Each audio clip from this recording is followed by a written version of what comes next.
Okay, we're back to the replay in the story of Final Fantasy XIV, Heavensward, Part 3. So, what happened last time? Well, last time we went to see the great dragon Freyswelger at the great dominion of dragons, Dravania. And, well, it didn't go so well. He just gave us the fat big no. And now, let's continue the story. Venturing deep into the domain of the dragons, the heroes come face to face with the great worm Freyswelger, from whom they learn the sordid truth of the Dragon Song War. Born of man's treachery was this bloody conflict, and by man's hand it must be ended. Thus does the Warrior of Life sally forth with Ishgard's greatest champion, the Azure Dragoon, on a mission to crush the serpent's head.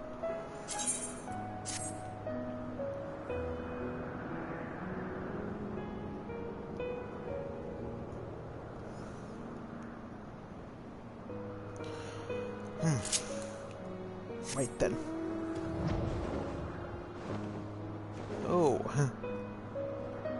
Randomly gave this mount,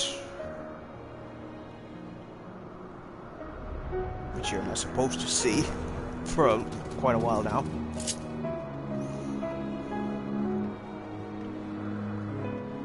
Yeah, where we left off there, Iseli just now feeling this way. Yep. So what now?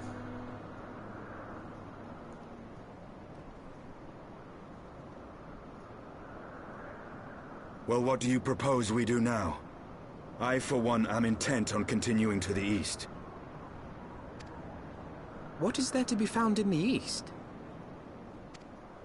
Nidhogg's lair, the Eyrie, is said to lie in that direction. And the eye tells me he is near. Oh. You cannot still mean to slay him. You cannot still mean to stop me. I have been true to my word, and aided you in this fool's errand with Freyswelger. But your efforts at parley have come to naught, Lady Iceheart. I would see Ishgard saved, and for that, Nidhogg must die. With the tale of our ancestors' vile betrayal yet ringing in your ears, you speak of continuing this war? Nay, lady. I would but pierce its vengeful heart. When Nidhogg dies, this war shall die with him. A moment, Estinian. You yourself spoke of the Great Worm's strength, that you believed him powerful enough to raise your city to the ground. How then are we few to challenge him? I mean, he's the Azure Dragoon, I'm the Warrior of Light, so... Bada beam, bada boom... main character powers? Bam. Even behind the stout walls of Ishgard, with an army of knights manning the defenses, our victory would be hard won. Yet you propose to contend with the beast in his own lair. In close combat, this will afford us an advantage. And if the tales are true, the Warrior of Light has bested many an invincible foe. Yep. But such speculation is meaningless if we cannot even find the worm. Our first task must be to seek out Nidhogg's lair. The story of this nation grows bloodier by the moment. Must death always be answered with more of the same? Must answer blood with blood. Such is the way of things, I fear. I shall consider it a miracle if mine armor is not stained crimson ere this conflict is ended.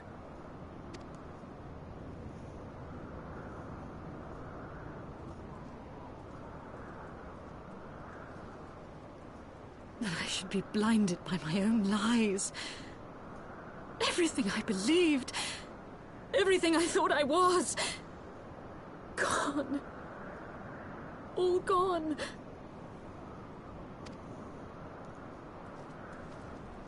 Leave her. Your words will not reach her now. And we have not the time to wait for her to gather up the pieces of her shattered faith. Yeah, but it's still hard to leave her like this.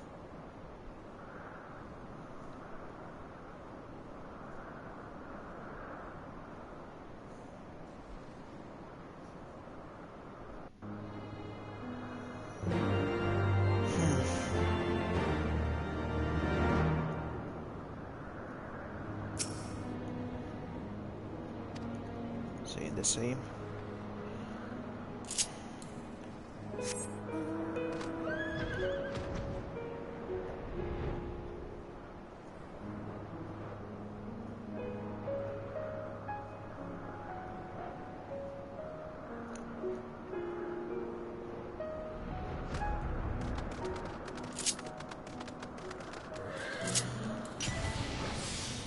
Alright, let's get some butt. Some dragon butt.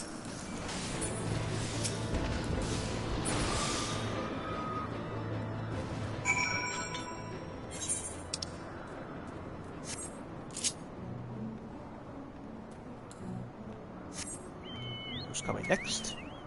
Hey, Quicksilver.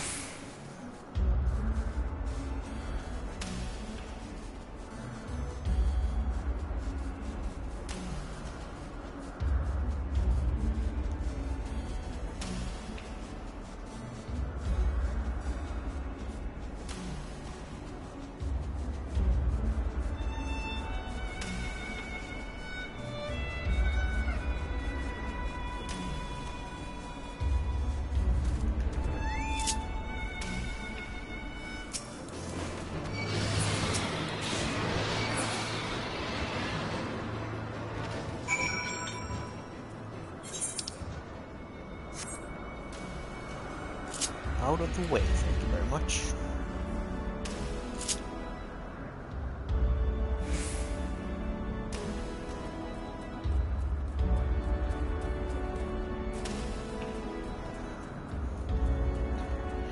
But yeah, I really must now pick up the pace with this, with these streams, so I can actually finish the whole main storyline before the Endwalker comes.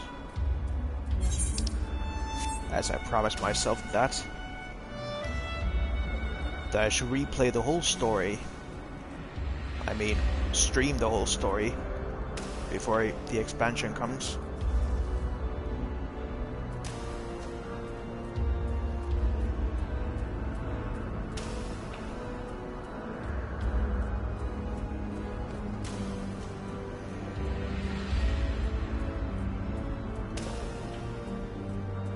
Also, a couple days ago, saw the new whatchamacallit, the showcase of the new moves that every class will get when they reach the level 90, and they were pretty awesome.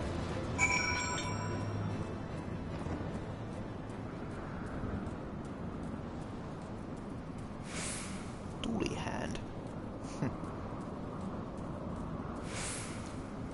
Interesting name, because Tuli in their names means fire in Finnish. So, other words, fire hand.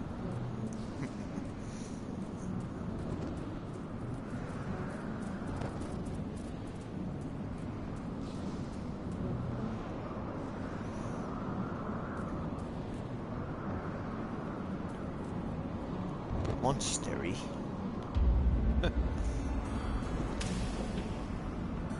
Oh, look what we have here. A Pegasus.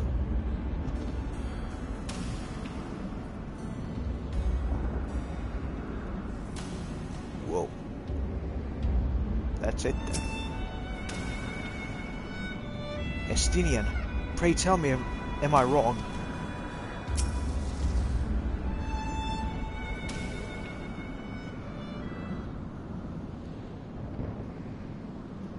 Is that it?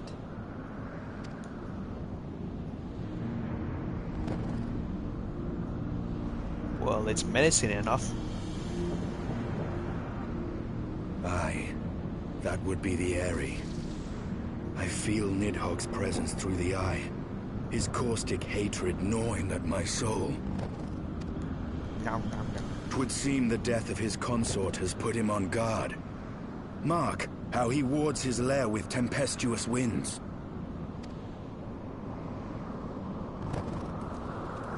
A similar barrier once barred our entrance to the Primal Garuda's domain, until we discovered the means by which it could be penetrated.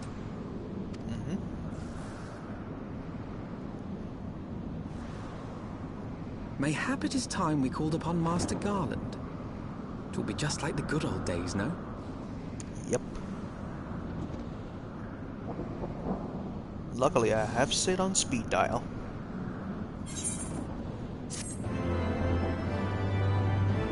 I mean, hopefully I do. Hopefully I do have.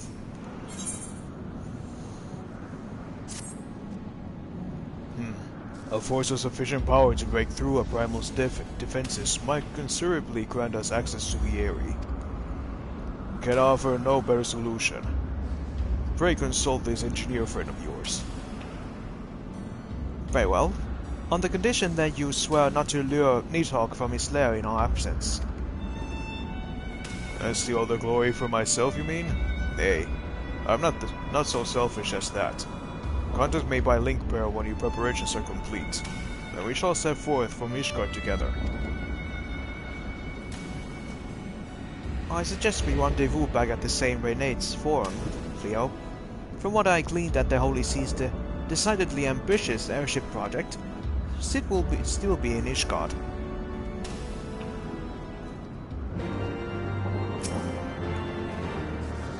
Go. Meet with your engineer friend. I shall remain here and keep vigil over the worm. Okay.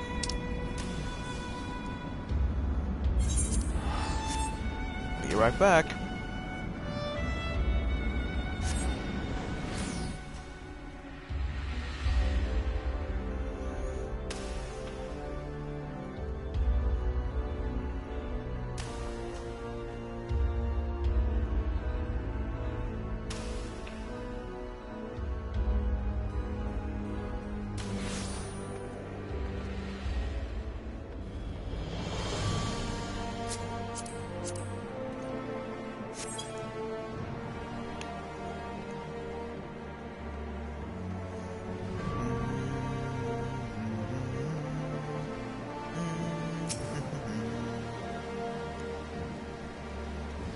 When last you saw Master Garland, he was advising the Ishgardians on their alien airship, correct?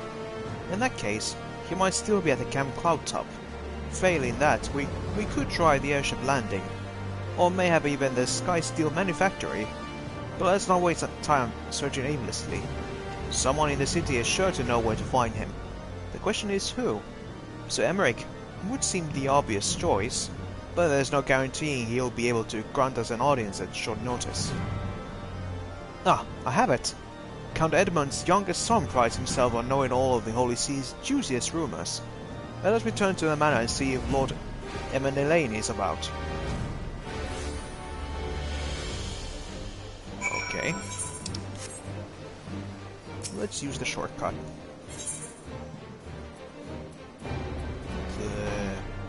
The last vigil.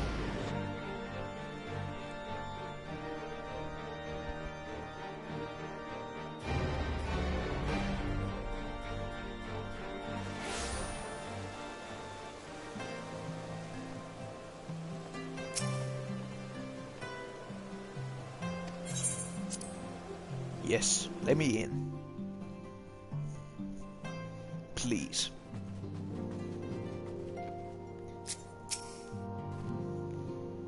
We were fortunate to find Lord Elaine at home. The tavern keeper's lost in our grain. When it comes to exchanging information of uncertain origin, Lord Elaine is something of a prodigy. Ah, the hero returns. How goes the fight, old boy? Well, I trust? In search of a sick Garland, you say? Then say no more. The taverns are full of talk, and the name of said silver-haired genius have cropped up more often than most. I heard he has been tasked with getting the monstrous airship the Holy See commissioned to actually fly. 'Twould seem the project has been plagued with mishap from the first. In any case, Garland Ironworks employees are known to frequent the airship landing, and I'll wager their master does too. The airship landing? Yes, I thought as much. Come, Leo, we must find Sid and trouble him for his expert opinion. Thank you, Emmeline. Take care.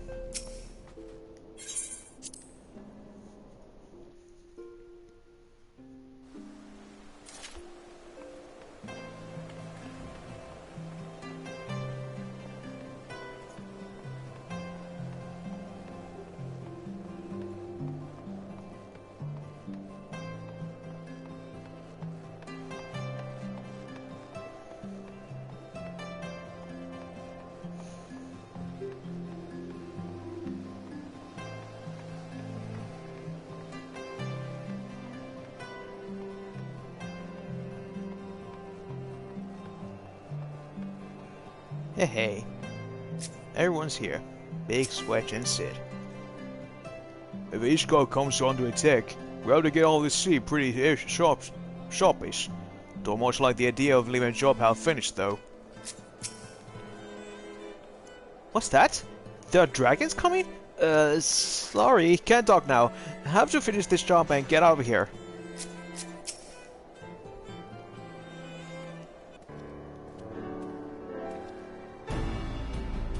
Yo. Leo, Alphino, how fare you both? Not terribly well, judging by your faces. Greetings, Master Garland. I'm sure it will come as little surprise when I tell you we have need of a favor.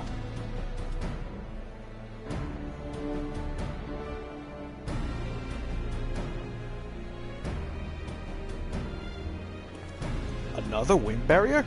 You say it was conjured by Nidhogg?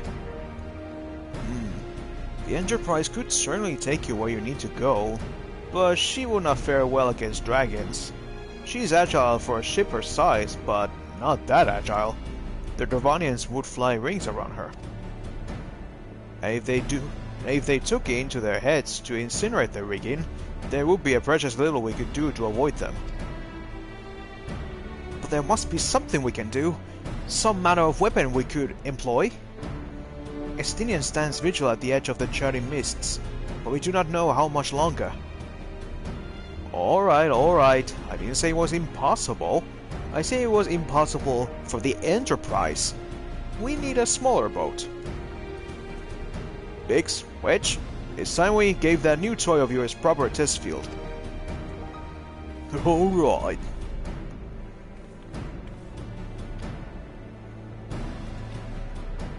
It's probably best if I let the last show you. Come on, the manufactory is not far.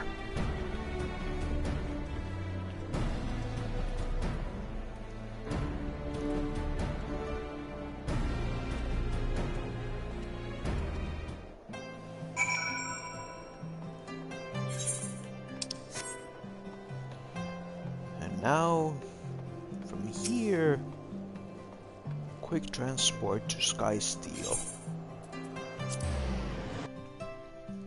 Sky Steel!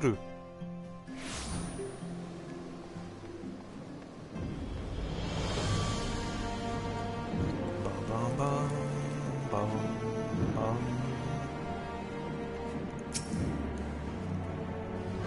Ah yes, the Sky Steel Manufactory.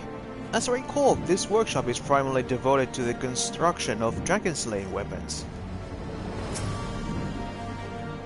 Fish Guardians have granted us the use of a small corner of their workshop, all part of the agreement. I think you'll see why we made the most of the space. They all want to build bigger, but we know where the future is headed. Our little project's just inside. Oh, you're going to like this one.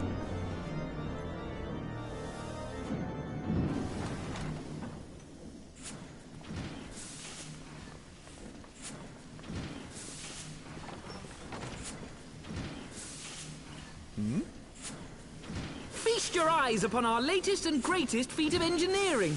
We call it a mana cutter. Ooh. Nice. After you put down Gaius, Wedge and me struck out on our own for a bit, and started work on the successor to the tiny Bronco. Impressive little thing, isn't she? My talent for ship design has plainly rubbed off on them.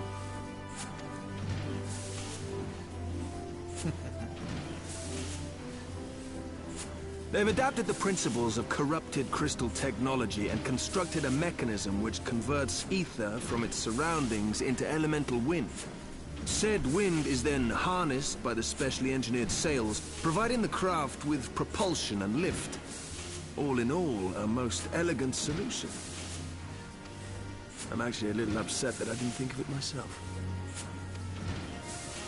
The design does, however, come with one small flaw. The energy conversion ratio is bloody awful. To generate enough power to get you off the ground, you need to be in an area awash with predominantly wind-aspected ether. In other words, there are a few places you can fly, lots of places you can't. The new Ishgardian airship hasn't left the boys much time for tinkering, meaning it may be a while before this particular project takes off. If you'll forgive the pun. Well, forgiven. Tataru! Tataru, what's happened? Yeah, what's the rush? I've been looking all over for you. There's been word from Aldar. It's about Her Grace the Sultana. Oh, right.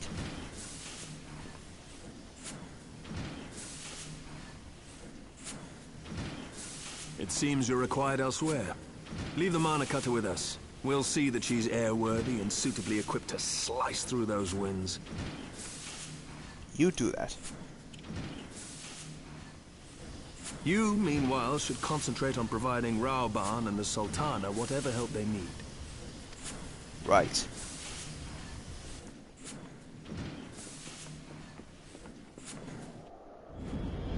Time to go help my homeland.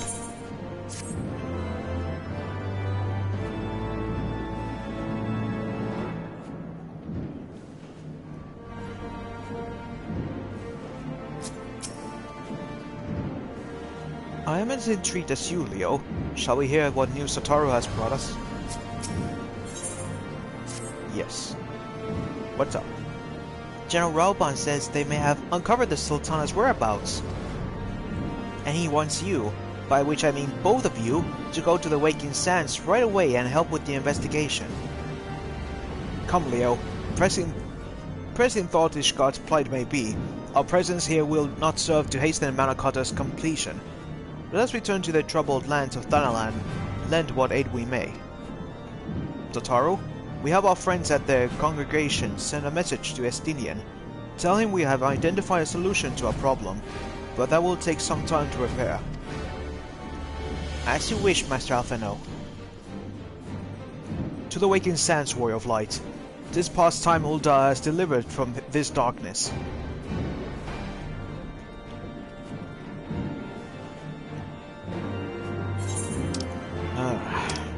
Back to the Waking Sands.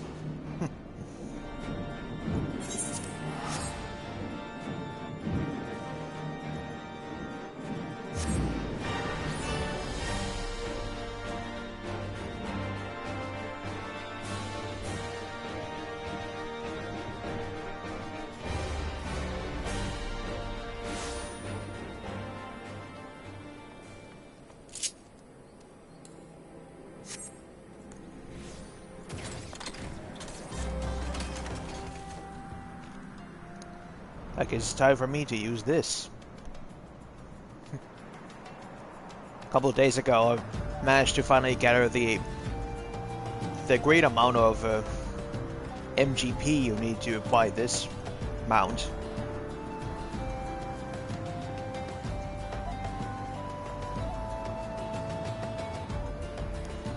But it was all worth it. You can finally have a car.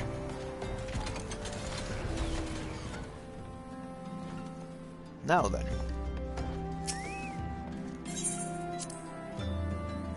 Back to our old headquarters.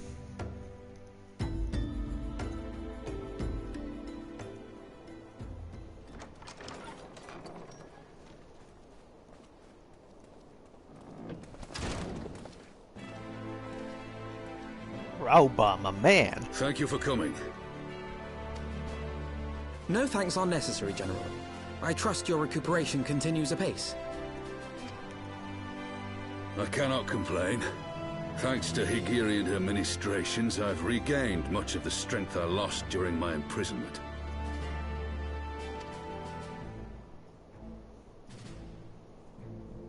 I gather you have made progress in the search for Her Grace. Aye, some good fortune at last. A few days past, Dulala informed us that a sizable shipment of alchemical supplies had been delivered to the palace.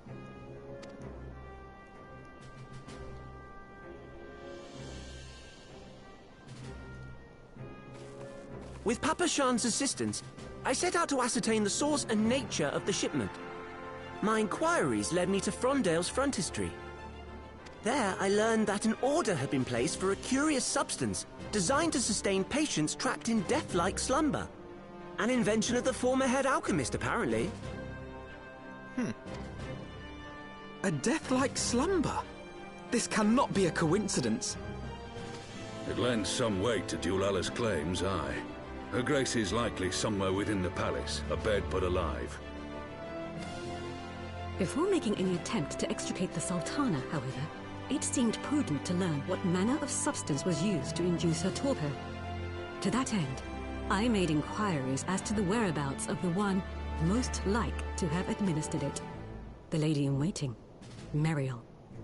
We sent for you as soon as we learned of her location.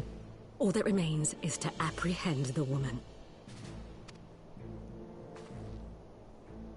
We shall find our cat's paw in the Silver Bazaar. But we must tread carefully. The market is not the bustling place it once was, and someone is sure to mark our coming. Should they inform the monetarists, we'll have a fight on our hands. We must be prepared for the worst, and being short an arm, I thought it wise to take another in its stead. What say you, Warrior of Light? Will you lend me yours? Of course, General. Then I pity the bastard that stands in our way. Come, my friends, for Nanamo, and for Ul'dah!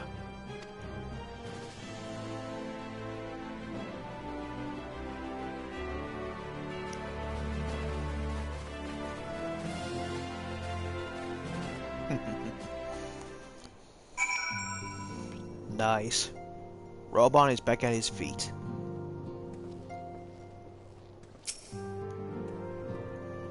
If one had chosen to entrap the Sultana in a death-like sleep rather than slay her, then one would surely know of a means to rouse her from said state. There must be an antidote to this poison. Hopefully it's not the kiss of a once true love. Our target is Meriel, the Sultana's former lady-in-waiting, a woman of Midlander heritage. I am told the two of you have met. Our sources indicate that she left the palace shortly after the incident, and quietly rejoined the dwindling population of the Silver Bazaar. I suggest we begin by questioning the market's residents, and confirm that Meriel is still in hiding there.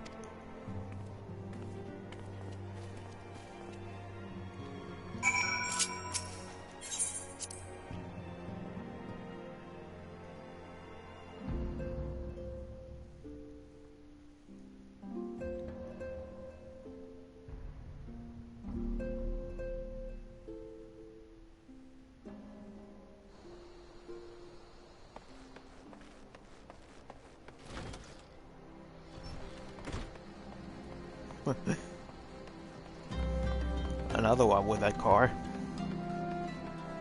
Yellow car! Hey, I should go there.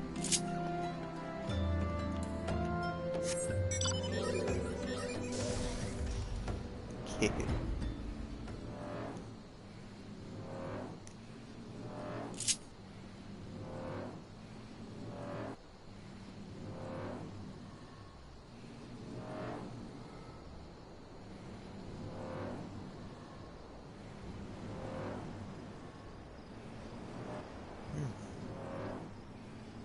Lovely night.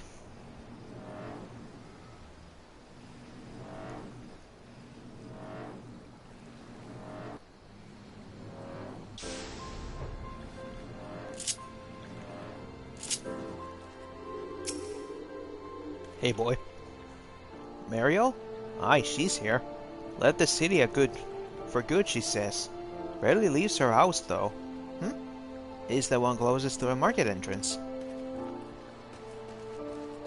Thanks, kid.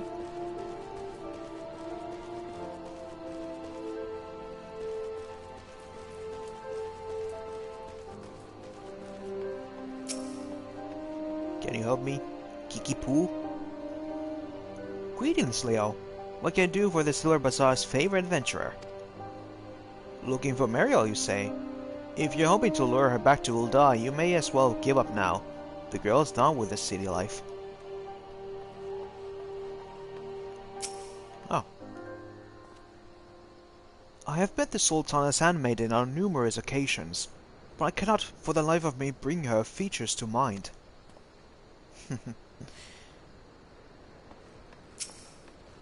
What's up, Pippin? It's been a while. I suppose it was too much to ask that we stumble upon her buying fruit in the market square. Doolala? Let's gather all the players together. This has gone on long enough. Right. You may not remember me, but my name is Honfrain. We met but briefly when you found me despairing on life under my ruthless father. After that day, I left Ishgard behind to go on wandering the realm. Soon after arriving in Ul'dah, I learned Master Musosai had passed away. Though I did not learn his name until later, his words saved me. The least I can do is to offer my prayers in return. Alright. This is, yeah, here are some guys from the samurai quest. God damn it, where is she? I will tear this place apart if I must. Easy now, General. You don't want her bolting down some other hole.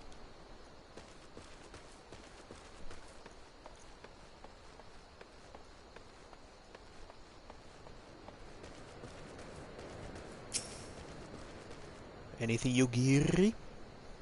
Our target is Mariel, the Sultan's former lady-in-waiting, a woman of Midlander heritage. Oh, you just say the same thing. Do I know of any returning residents? Gods, don't tell me they're starting to come back. My masters will not be pleased to hear this.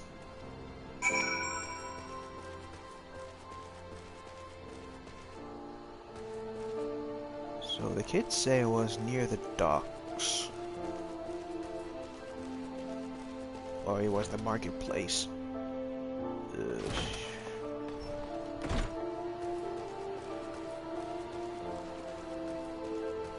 Was it this one?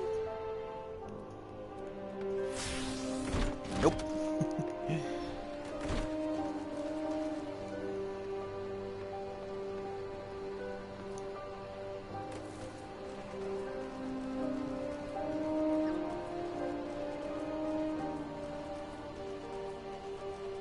Oh, it must be there.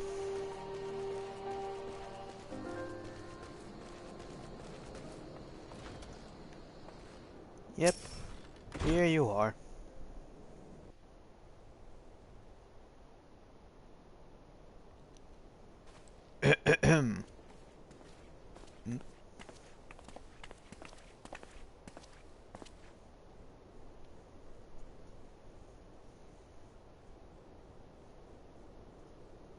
You are Mariel, the Sultana's former lady-in-waiting?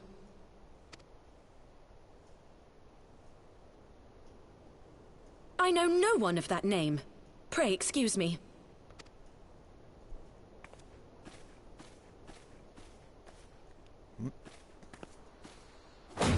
Boom.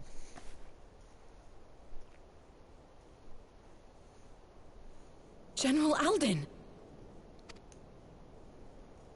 Alive and well.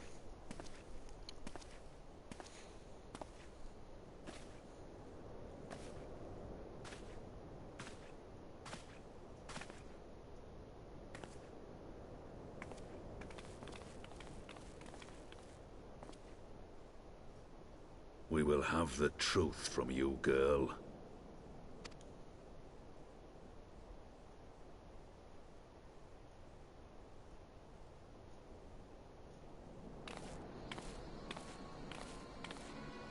Mayhap 'twould be better coming from me. Lolorito.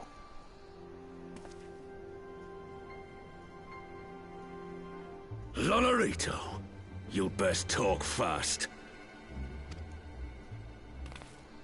As you know, Teleji Adeleji's Cartano reclamation bill was no more than a facade, a means to get his grubby little hands on that Allagan monstrosity Omega.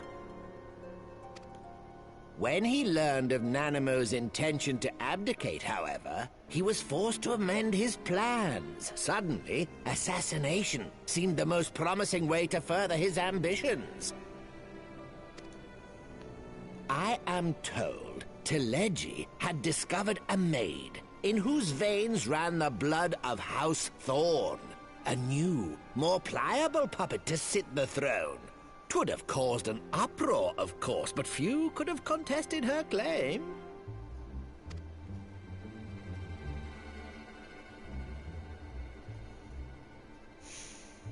'Twas plain that Teleji's wild machinations had outgrown our ability to control them.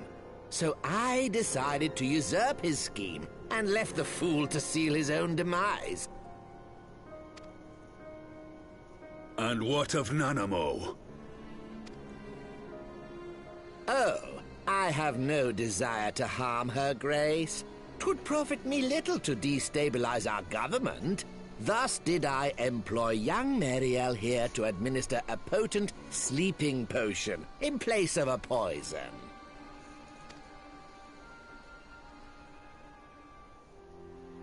You should know, General, that your dear friend Ilberd was fully aware of my plan. I had him lie about the assassination as a means to prime your rage against Teleji. We weren't entirely sure how you would react, but things went rather better than expected. Repent here. Oh, that smug face. You conniving little worm! You had your claws in the Crystal Braves before their first recruit had sworn to serve! But of course, when a new game begins, 'tis only prudent to have a piece on the board. Ilberd was mine. Oh. Hello there, Evac D. Carm. Truth be told, a significant proportion of the Braves' initial endowment was also mine. With such large sums moving about, 'twas a rather trifling matter to disguise my own contribution.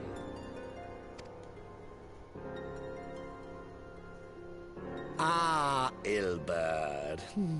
I secured his services with a promise to support his cause once my authority had been solidified. I swear, the man thinks of naught but prizing Alamigo from the grasp of the Empire. Can't you blame him? Unlike you, General, the poor fellow seems quite unable to forsake the land of his forefathers. Mayhap that's why he called you a traitor to your people and a disgrace to your homeland, amongst other things. What was it he always compared you to? Oh, yes, an overgrown lapdog begging for scraps at the Sultana's table. Oh, how we laughed. Alas, Ilberd's entertaining little outbursts eventually gave way to wearisome tirades, and the zealous brute became rather unruly. I had no wish to see you executed, you understand, but he would not take no for an answer. Rest assured, his employment with me has long since ended. Which brings us neatly to the present. What say you, General? Both you and the Sultana are alive. We have one corpse and one fugitive, and preparations have been made to restore your good name. Shall we cry quits and start again with a blank ledger? The hells we will! Do you honestly expect me to forgive and forget? After all you've done? You're guilty of high treason! Stay your blade, Master Alden. You yourself are not innocent. Or have you forgotten your own crime in executing Teledji Adeledji without trial? Though you acted out of loyalty to the Sultana, such deeds are in violation of both the word and spirit of the law.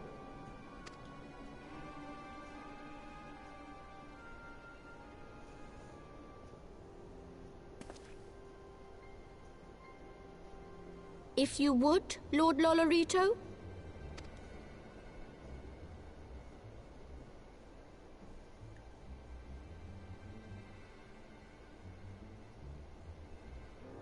This potion will wake the Sultana from her slumber. Consider it a gesture of conciliation. You will find her grace resting comfortably within her private chambers. Should you doubt my word, I shall willingly accompany you to the palace as your hostage.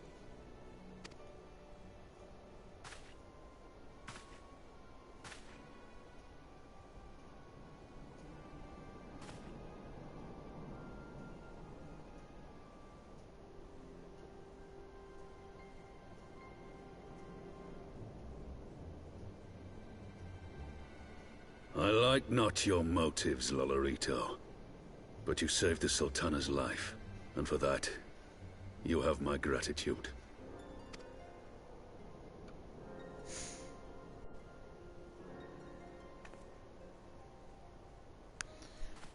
Oof.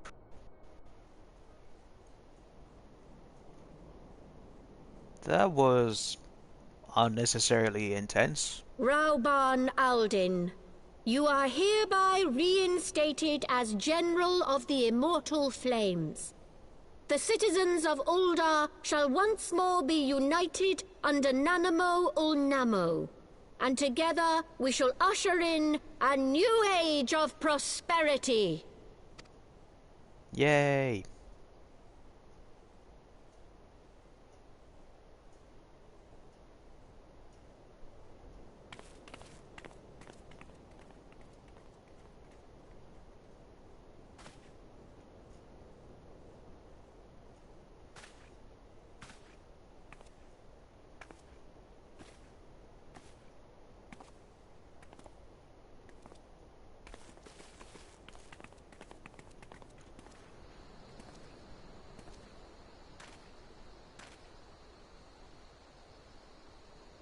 So, shall we follow?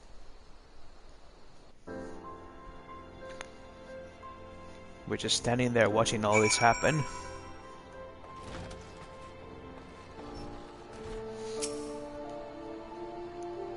You had killed the one you served.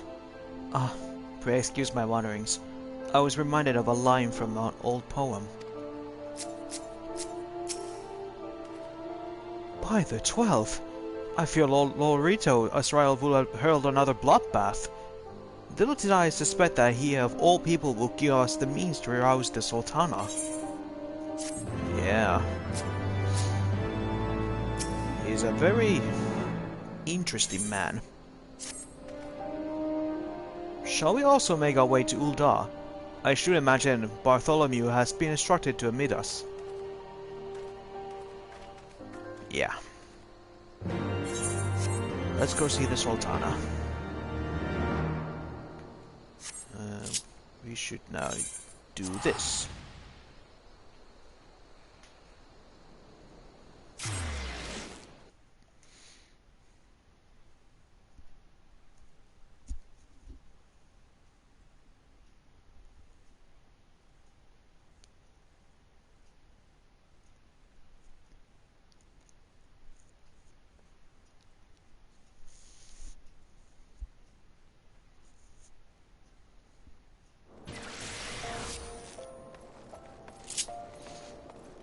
Alright.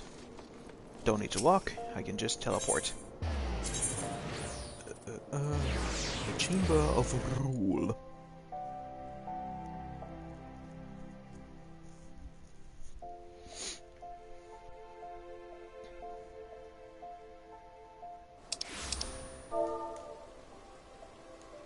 Just a moment, I say hi to my company friends.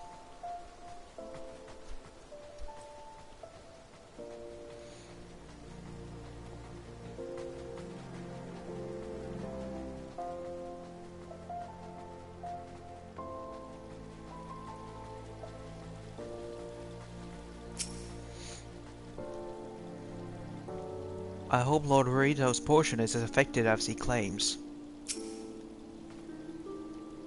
It will appear that the Syndicate has moved swiftly to clear our names. Bartholomew, for one, does not seem remotely surprised by our presence here. Flame Journal Robot mentioned you might be coming. Please, this way if you will.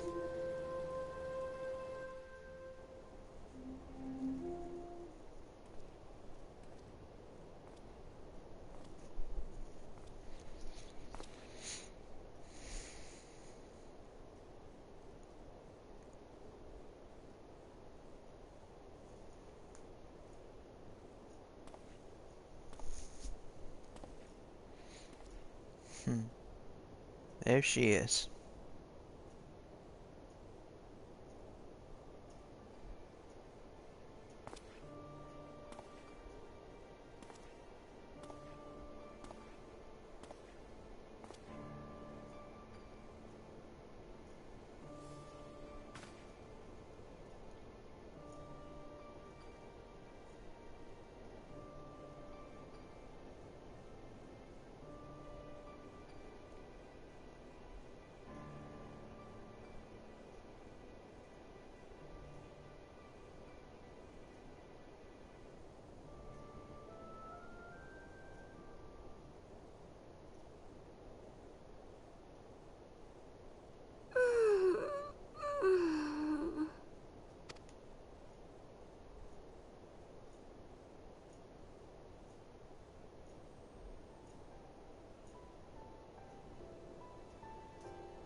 I was having the longest dream.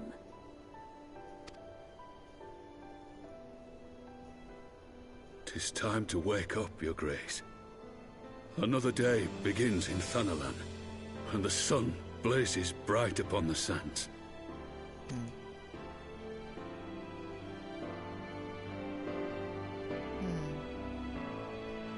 Yay. She's alive. And now fully awake.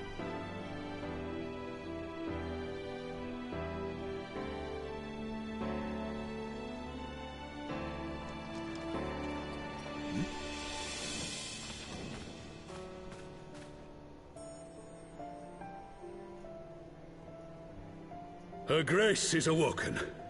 The palace physician assures me she is none the worse for her slumber. Good to hear.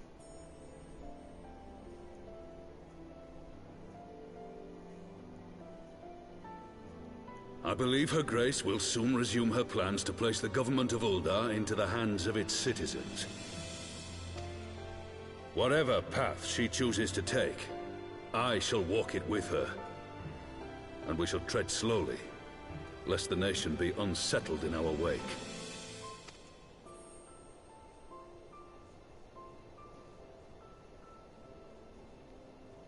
Her Grace's compassion is a shining beacon to us all.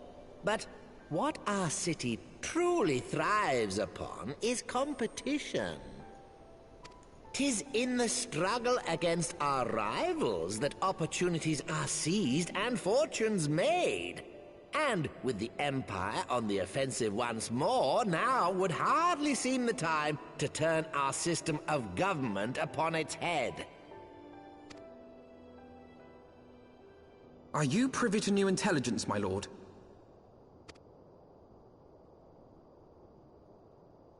I would hardly call it new. Remind me, what was the name of that enormous Imperial warship which met its end in Mordona? Wait, I have it. The Agrias. Yes, well, 'twould appear that the Garleans have been hard at work on another such vessel. What? How close are they to completing this ship? Is it operational? Its maiden flight was a success, I hear. I should imagine Emperor Varys is eager to see how it performs in battle. Oh crap, another My airship. lords and lady, I move that it is time to repair the damage caused by Teleji Adeleji and prepare our great nation to repel the Empire once more.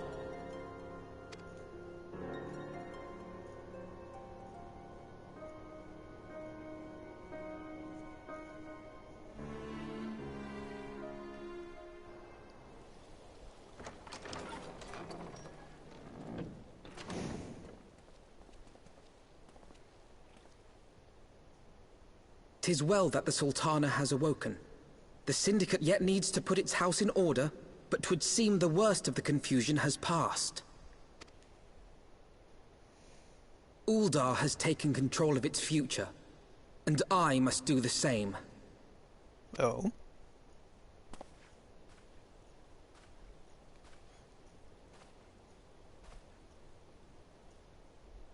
I have decided to disband the Crystal Braves. Among the recruits, there were those who supported our Order's goals and convictions with all sincerity. 'Tis my hope that these loyal men and women will choose to remain our allies in the battles to come. As for those who sided with the traitor, Ilberd, they shall be hunted down and held to account for their crimes. It is my earnest hope that they will surrender themselves peaceably when the time comes, though I think it unlikely. Ah, my all-conquering Crystal Braves. The model army meant to pave the way for a single, unified Grand Company of Eorzea. That so high an ideal should be brought so low. I need not tell you how deeply the betrayal stung me. Yet I see now that it was mine own naivety and pride which allowed the Braves to fall prey to corruption.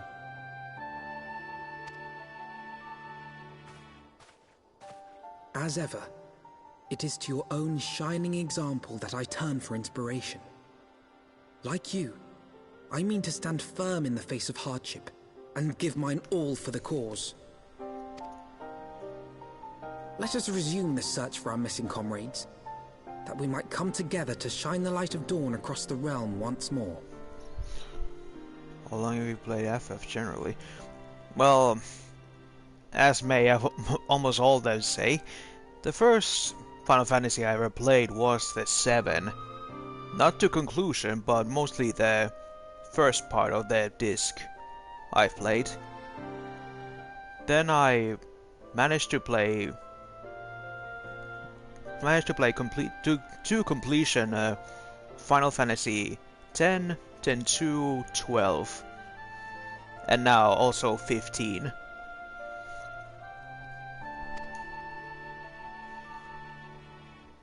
The role of Crystal Brave Commander suited me ill, and I shall play it no longer. Henceforth, I shall be no more or less than Alphino, proud member of the Scions. Yeah, I've liked this game. I mean, I've played this for... how much? Almost 5 years now?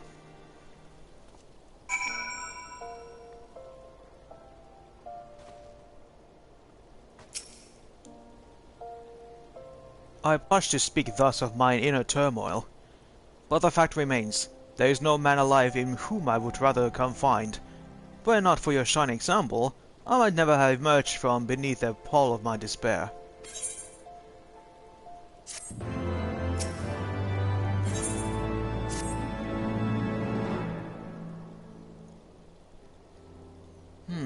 Still no word from Master Garland. I hope this mana cutter of theirs is nearing completion.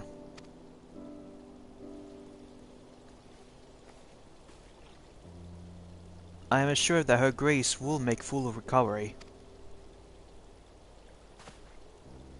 I, and Uldar too, shall flourish once more. General Rauban and his colleagues have matters well in hand, I believe. Lady Yugiri, a question if I may. I believe your people have been keeping a close watch on the Crystal Braves. Might you know how things stand at the Rising Stones? Ah, yes, of course. You will be pleased to know that the 3rd Unit Braves abandoned Revenant's Stall when they learned of Captain Ilbert's defeat. The only blue uniforms to be seen there now are those worn by soldiers loyal to you, Master Alphino. To me? I see. I'm grateful to hear that at least some of our members were true to their oaths. Ere we return to Ishgard, I must go to the Rising Stones and thank these stalwarts for their service. It shall be my final act as the Crystal Brave Commander. Will you join me, Leo? You were there at the company's inception. 'Tis only fitting that you be present at its end. And I would appreciate the support. You got it, buddy.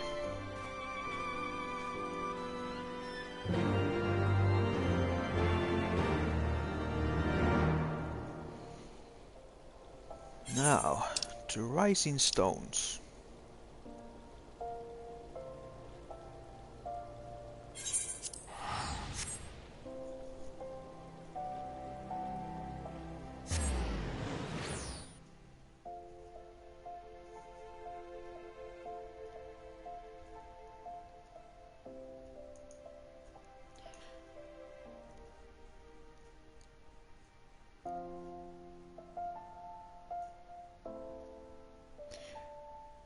Much appreciated, Evac, but I don't think it can be pretty possible because I streamed this from my PlayStation 4. So I'm not technically play this via PC.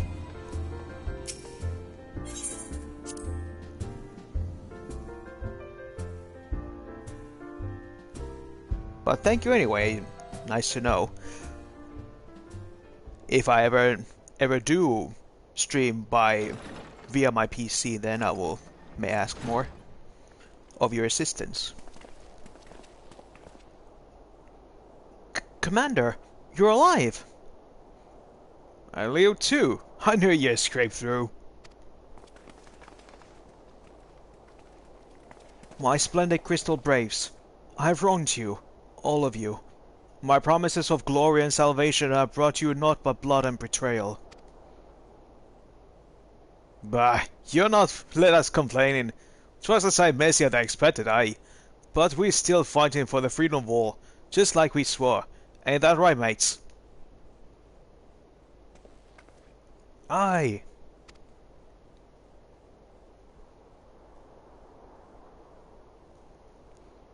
You humble me. I am truly blessed to have such steadfast comrades. It is with the most profound regret, then, that I must... That's enough of that, Commander. We know what you have in mind to say, and we are having none of it. We talked over, see, and we all agreed you'd take our uniforms and stripe us our ranks, but we won't be no less of a company. But the Crystal Braves... The Crystal Braves may be finished, but the ideals upon which the company has founded live on. They bind us to each other, and to you. Commander, Alphino, our minds are made up, so you may as well get used to it. Let us help the Scions. Let us help you fight Minfilia and the others.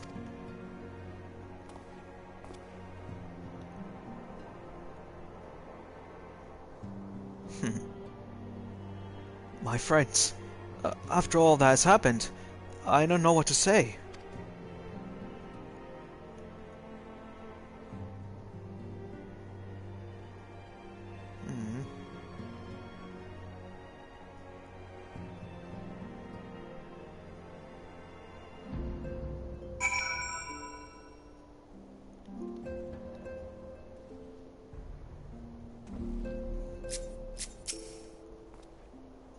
I don't know if you know, but during the Godstamp feast, Fleming got ambushed by some 3rd Unit Curs over in Limsa.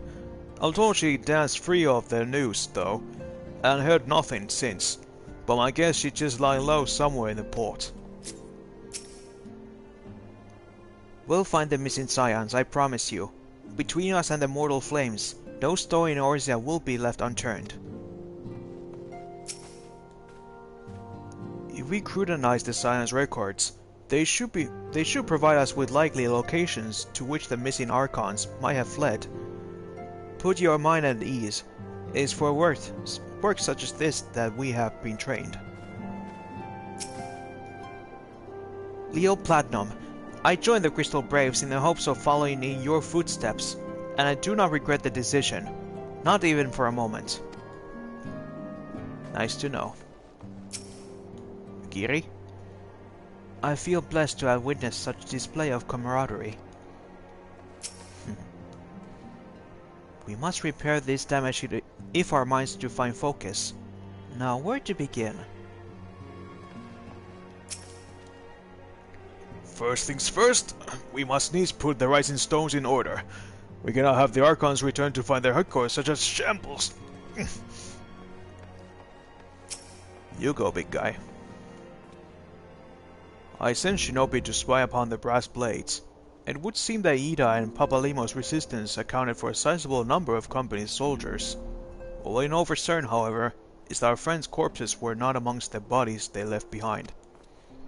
Phew, good to know.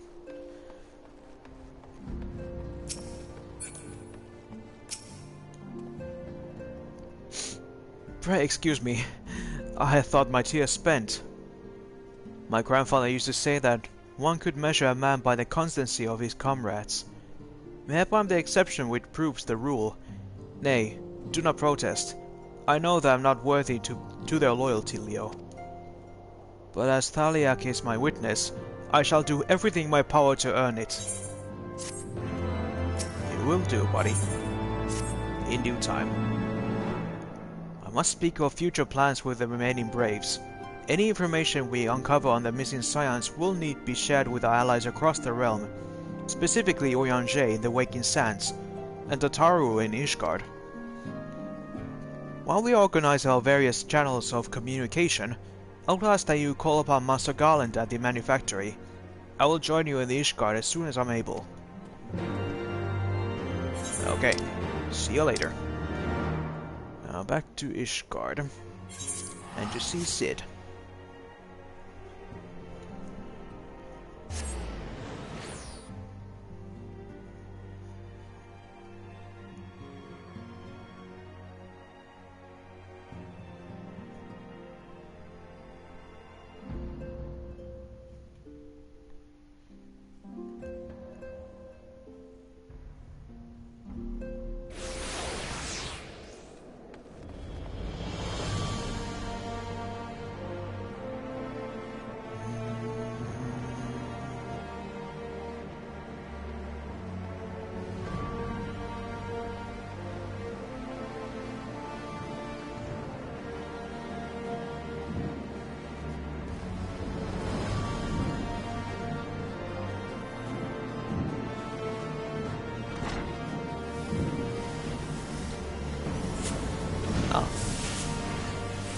Here you are.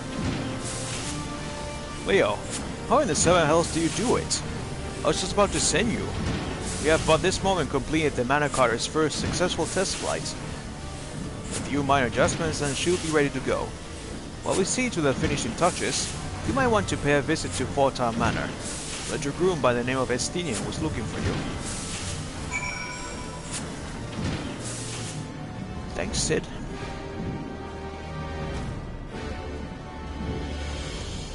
Off to see our bro, Estinian.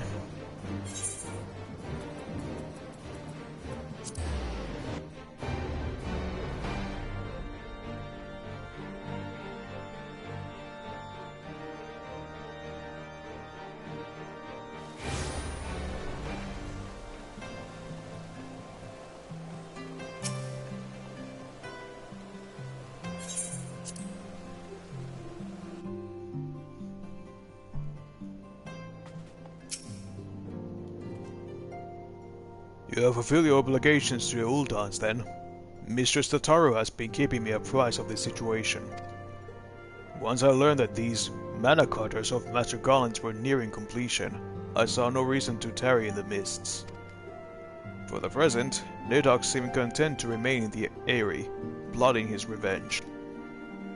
Might not this be an apt moment to unfold our plans to Sir Emmerich? I think we have kept him in the dark long enough.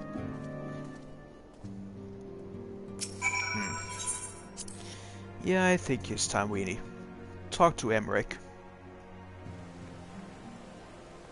Emmerich.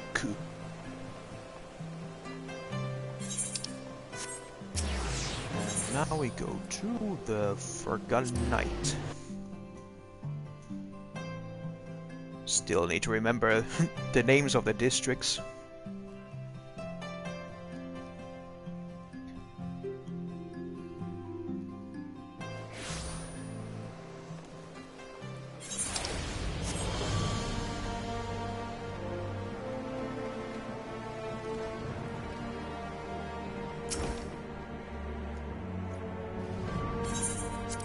Yes. Take me to Emmerich, please.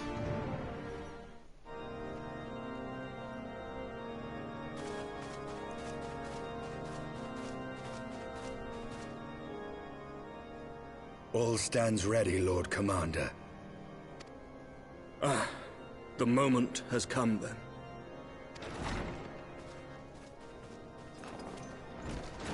Pray excuse my lateness. I paid a brief visit to the workshop to inquire about the mana cutters.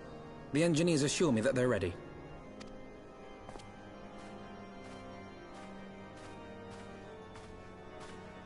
The area is now but a short flight away. Yet what a long and winding path we took to reach this point. Were it not for Master Alphinaud's proposal, we never would have attempted to parley with the dragons.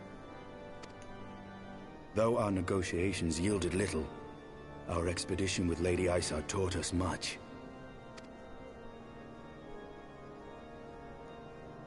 You took an unimaginable risk.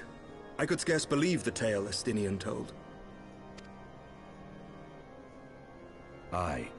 'Tis true that many of our countrymen would sooner die than join hands with the heretic's mistress. But 'twas through that most unlikely of alliances that we came to speak with Hraesvelgr. A conversation that went rather poorly, as I recall. In this instance, the journey was more important than the destination. Had we not slain Nidhogg's consort, Tiaman, and put the Great Worm on his guard, the Dravanians would have arrived at Ishgard's walls long ago. Aye, that they would. Full grateful am I for every hour of respite your actions have afforded us. Thanks to you, our defenses are much improved. 'Tis but a pity they won't be enough. Thus you believe an assault upon the area represents the city's best chance of survival. Is that not so, Estinian? I am under no illusions. Nidhogg's might is legendary. But with his eye in my possession, I can stifle his strength at the source. Victory will be hard won, even so. And I shall be glad indeed to have the Warrior of Light at my side. You shall have my blade as well. There are more of these mana cutters to be had, yes? Lord Commander, no! How can I, a proud knight of Ishgard, stand by and do naught while an outsider risks life and limb for our homeland? I swore an oath to protect this city. Pray leave the slaying of dragons to dragoons, Sir Knight. Your duty to command the city's defense is no less vital. Should we fail, and Nidhogg slip through our grasp, who then will hold the walls against him? Will you leave Ishgard in the hands of the Holy Sea's zealots? There are others. Who but you has the authority and the standing to orchestrate a city-wide defense? I do not, and neither does the Warrior of Light. That is why it is our place to fight, and yours to remain here, Lord Commander. What? You too, Master Alphinaud? By the Fury! You have shown some promise, but this adversary is far beyond your skills.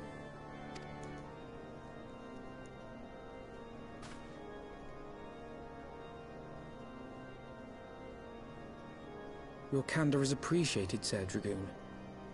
I shall remain then and cheer you from afar. Well, my friend, 'twould seem I have discouraged the last of the volunteers, and claimed the task as ours alone. But if any alive can best this worm, 'tis surely we too. You got it, buddy, but I don't know. We'll have to try.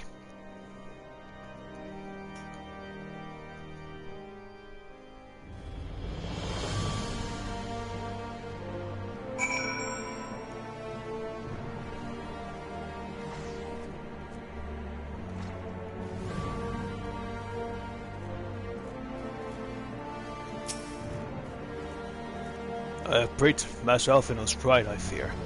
If I had been less forceful, the boy would have insisted on accompanying us to the Eyrie. Do not think me blind to his talents. With a few more campaigns under his belt, I have no doubt that Alphinaud will make a fine field commander. But one does not practice on adversaries such as Nidhogg. We shall be hard-pressed enough with the added worry of carrying a novice. Ah, you do care. We have tarried long enough. Let us call upon Master Garland and take possession of the Mana Cutters.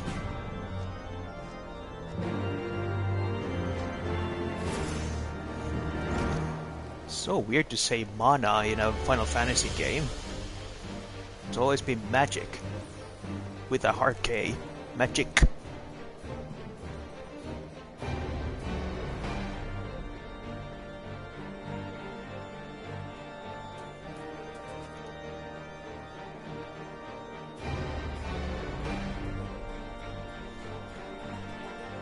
But the elf Batman is right. Alphinaud is, although he's a good scholar, as his role is in this game, he's still too green for this experience.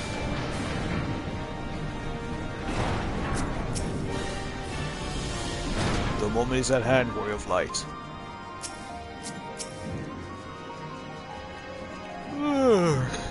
I guarantee you won't find any loose rivets. We triple-checked. These little beauties are all pride and joy, and now they're yours. So, be careful with them, huh? Leo, old friend, the cutters are ready when you are. The finer adjustments cost us a few sleepless nights, but we got there in the end. Which means you can get to where you need to go. I'll tell you, these little beauties will tear through the wind barrier like a cement drill through cottage cheese. And that, my friends, is a Garland Ironworks guarantee. You have our thanks. Come, Warrior of Light. The dread worm awaits. Right.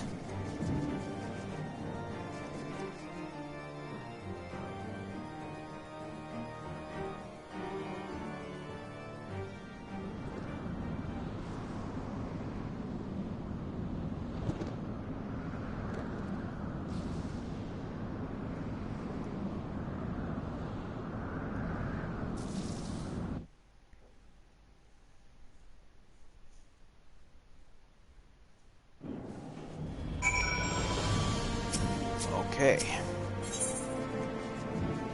The Eyrie, and before that, must do this.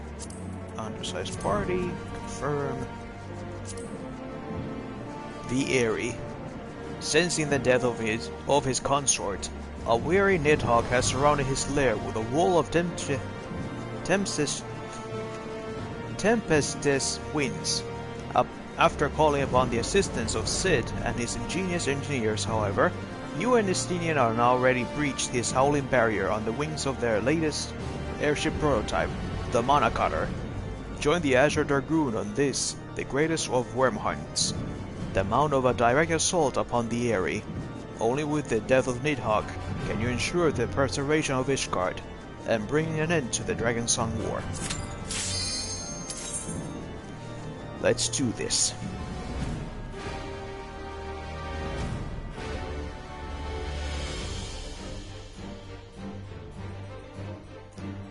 As the once great Regigigas once said, my body is ready.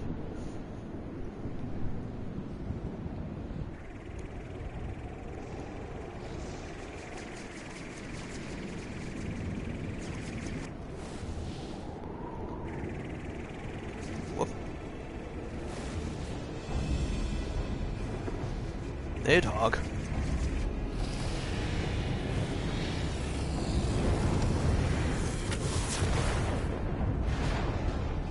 Whoa.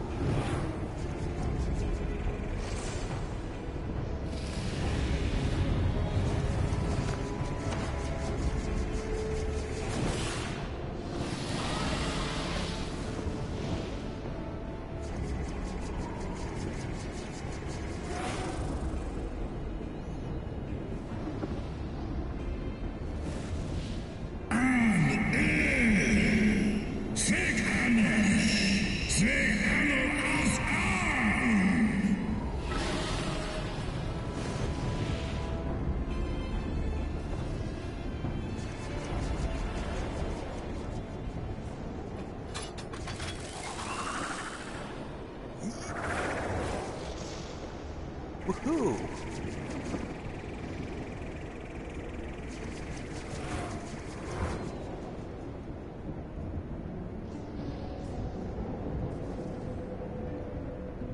Drovania, the Airy.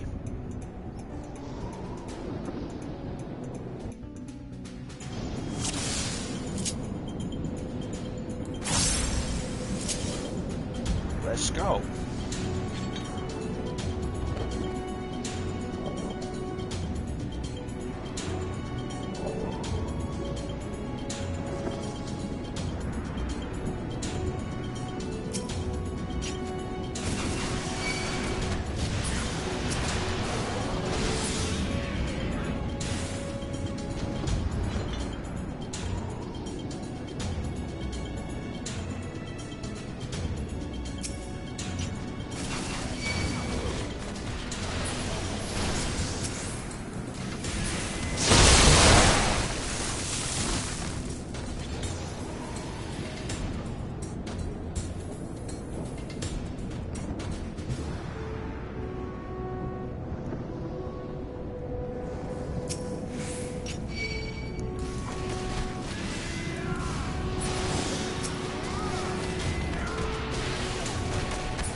I've always been wondering where they get the idea for the dragon language.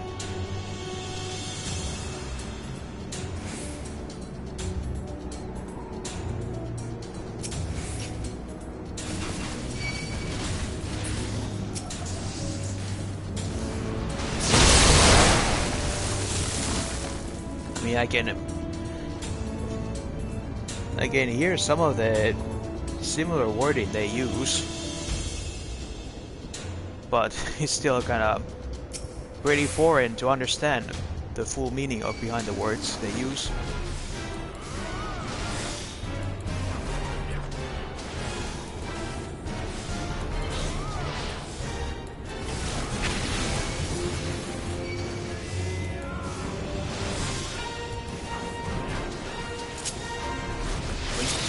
Pow!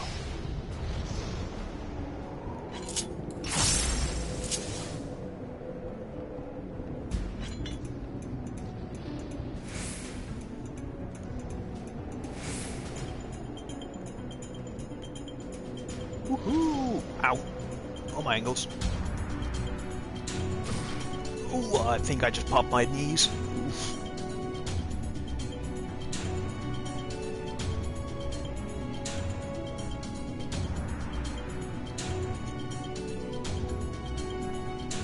Whoa!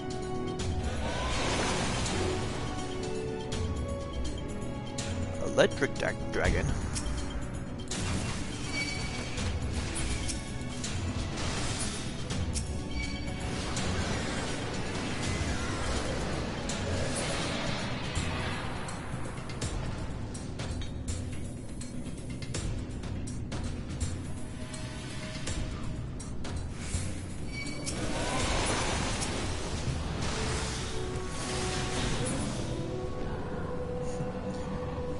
Did the dragon just really had a move called Flex?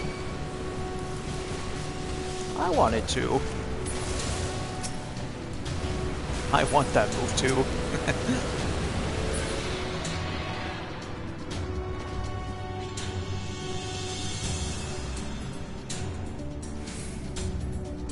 I mean, you can never flex as magnificently as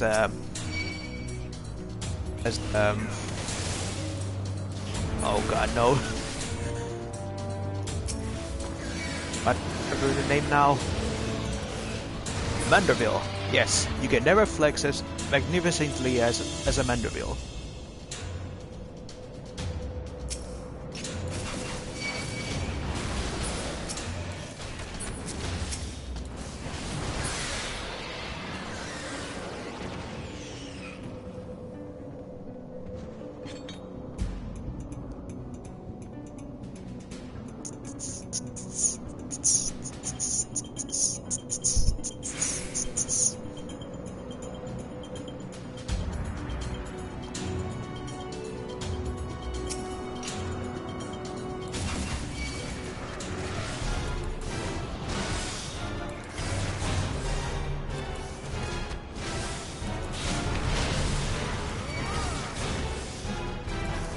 Yes, get this. Uh-oh. Mustard gas.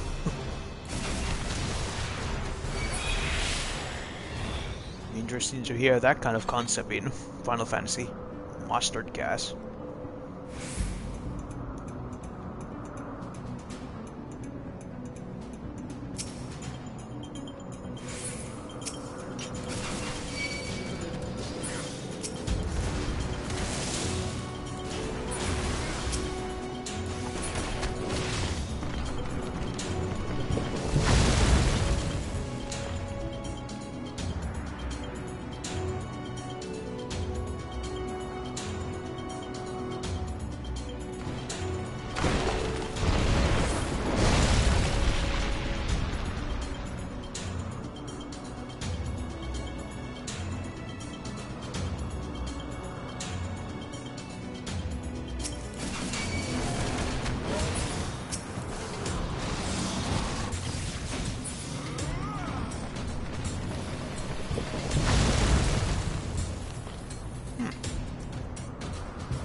Thank God they give me like a way to move forward.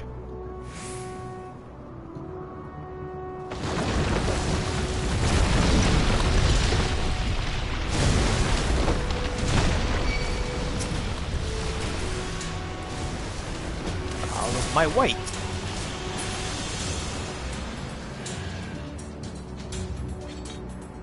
I have a meeting with your master.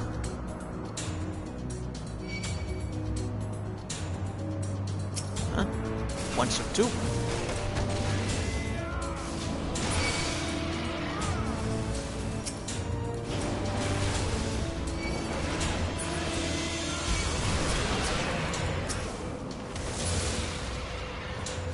Uh-huh. You want a piece of me? Yep. Whew. And now for Nidhogg.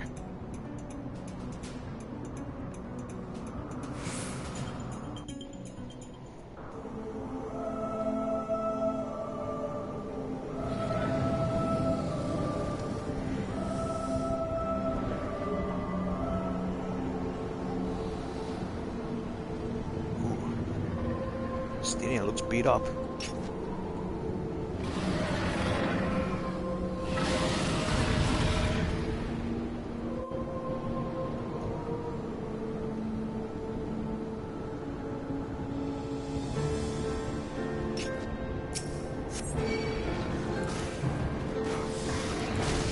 Now, Nidhogg, this ends now.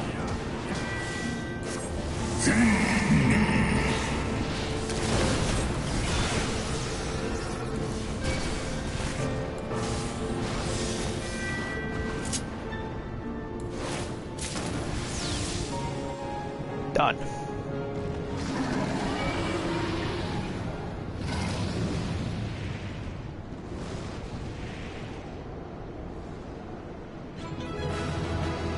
got away.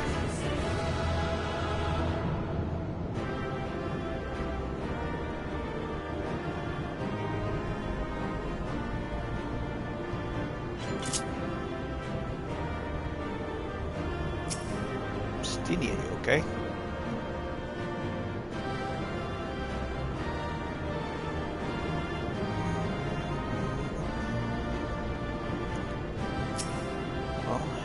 What are you up to this? Oh.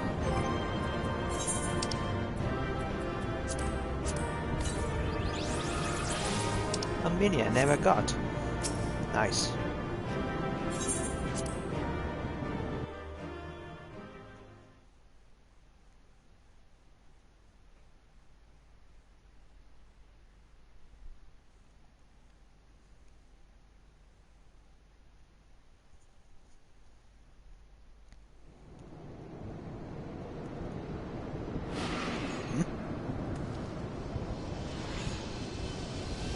Incoming!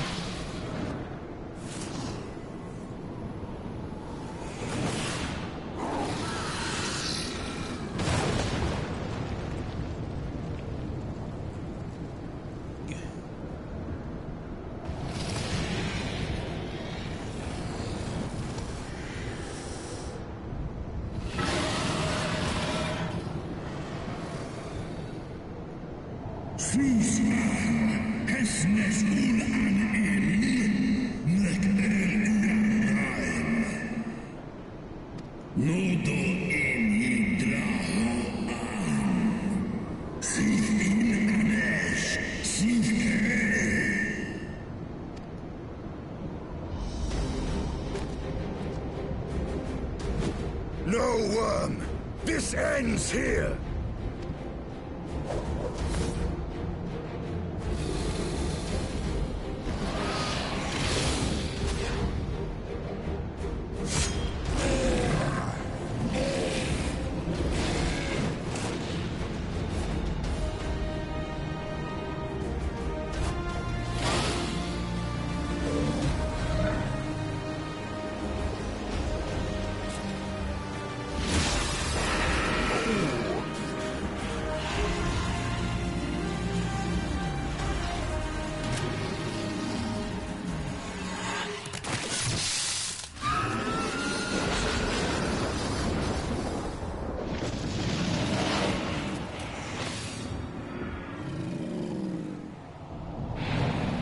The other eye. Ugh.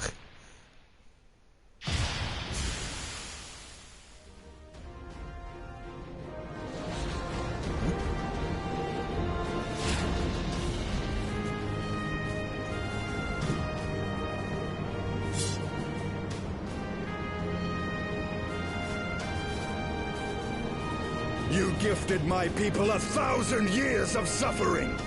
Now I gift you an eternity in darkness. Okay.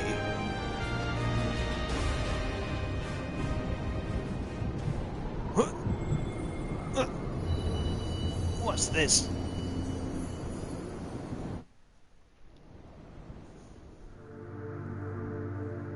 Ah, back here. Another of the crystals now awakens. The last one was Titan, now this is Ramu.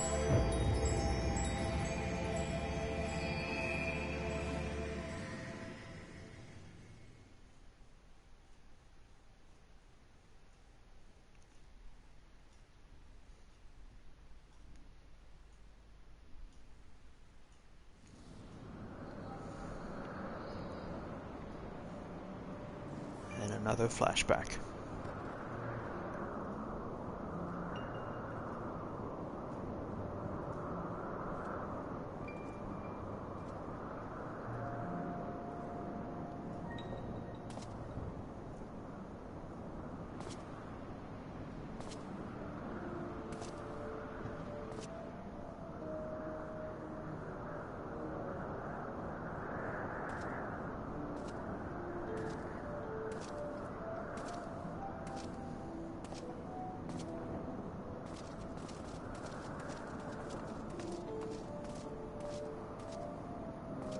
They are ours, Lord Eldrath. The eyes of Nidhogg.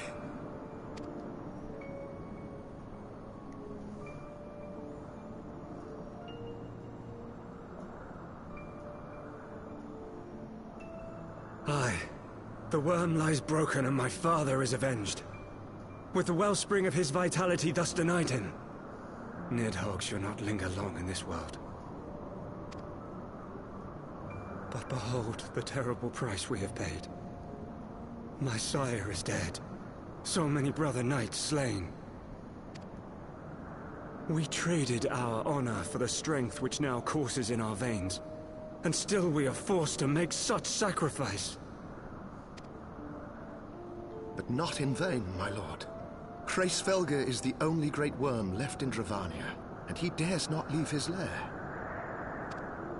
With Nidhogg's eyes in your possession, who now can challenge the might of Ishgard, ascend the throne, and take your rightful place as the ruler of our people?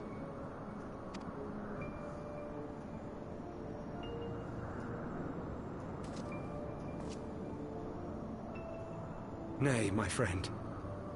I must forsake the mantle of king. Though Nidhogg be defeated, his wormling horde yet darkens the skies with wings beyond counting. As one who partook of Ratatoska's strength, it shall be my penance to bear a knight's arms until death grants me leave to retire. When that day comes, no prince shall perish, but a hell's-bound hunter of dragons. But Lord Haldreth, what then shall become of the royal line? Think of your people, my lord. Without a king, who will the common man turn to in his hour of need? How will he find his way without your benevolent hand to guide him? I thank you, Sir Flavian and Sir Silvertrill, for dispelling my remaining doubts. With men of such wisdom and compassion in service to the realm, it is plain that Ishgard has no need of a king. But if you must bow to the demands of tradition, you need look no further than yourselves for one worthy to wear the crown.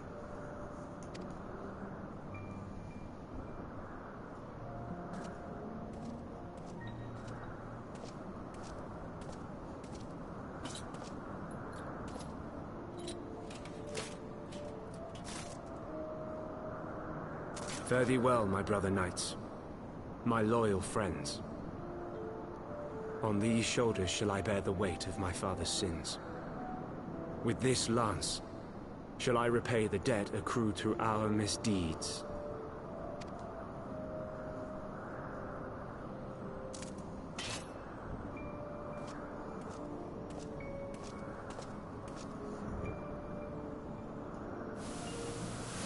Thus he became the first dragoon. What cruel jest has fate played upon us? Have we seized this desperate victory, only to lose a king? We can but act as our lord has bid. We few who remain must divide between us the rulership of Ishgard and her people.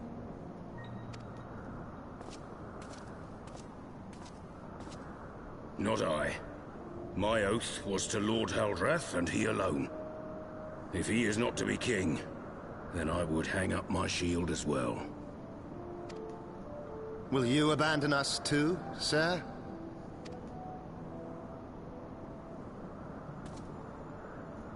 I would wash my hands of blood and betrayal, and take up an honest trade. Mayhap I shall serve ale instead of sharpened steel.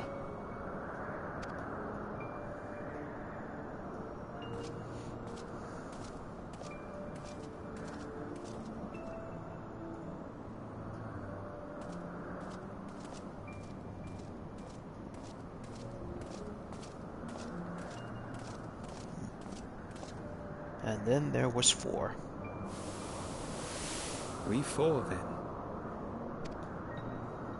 Forton, Hylanat, Dyrendare, and Zemail. But 4 houses to rule all of Ishgard. And what of the throne? We keep it empty.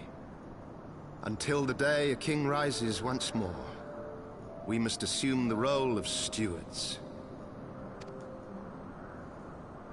We shall shape our nation anew with a history of our own making, and let the truth of this dark day die here, upon the battlefield.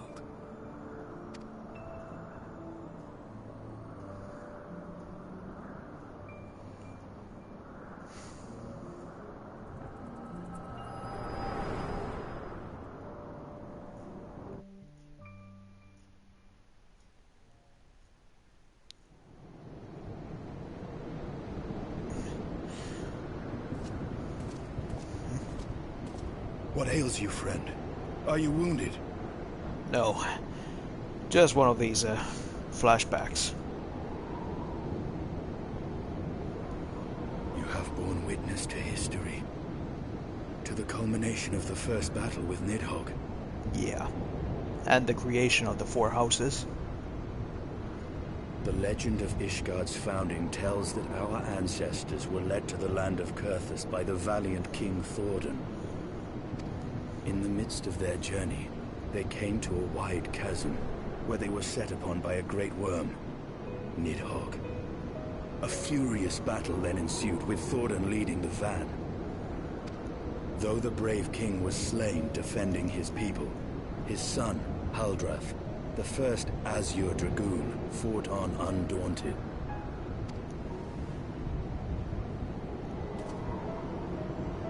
And with a mighty thrust of his lance, he gouged out Nidhogg's eye, forcing the wicked creature into retreat. Thus did this eldritch orb become a sacred treasure of Ishgard, lending its power to every knight deemed worthy to bear the title of Azure Dragoon. A rousing tale, is it not? Would that I could still believe it. But your vision, which we must accept as immutable truth, leaves no room for doubt, save on one point. And that is? If Haldrath took both of Nidhogg's eyes, then how came this eye to be lodged in the worm's skull? Yeah, it's not red.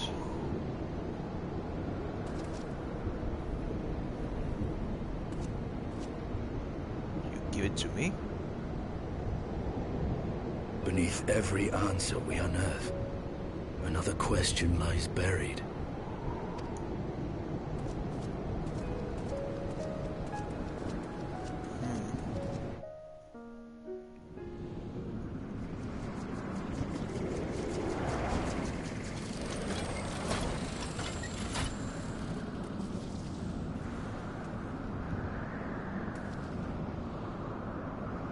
Twas a fierce battle, but one I knew we would win. Your fame is well deserved, warrior of light. Full proud am I to have fought at your side. I would fain return with all swiftness to Ishgard to inform the Lord Commander of our triumph.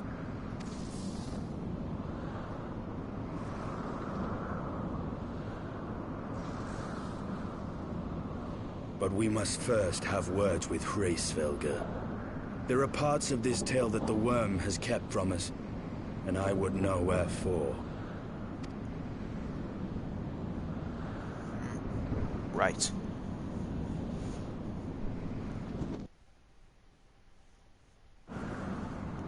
Something doesn't add up. Though Nidhogg is fallen, my heart is yet heavy, and this stain of corruption pleased me not. When all has been put to rest, I must needs forge my armor anew. Yeah. Instead of Azure Dragoon, you're now the Crimson Dragoon.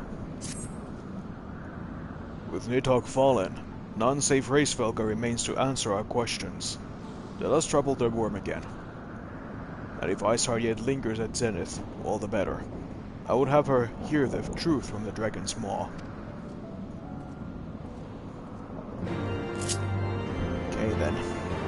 Let's go there in style.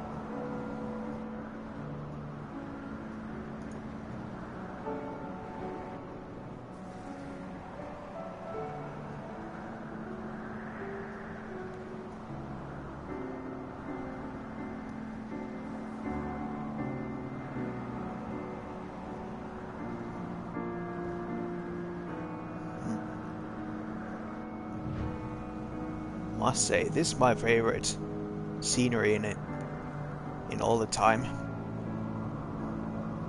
Little bit of sunlight yet, and then there's night skull, and then night sky.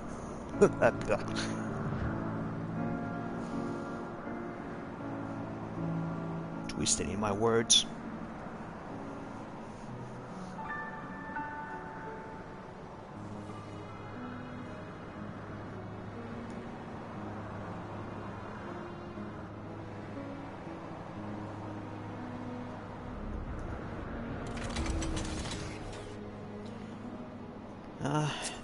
Still here.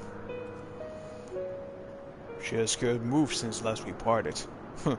Praisewelker's confession will soon shake her from a stupor. 'Twas you, was it not? The furious screams of the dragons carried far. You have slain Nidhogg. What more could you desire from this place? Will you not allow Praisewelker to mourn the death of his kin in peace? Spare us your sanctimonious judgment, Ice Maiden. We have a gift for the Great Worm, and a mystery that can no longer lie buried.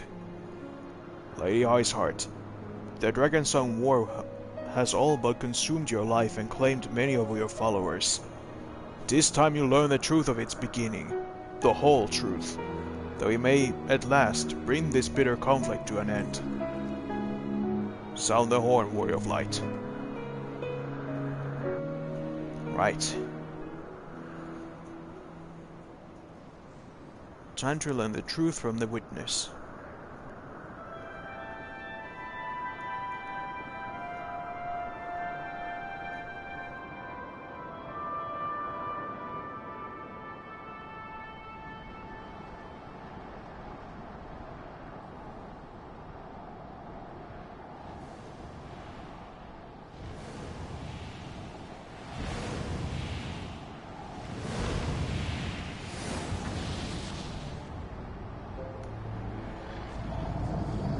Hello again.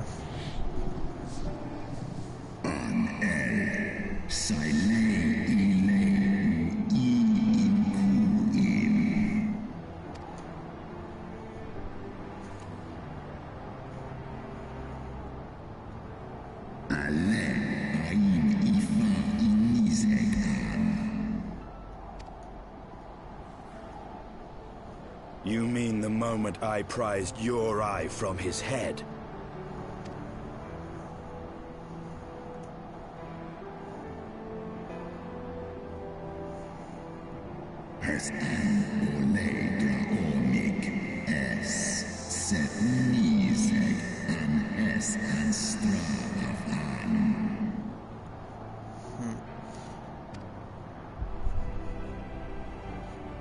That explains why you had your eyes missed. Now we bring it back to you.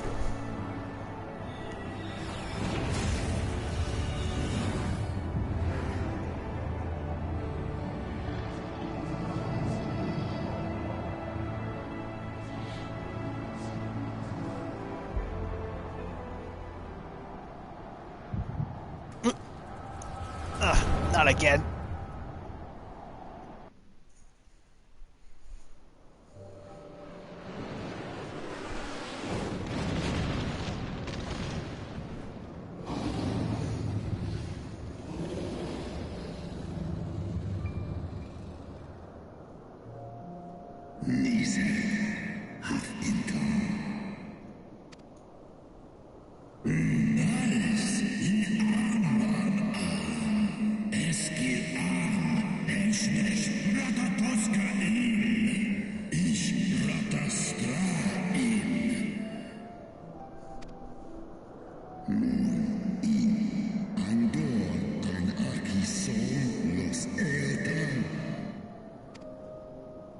Osk inige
So it's that easy to give one of their eyes.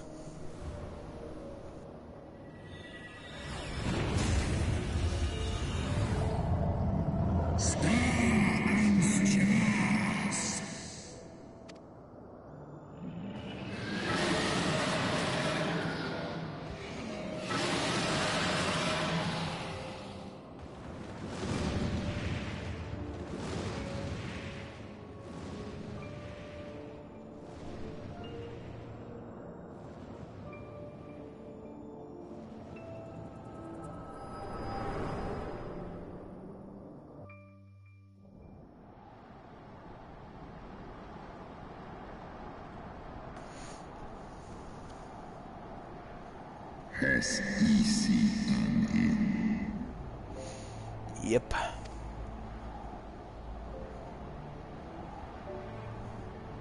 It was yours. Your strength that sustained Nidhogg all these years. Would that Haldreth had dealt the worm a killing blow.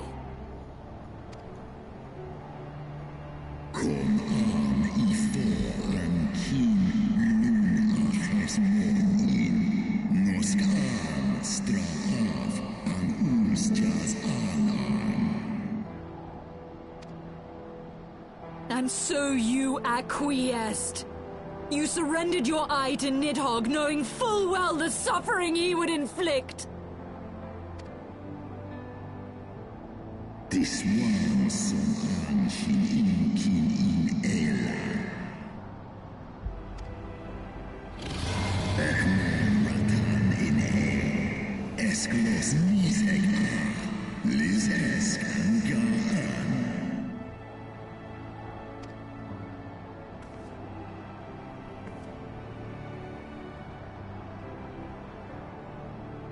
I'm fire. Koluman.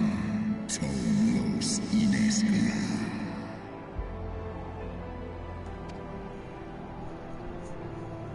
Kas echi shiso.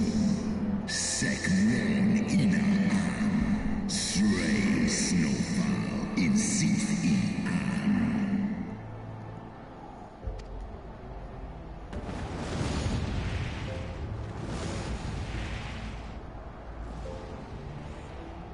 There he goes again.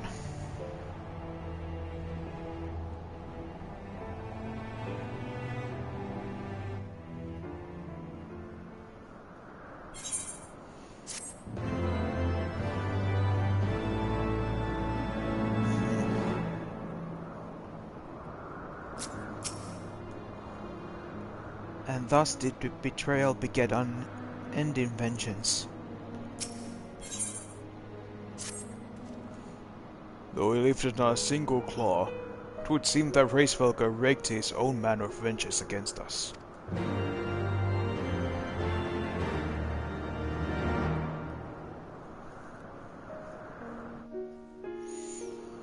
Yep. 'Twas my life's goal to slay Nidhogg, but I find there is little joy to be had in its accomplishment. But you have rid the world of a hate-filled creature, and ended a bloody war in so doing. I lost my family to Nidhogg's flames, and 'twas with fury in my heart that I took up the lance.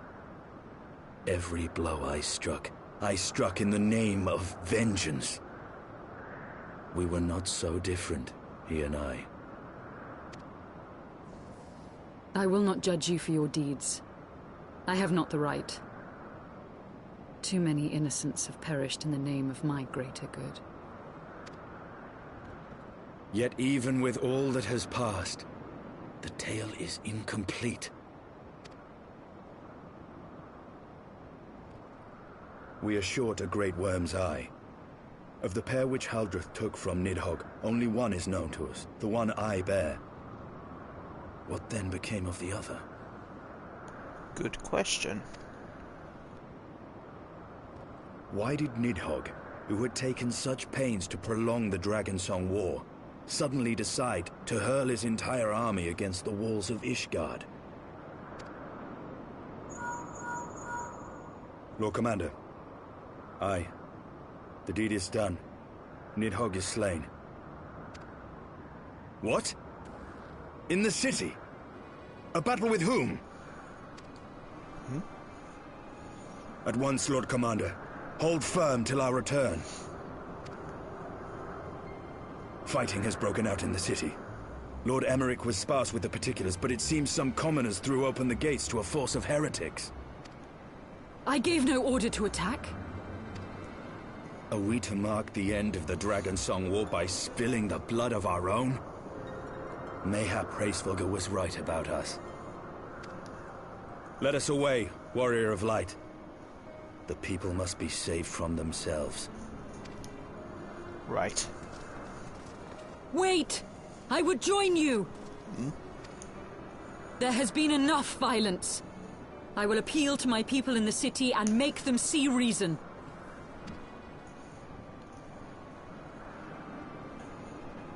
Alright then.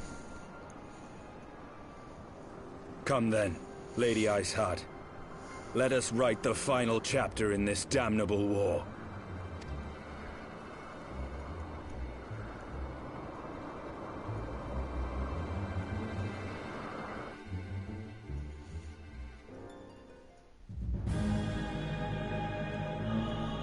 Meanwhile...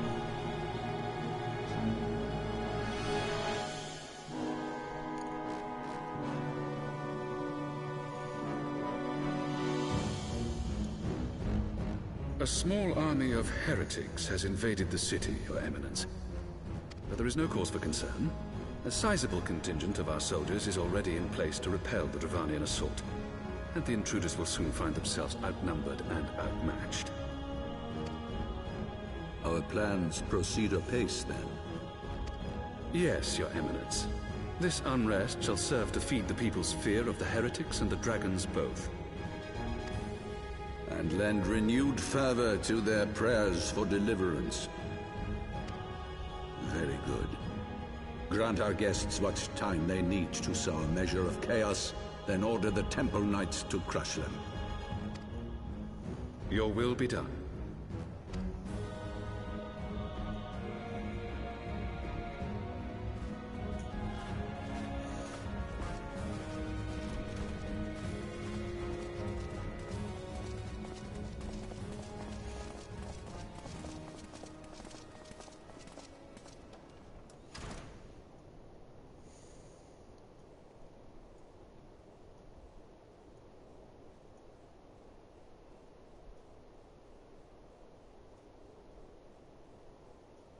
The moment is at hand.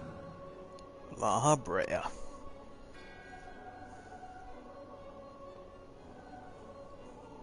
Excellent.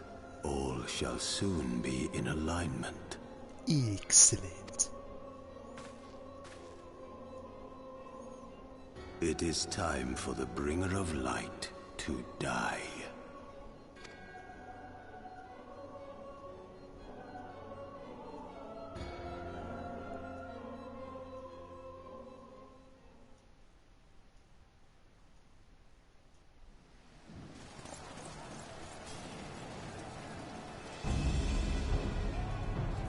Oh god, the city's in flames.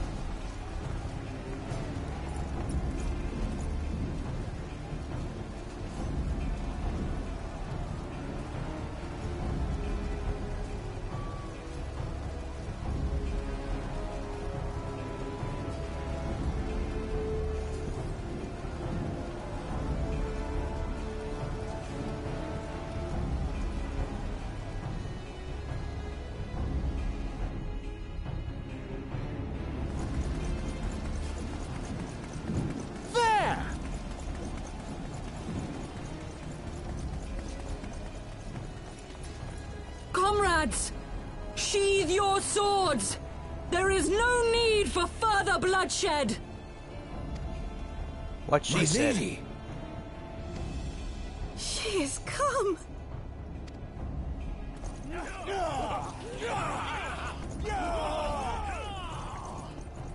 Hear me, brothers and sisters! The war is ended! Nidhogg is no more!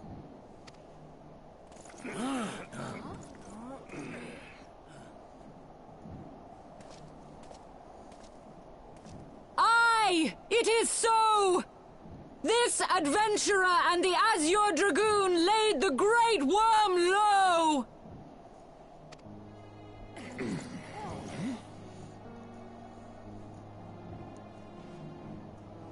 The endless cycle of violence between man and dragon was born of our forefathers' treachery.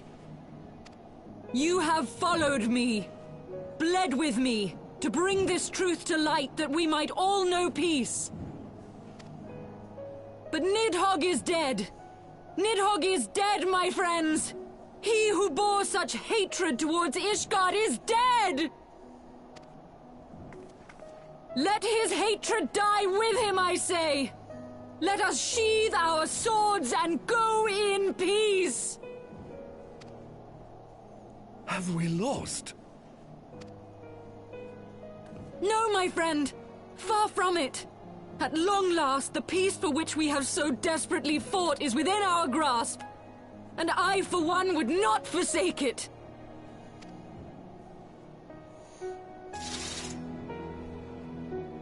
Peace?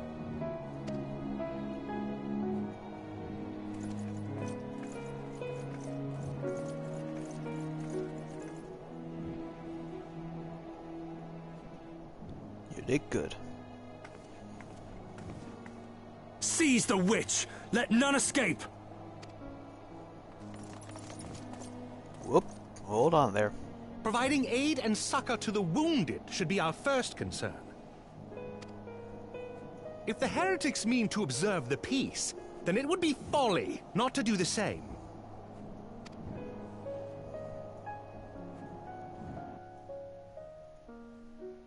Nicely done there, Harshavant.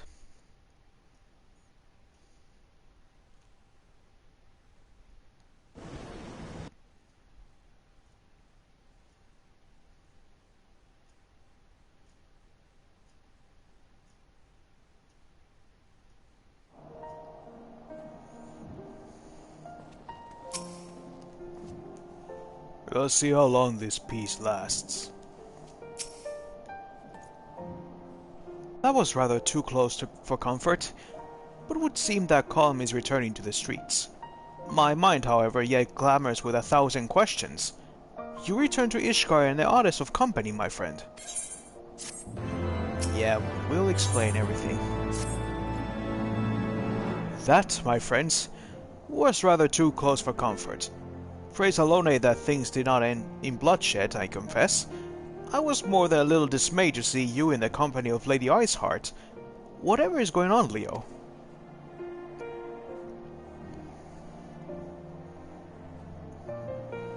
Beg pardon? You traveled to the Turning Mists together, along with Estinian? Never was there a more unlikely alliance, nor more so magnificently effective. Nidhogg dead, the heretics pacified. Father and Sir Emeric must know of this. Let us break the news to them together. I will bring Sir Emeric to Forta Manor. Yes, an excellent suggestion. Very well. Leo and I shall await you there.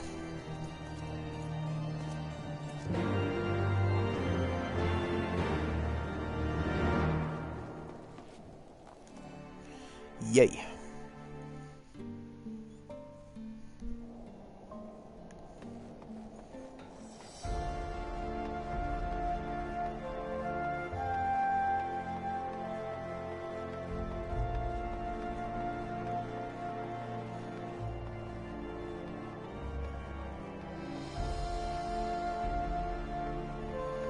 The streets are at peace yet again.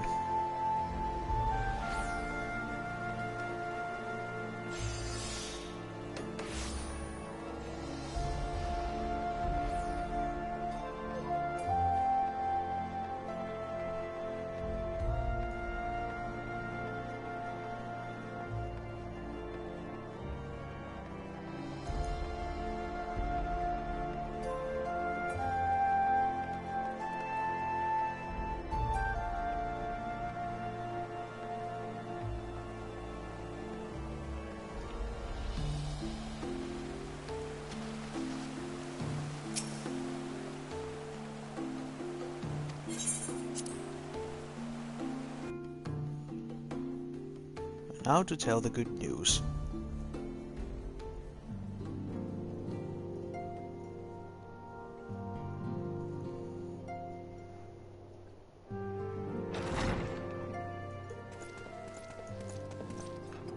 Praise Halone, you are safe. My safety was never in doubt, Father. For I had the Azure Dragoon and the Warrior of Light by my side.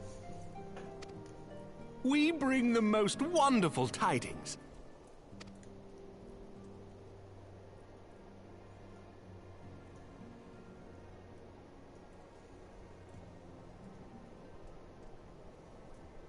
The infamous Lady Iceheart? Here in Ishgard? This is most unexpected. She has done much to quell the violence. The Inquisition may not approve, but we are glad of her presence. And with the Great Worm's demise, even our nation's more reactionary elements will have scant grounds to press for her immediate impeachment. My thoughts exactly. What of the truth revealed to us by Hraesvelgr?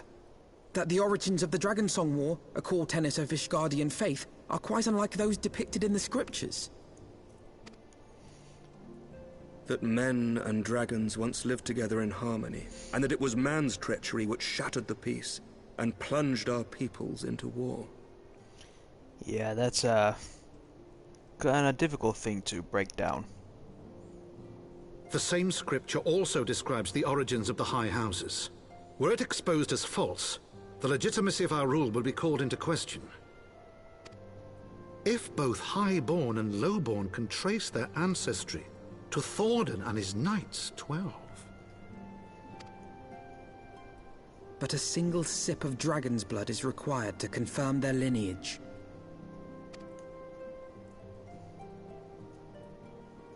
If the Holy See knew of this and chose to remain silent, their crimes are grievous indeed. Regardless, this state of affairs cannot be allowed to continue.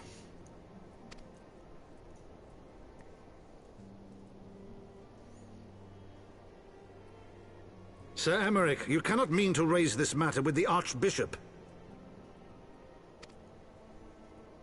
Pray consider what you are proposing. If the Holy See chose to conceal the truth for centuries, what reason would they have to reveal it now? At best, you will be branded a heretic and clapped in irons. Then at least the Archbishop will have shown his true colors. My friends, this war will never truly be at an end until the truth is made known. You must see what lies on the horizon if it is not. When ruled by fear of a common enemy, we were united. But now we have none. During the war, the Highborn needed men to lead, and the Lowborn men to follow. Not anymore. 'Tis but a matter of time before the old order is called into question. Lady Iceheart will share the truth with her followers, and the Holy See will be powerless to stop its spread. The disenfranchised will rise up united, and blood will flow in the streets once more.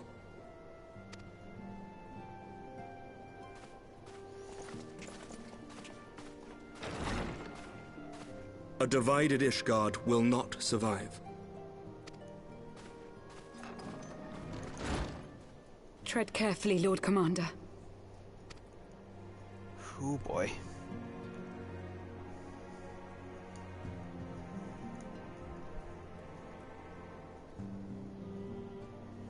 My lady, is it wise to let him go? I sympathize with the Lord Commander's desire for reform, but to approach the Archbishop in this manner bespeaks an idealism to which I did not think Sir Emmerich prone. Though he comports himself as a realist, he has long dreamt of reform. 'Twas that idealism which first drew me to him, that which made me swear an oath to serve. We must not think of ways to hinder his cause, but rather ways to aid it, even should the Holy See cry heresy. You cannot mean... If the Lord Commander does not return from the vault at the appointed hour, I mean to go and fetch him. Have care, my lady. Your words border on treason. Should they reach the wrong ears, you will be declared an enemy of Ishgard. That is a risk I am willing to take. Lest you forget, my lord, I am not born of this land. My loyalty is to the Lord Commander alone. But I speak only of what may come to pass. If the rumors regarding his heritage are to be believed, we have naught to fear.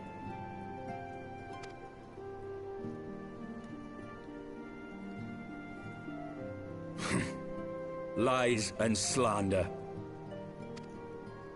Forgive me, what rumors are these? That Sir Emmerich is the Archbishop's bastard son. Whoa. Senior clergy are not permitted to marry and sire children.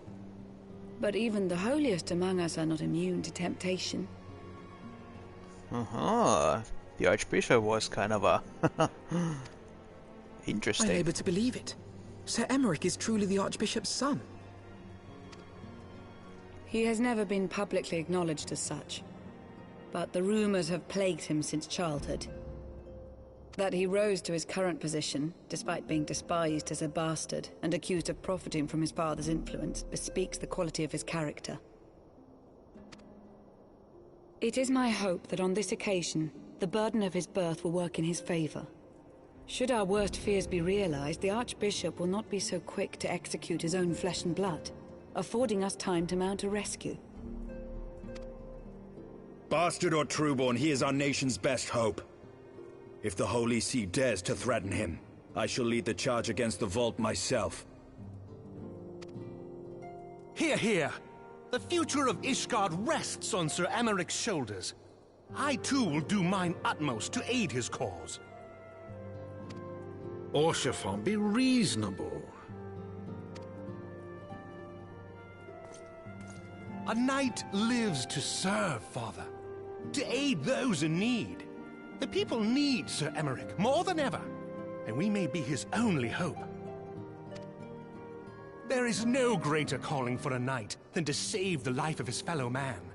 I swear to you, on the sigil of our house, that I shall do this and make you proud.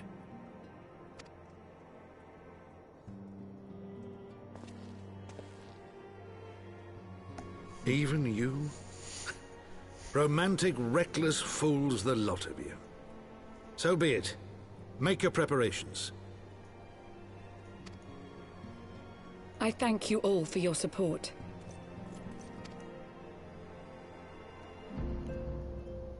Thanks us later when we save Emmerich.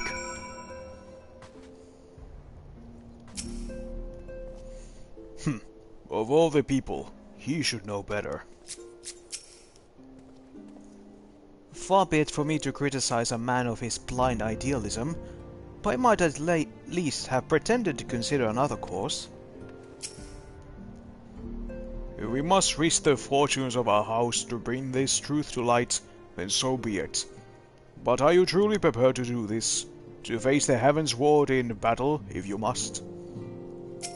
Yeah, I'm ready. Have no fear, Father. My arm will not falter, my shield will not break. I promise you, we shall prevail. Though your assistance is most welcome, a fear will not be enough. Few as we are, we will struggle to reach the Lord Commander. If we are to succeed, we must needs recruit others to our cause. Have someone in mind?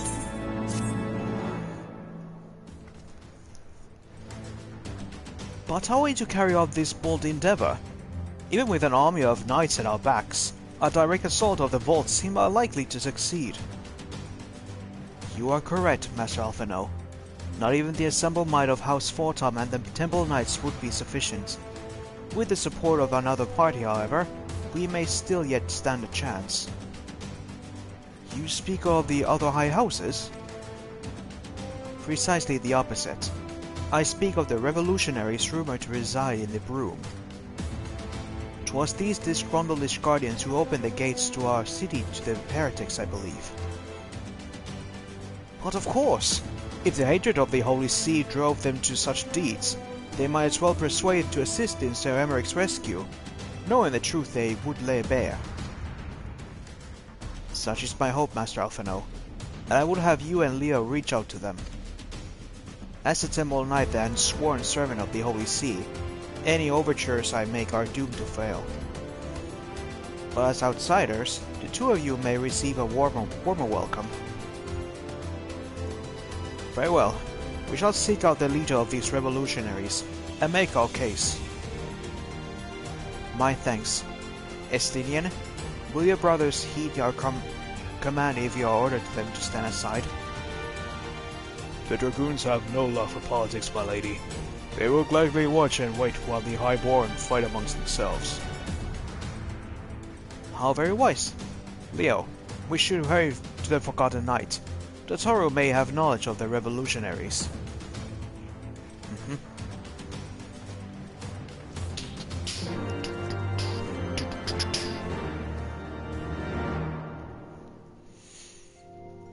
Now then, time to gather some new friends.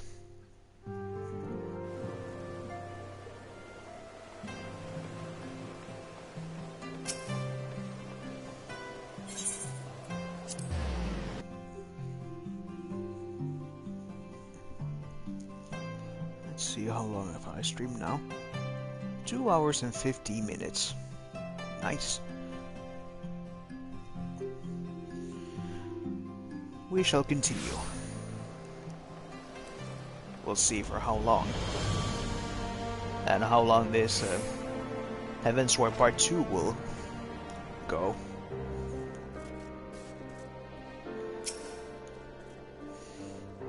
It would seem that the Forgotten Knight has spared the worst of the earlier chaos.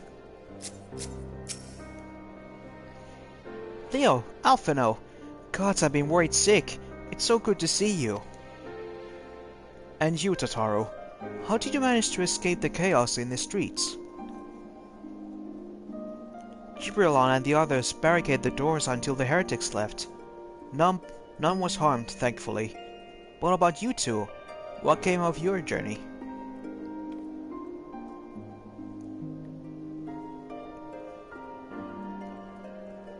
You're not serious. What was Sir Emery thinking? I mean, the way you two talk about him, I would have believed. Anyway, I heard rumors of the people you're looking for, but I doubt they'll be of much use. The only thing I can say with any certainty is they led by someone called the Mongrel. A queer moniker if I ever have heard one, but maybe will make the individual in question easier to find. Come, let us all make inquiries below.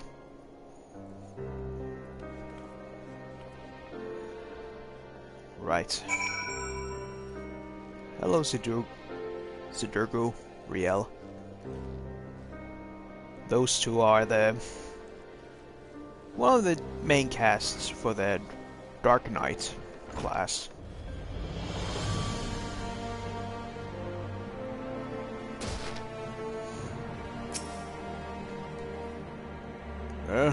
What's that? Speak up! I can't hear as well as I used to. Okay.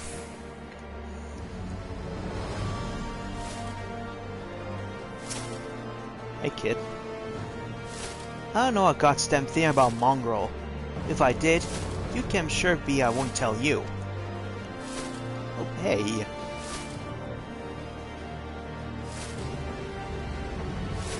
Oh, they're throwing snowballs at me. Ugh.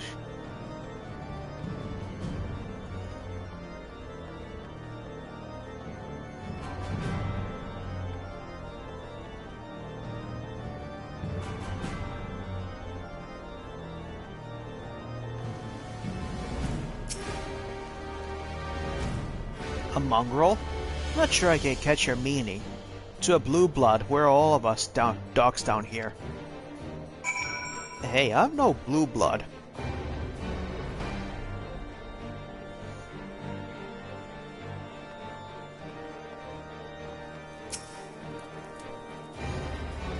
At first, the people here were a bit of a standoffish, but with a little effort and a lot of parley, I managed to make plenty of friends. Not a single shred of information, just as I expected. These revolutionaries wouldn't have evaded capture for so long without the masses complicitly. Still, it's good to know that the Taro's ears are as sharp as ever.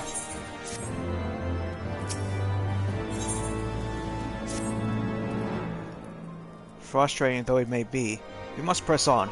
While I continue speaking with the people of the Broom, why not go and see if Gibrillant knows aught of value? As the proprietor of the Forgotten Knight, surely he must have heard of whispers of the mongrel before. We can only hope that he will be more forthcoming than the others.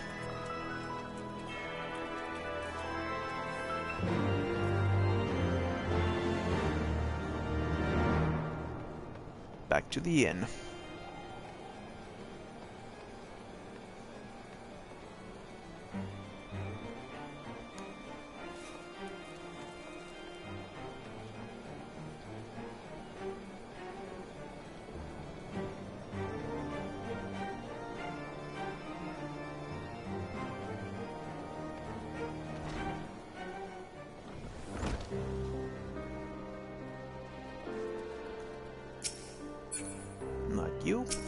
You. You know, people long for a sympathetic ear, but they need to know that it comes with tight lips. Discretion, Leo. That's what my customers expect. If they don't get it, then I don't get them. That being said, enough with all my sympathies. I've heard the tales, and I know you've done right by highborn and lowborn alike. Least I can do is point you in the right direction. But to do that, I need you to do something for me. So happens there's a hunter up in the Crozier who owes me a fair bit of coin. However, I have agreed to accept payment in fresh herbs. Go and get them for me. Agreed? Okay. Hey, another lion, bro. Nice to see. Some other, Hrothgar players. Can't wait to see what the female Hrothgar will look like in the next expansion.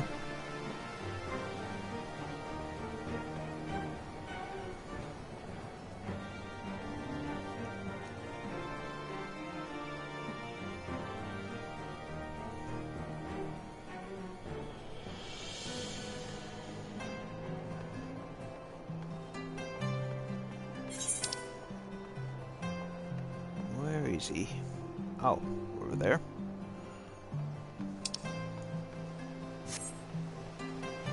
So we now use this teleporter.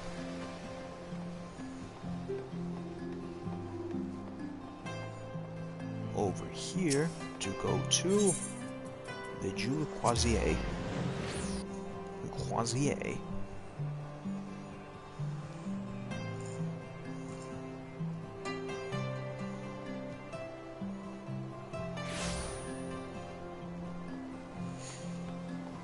I wonder if they, on the French dub, they actually use these names. Hey guys. I say, the tales they are telling in the streets. Lady Iceheart, infamous leader of the heretics, a ravishing beauty? They say her hair is white as ice. I wonder what's the color of the hair. Onward, my boy, you're still here? Fancy that. My lord, the leer is most unbecoming.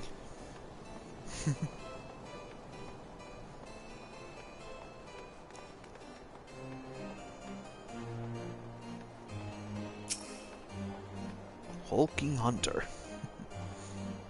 So you're Gibrillon's errand boy? Good, good. How's he doing? Same as always? Right.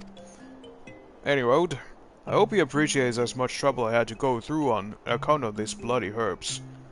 Tell him to enjoy them while they last, because I doubt we'll be able to find any more of the next year.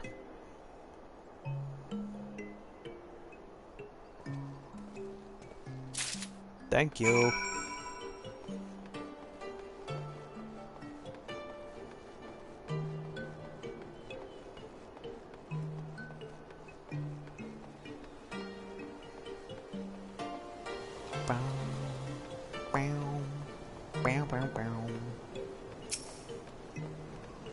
back to the Forgotten Knight.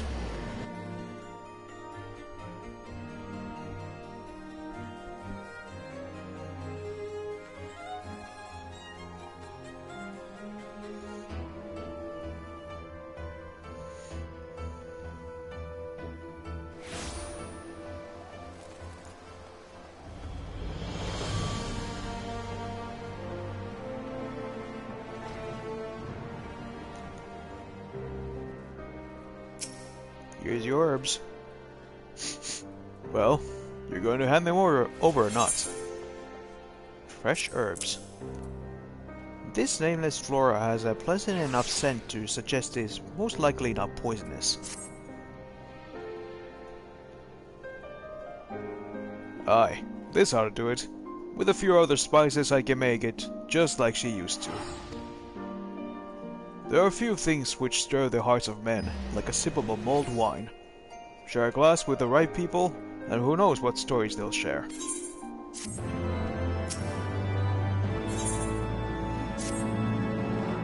Now that I think on it, there is a woman I know who's rather fond of this blend. Hieritha is her name, and she resides in the Pillars. She's a maidservant to some noble house of another, I forget. Anyway, be a shame if she didn't get to try this wine. Why not give her a bottle?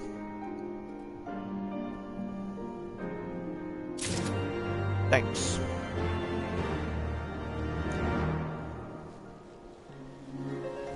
Leo Platinum, Warrior of Light, the delivery boy strikes again.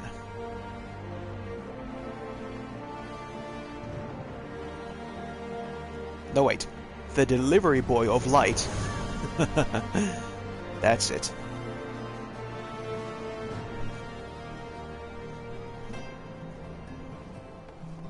And there's the lady. Yes, I'm Hieritha.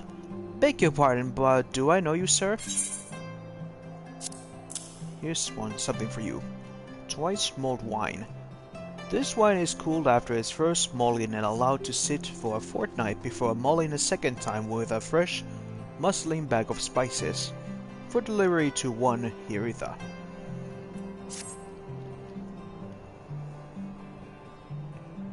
I know this smell. This is the wine that girl used to prepare. Her special recipe. It must be decades since I last tasted this. Oh, the poor dear. Such a shame that she was taken in by that Baron. He got a dashing figure, I'll grant you that. Tall, slender, long of ear. But those dazzling ruby eyes of his were filled with lust.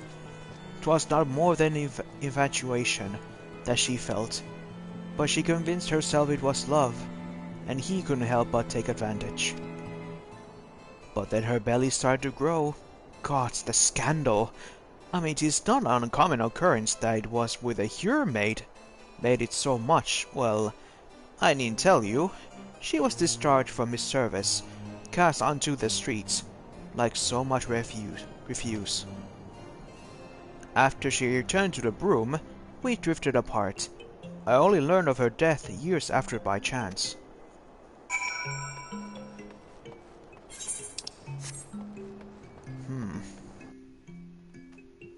Interesting.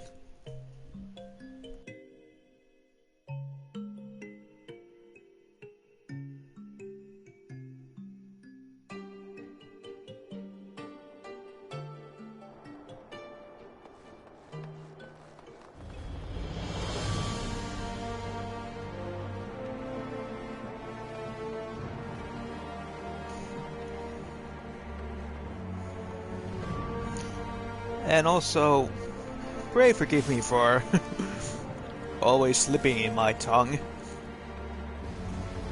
I don't know why, but every time I try to speak out loud, I mean read something out loud, I always seem to read the text so wrong.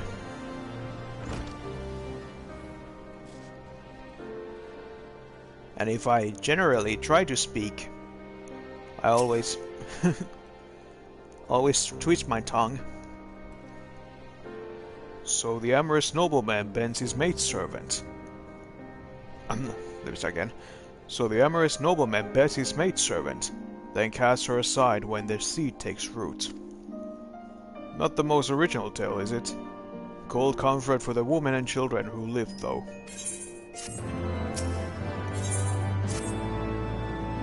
Even the penitent can appreciate wine from time to time. Take Geraldio, for example. Surely you heard of him, no? He's a monk who offers succor to the poorest of the poor in the Broom. A man of many vows, but none which prohibit spirituous beverages. Aye, if ever there was a man who deserved a drink, it'd be him. Okay. Another delivery.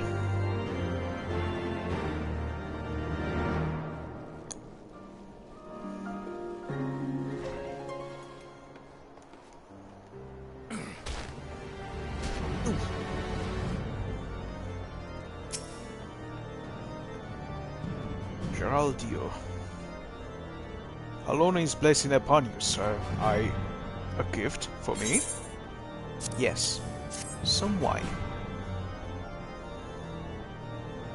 This scent.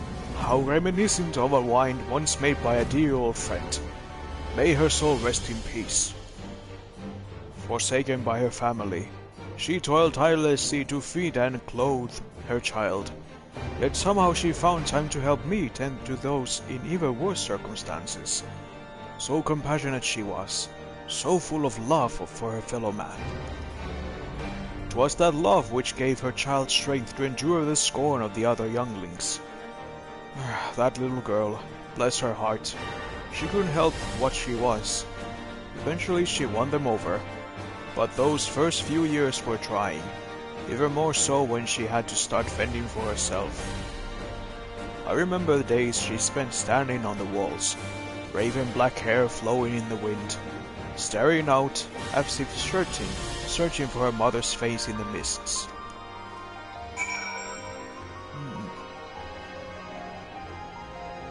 So this raven-haired woman must be the mongrel.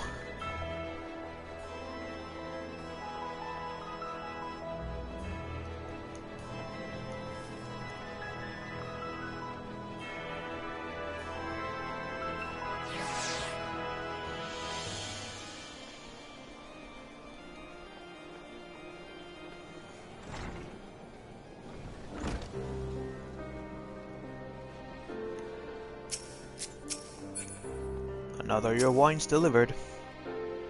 She was a remarkable woman, Leo.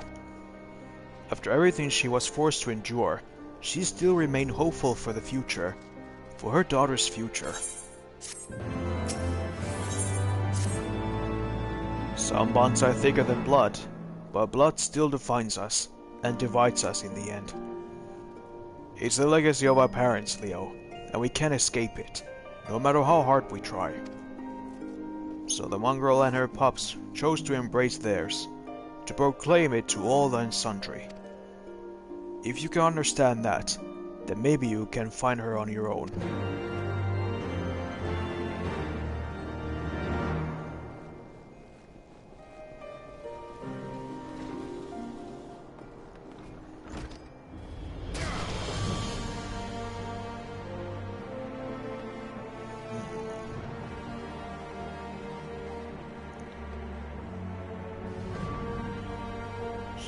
With the broom starbelly. Must be up there.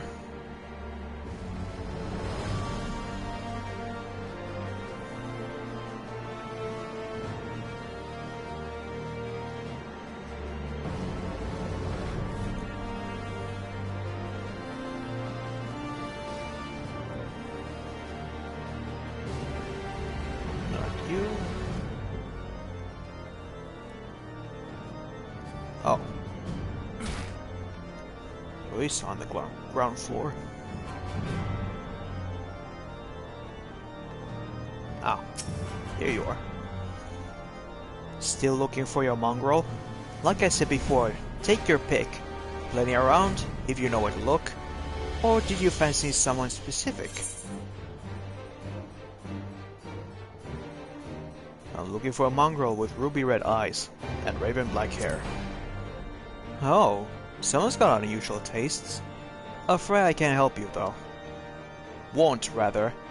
It's bloody obvious you ain't for the broom. Did you think I'd just tell you cause you asked nicely?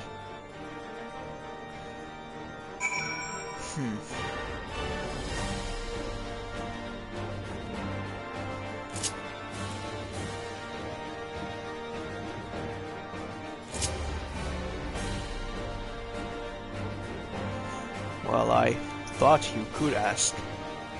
If I said nicely. But no.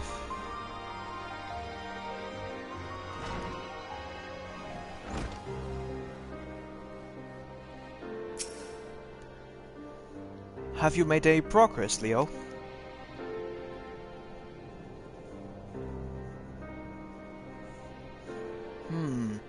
So a mongrel was born of a Alazan nobleman and a Huron maidservant. Granted, it is no location, but it's far more information than we had before. Yes, now that her striking features are known to us, maybe we need to only remain vigilant.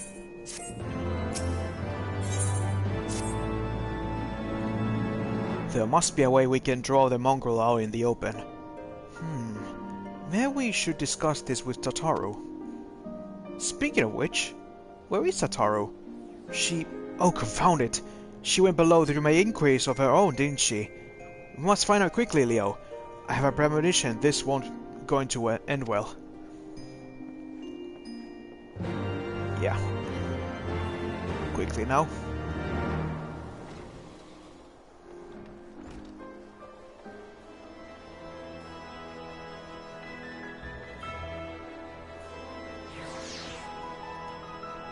We must save our little beloved Lalafell.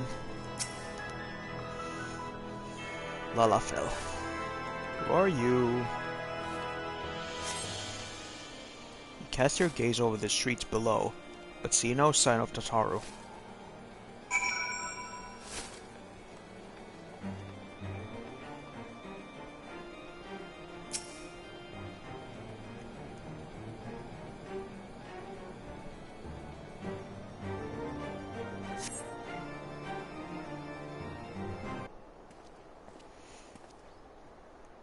She must be around here somewhere. I take it you have no luck either. Nope.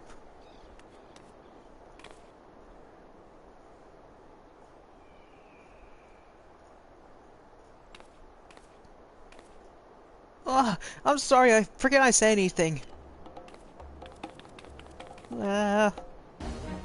Wait, down there. Is that Tataru? Those men are chasing her. Quickly, Leo, after them.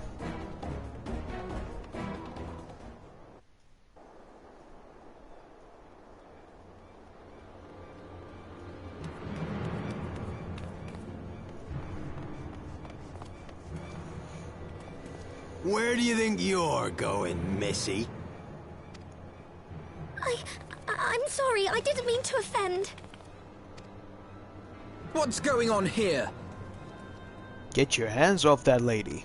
What's it to you, boy? Piss off. Hold on. I've seen them around. They're in and out of House 4 Tom's Manor all the time. Oh, I see. Skulking about at your highborn master's bidding, eh? Bloodhounds hoping to catch a whiff of heresy, is that it? You are quite mistaken, I assure you. We came here to help. And if you know what's good for you, you will let us pass. Haha! Listen to the pups yapping. Come here, boy. I'll give you cause to yelp.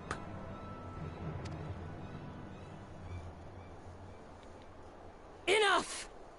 Leave threatening women and children to our betters. We don't have the knack. Oh?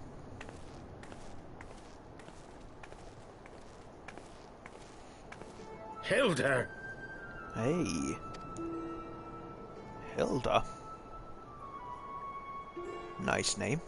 Lay a finger on the blue blood's pups, and you're like to lose the hand.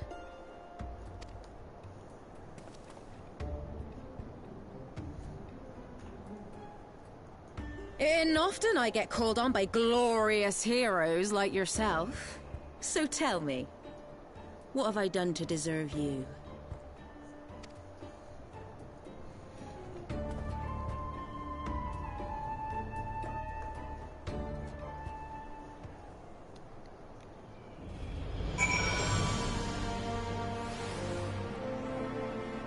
Raven hair and bloody eyes. They didn't much care about my story about the weathered cane. For once, it would seem the fates are smiling upon us. Had those ruffians forced our hand, I dare not think what would have ensued. What is you got to say? Say it. I got my eyes on you. Before you start, let's go somewhere a bit more private, eh? The Forgotten Knights, say.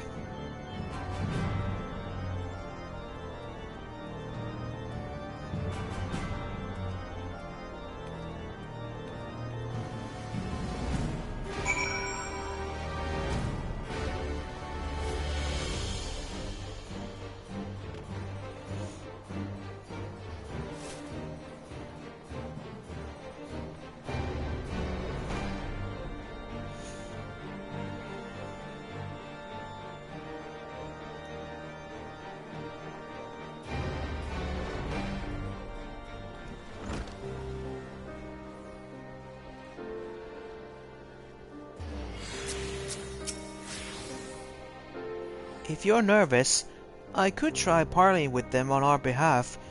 Perhaps they'd be interested in techniques of working low on logs. Or maybe the tale of the cursed gladius?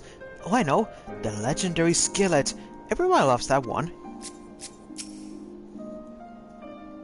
I think it best if you take the lead this time, Leo.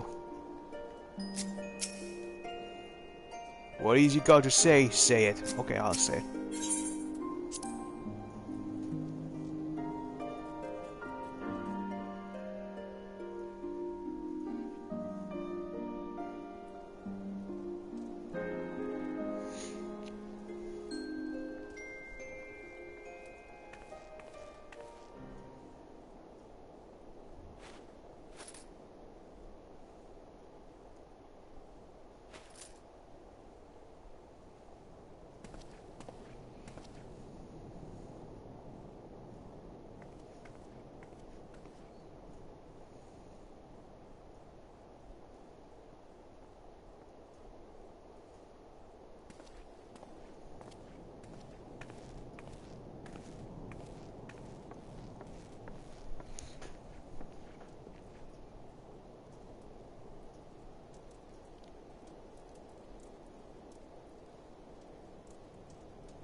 And that's our story. So, while you're on your way to kill Nidhogg, you stumbled on some dirty secrets that the Holy See has been hiding for centuries. Yes. Eh? What are they on about? The high houses. And what makes a nobleman so bleeding noble? They trace their blood back to King Thordan and his Knights 12, the founders of Ishgard. But our friends here reckon we're all descended from the heroes of Eld. Highborn and lowborn alike. Yes. And so Sir Emeric, Lord Commander of the Temple Knights, has gone to ask the Archbishop if he wouldn't mind letting everyone know. Yes. Is he simple? The old bastard will have him executed for heresy. Wow. Seems to me that's what the good sir wants. Seems he thinks a noble sacrifice will serve to prove his claims. We cannot stand idly by and allow Sir Emeric to do this. Ishgard has need of him. Look, you've a good heart, I can see that. Willing to risk your neck for someone else even when his troubles ain't yours. But what's this got to do with me? If Sir Emeric is imprisoned in the vault, we will need all the help we can muster to breach their defenses and rescue him.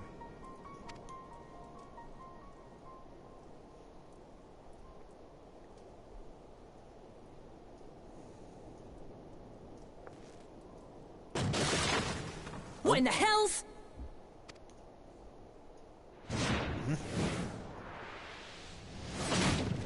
Oh, damn. Ah, the unmistakable scent of heresy.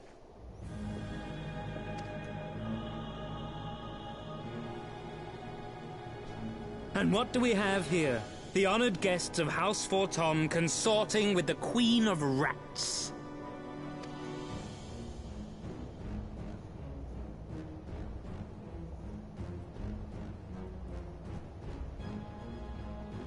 Ooh, plotting insurrection, I shouldn't wonder. That won't do. Sickness is wont to fester and spread. It must be burnt out ere the infection takes hold. I reckon Sir'd be happy to wield the irons himself. Well, so happens I've got irons of my own.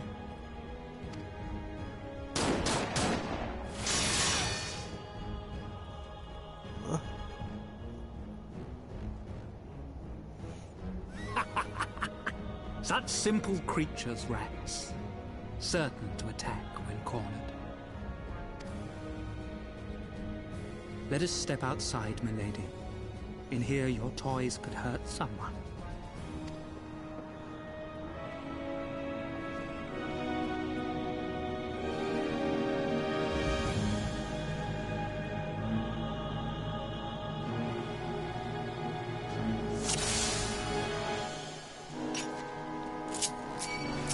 Alright, you had this coming.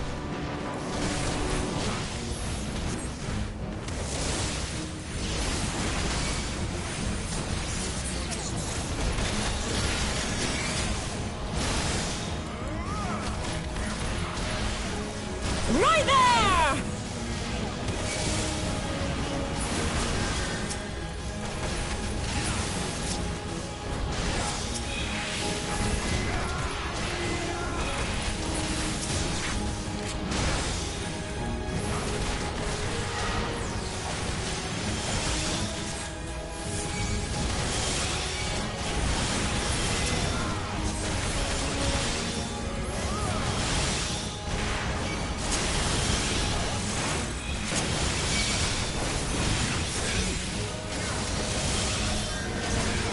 You disgust me.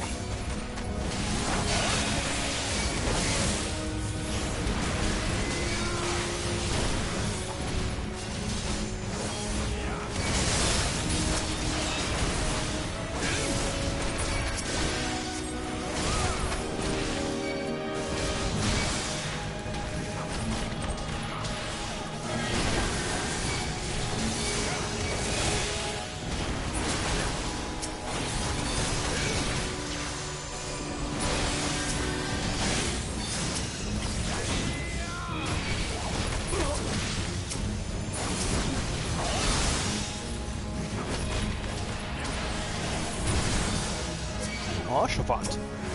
Good timing.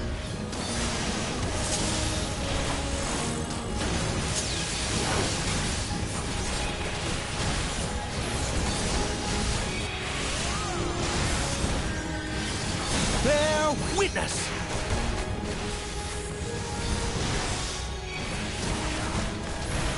Alone, guide my sword!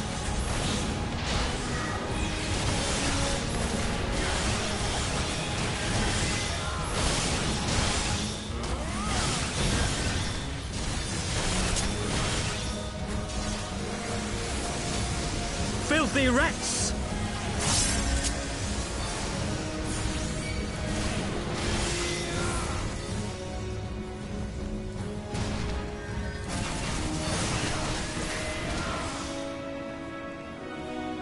Oh, it's following me. Good.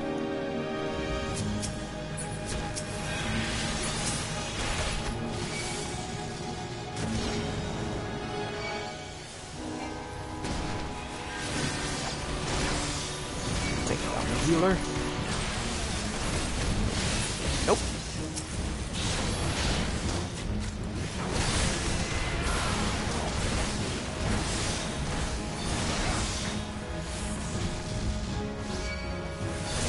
Now the finishing blow.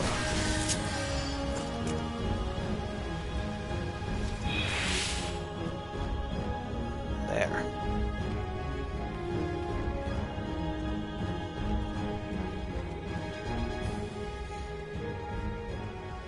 There's no denying your gifts. A well-deserved reputation indeed.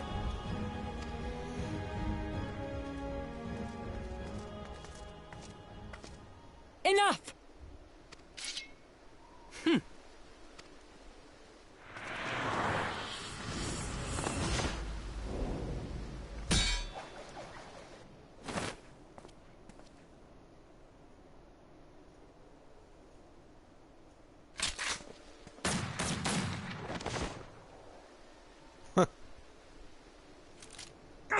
Lucky bastard. Nay, 'tis we who are lucky. Had we fought on, 'twas but a matter of time before our conflict claimed the life of an innocent bystander.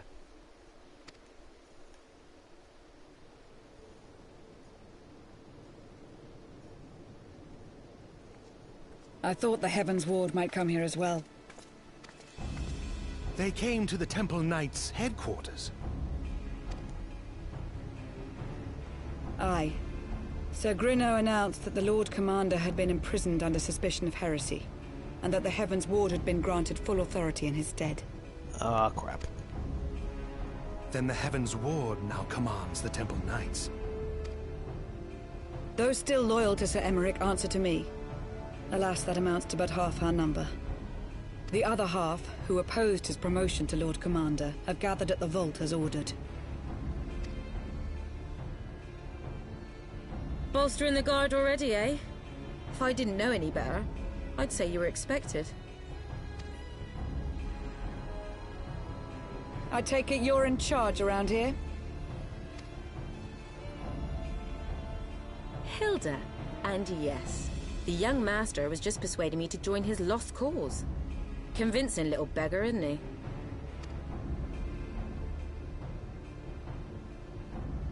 Aye. Your passion moved me. A bit. That, and the fact that we're sick of living off the leavings of our betters. If you've a mind to change things around here, then we've a mind to join you. Nice.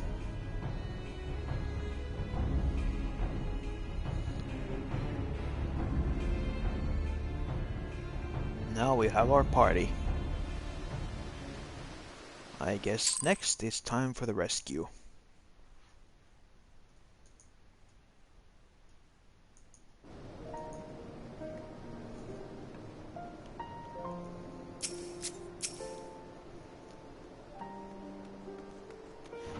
I never liked him, not since his days as an Inquisitor.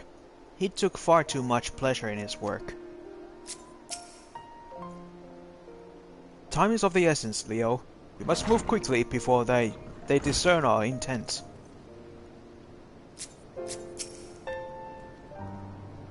I had not reckoned with Temple Knights' involvement. Not as enemies, at any rate.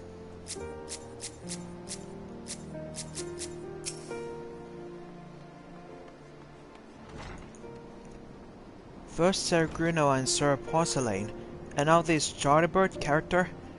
I mean, it makes you wonder, doesn't it? Are all Knights of the Heavensward this bad? They seem to be. Bugger me if you ain't everything they say. How the hell do you do that thing with the other thing?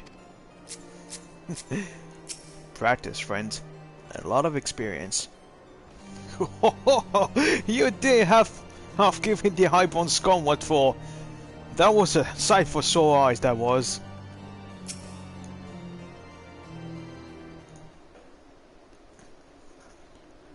Let me guess. You wonder why I chose the mongrel, right? Because it's what I am. And I'm not ashamed of it. Not anymore. Besides, even my pureblood pups have more in common with me than the lords and laddies up on high. They none of them are well bred. Hell, some of their mothers were cast off the spot of fun, same as mine.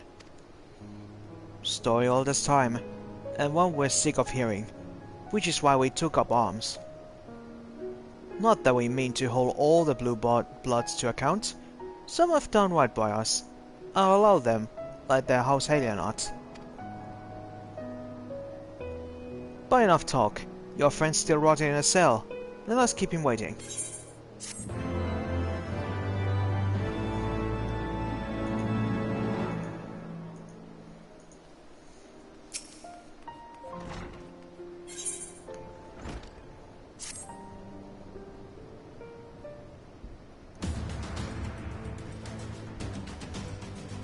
Excuse me. We've been working in secret to undermine the Holy See and the High Houses. That much as I acknowledge. But this nonsense about us throwing wide the gates of the heretics is just that. Nonsense. If not you, then who? Your Temple Knight, of course. Reckoned it was your beloved Sir Emmerich's doing at first. But then I heard how he lost his head. My next best guess would be the Heavensward. That way they've... Twisting my tongue again. That way they have the perfect excuse to go door to door through their broom, slaughter the heretics and their sympathizers in one fell swoop. But the Heavensward scheme did not account for Lady Iceheart's intervention, and so they have been forced to improvise. A fine bloody mess, ain't it? But the die is cast. So what's the plan? We must divert the attention of the High Houses away from the city, and to do that, we need the cooperation of your allies in their service. And what makes you think I have friends in high places? You will be fools not to. Given your goals, low-born knights are ideal recruits. Most swore fealty only out of desire for a better life. If offered opportunity to shed the yoke and live for themselves, who among them would not at least be tempted to take it?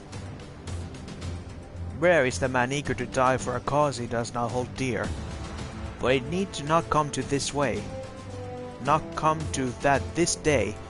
If their fellow knights are deployed afield today with a new threat, a massive of heretics, for example, then they will be unable to join in the defense of the vault. Huh. Spread false reports of an attack and get out in harm's way? You mean? The city will not soon forget the heretics' last assault. If the High Houses believe another attack is imminent, they will have no choice but to act. Can it be done? Can we trick her into leaving Ishgard? Aye. Can we keep them out for long? Not bloody likely. Make sure you're ready before I send word, because you won't get a second chance at this. Then it's decided. To the vault. The Archbishop must be held to account. And the Lord Commander granted his liberty.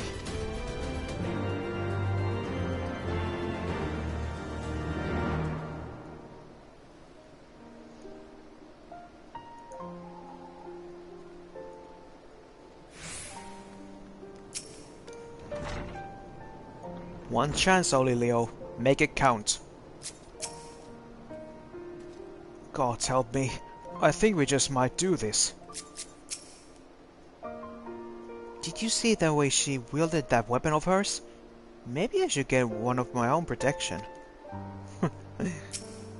Imagine Totaro holding a gun. With allies such as these, we cannot fail. Hearken to me, everyone. We have two objectives. Rescue Sir Emmerich and apprehend the Archbishop. We will therefore divide our forces into two parties. Lord Harshavant, Estinian, Master Alphino, and I will make ready to breach the underground gully and search for the Lord Commander. We will not move, however, until the second party has entered the vault. I speak of your party, Warrior of Light. For this plan to succeed, you will need to fight your way into the highest levels of the vault, even unto the Archbishop's private chambers.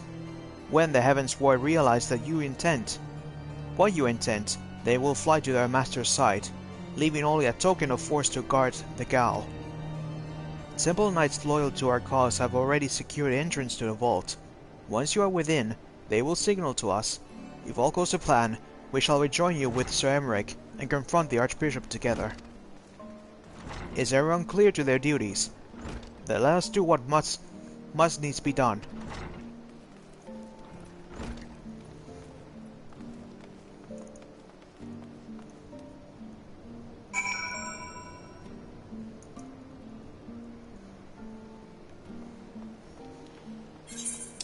Okay, now into the vault. Do a vault while in the vault.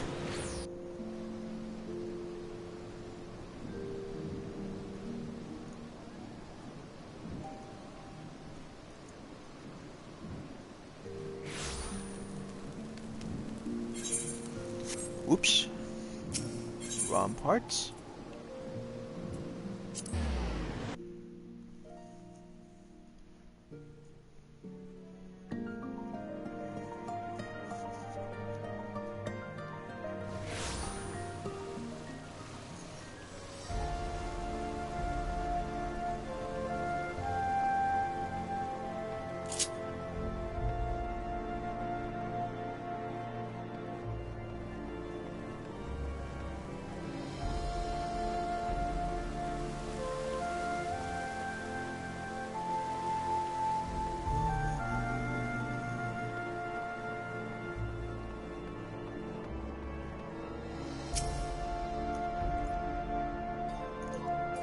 The others are in position, Master Leo.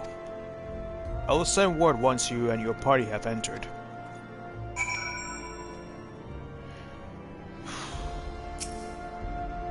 The vault is next. But before I do that, I will take a quick piss break. And same for all of you.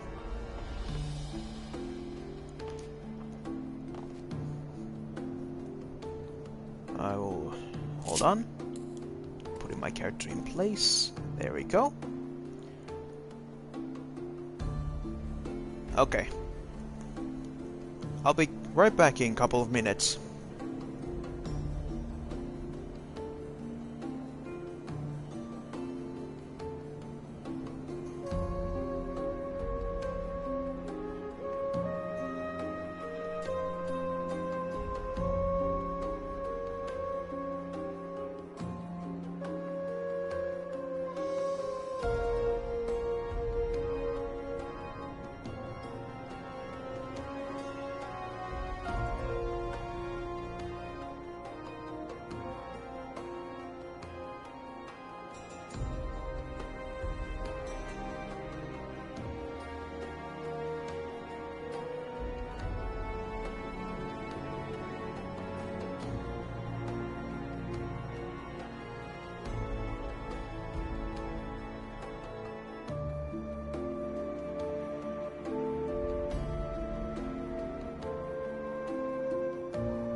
Okay, and I'm back.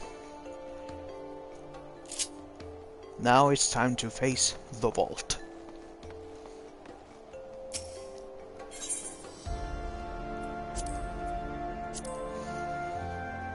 Sir Emeric's attempt to bring the truth of the Dragonsong War to light has ended in failure. Imprisoned by the Archbishop under suspicion of heresy, he now languishes in gaol underneath the vault. Yet all is not yet lost, for Lucia has hatched a bold plan to see justice done. While her party frees Sir Emeric from captivity, you are to lead a party into the highest levels of vault and seize Thornton VII. Though the knights of the Heavensward will attempt to bar your passage, you must press on, for the future of Ishgard hangs in the balance.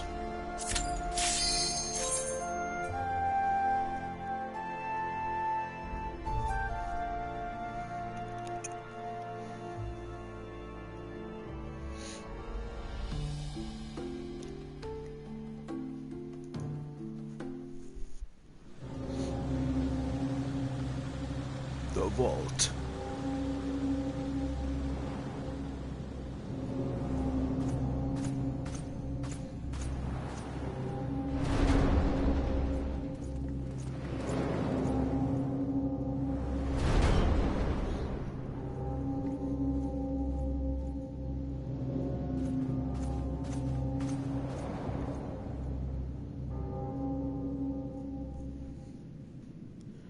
Now, I may not be a Belmont, but let's go hunt the Dracula.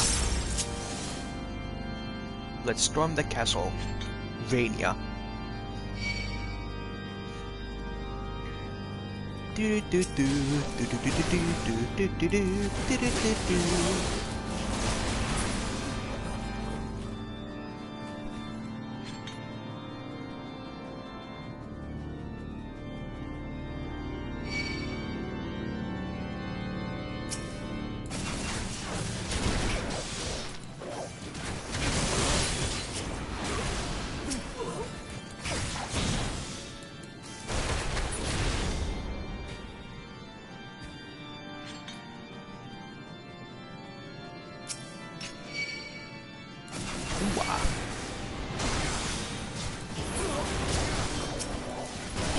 Make way!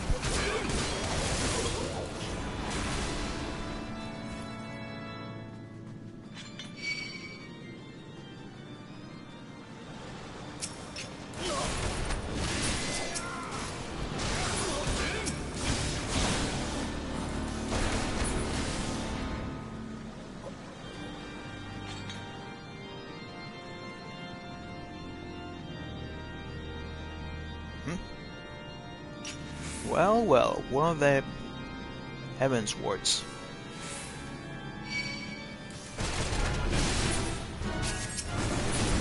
Oh! Whoa! He can transform.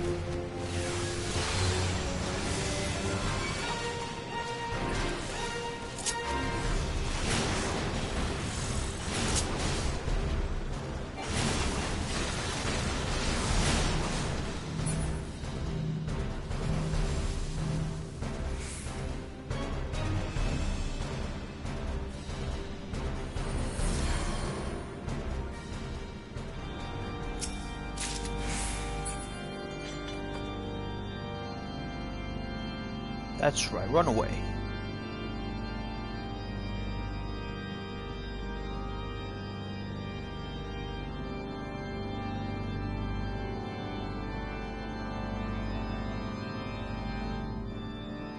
Greetings, welcome to this stream. We are now storming the castle of Ishgard.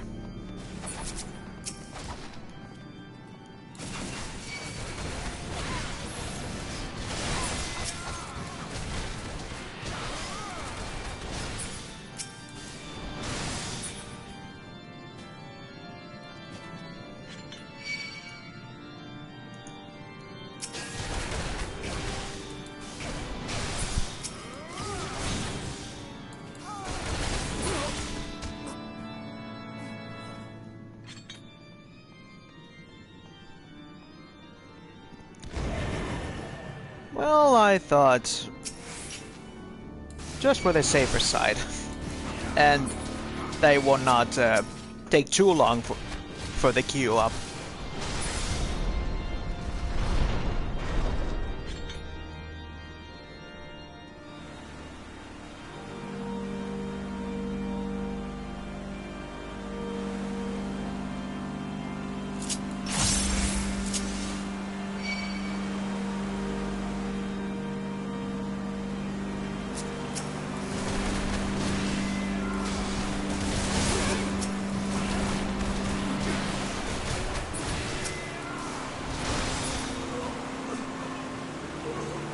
There we go.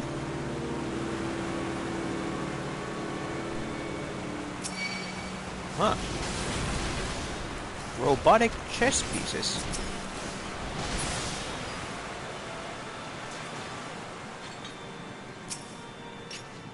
I'll cut you to pieces!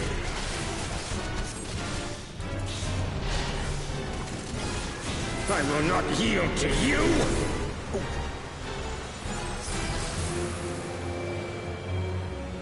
I have the power!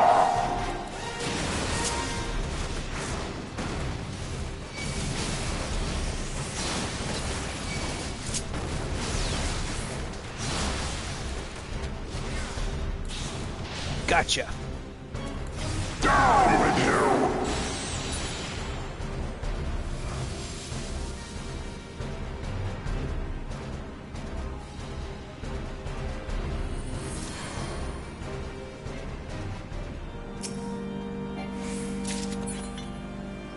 Whoosh. Fight like a man.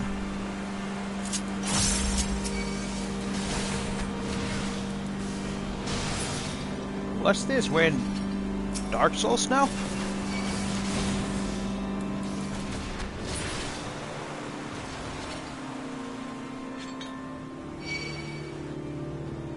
Hold on, guys. I just take this treasure. Thank you. Oh, neat. Some dye.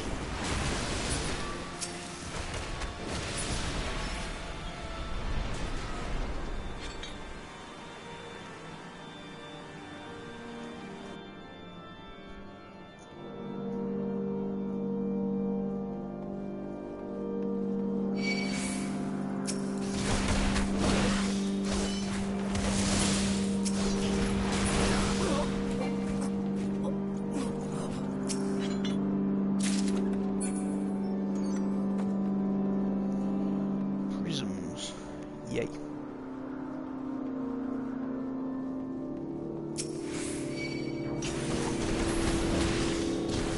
Well, I think I will, buddy.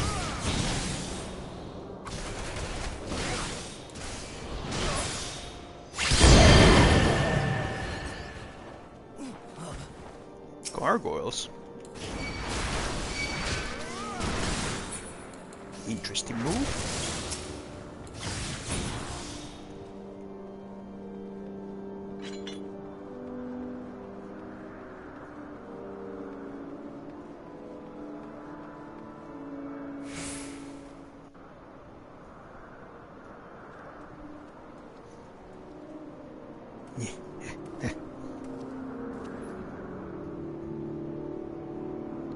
You again.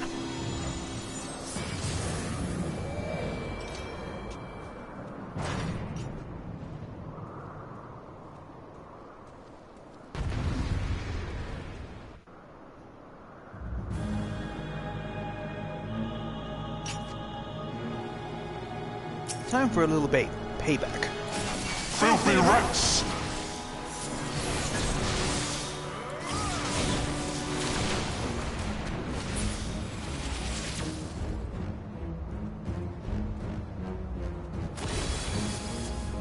And now the final cut! Uh-huh.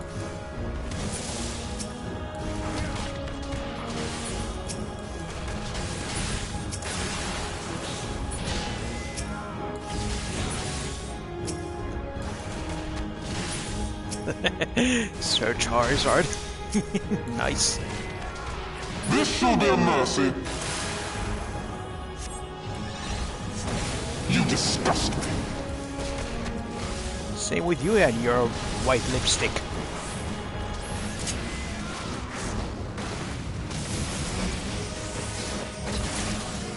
Boom! That's what you get.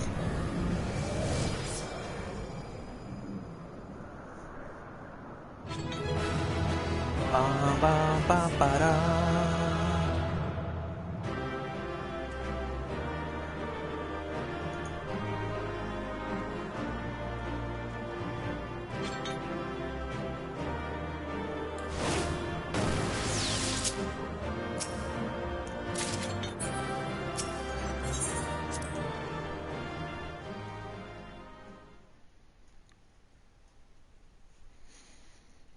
Now, to get the Pope, I mean the Archbishop.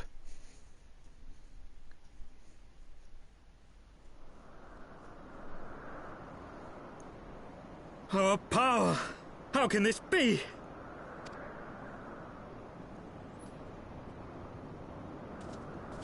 Fall back!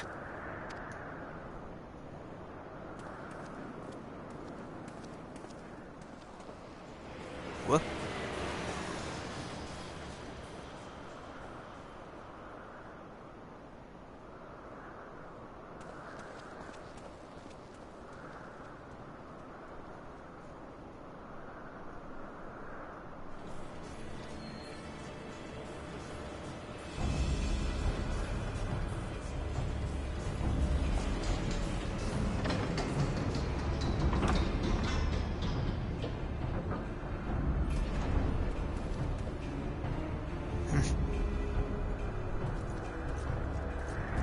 Emmerich, you're okay.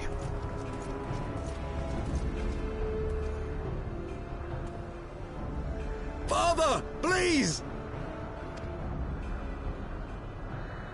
We were not too late, my friend.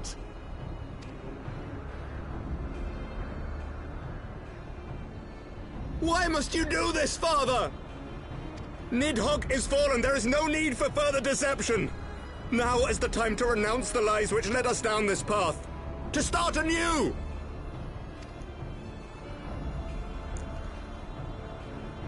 And tear down the very pillars of our society? Our history? Our values? Everything we have built over 1,000 years? A fool to the last.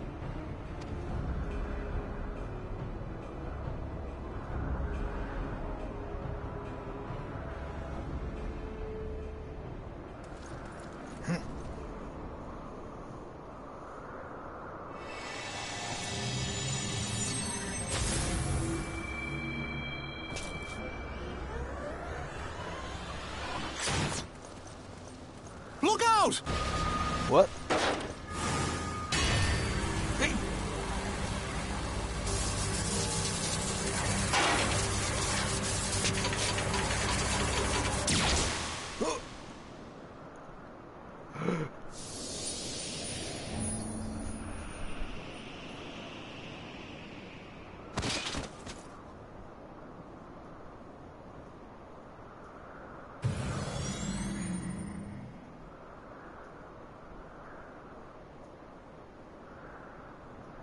Go.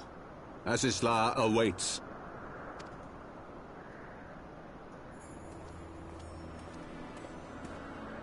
Lord Orchefort!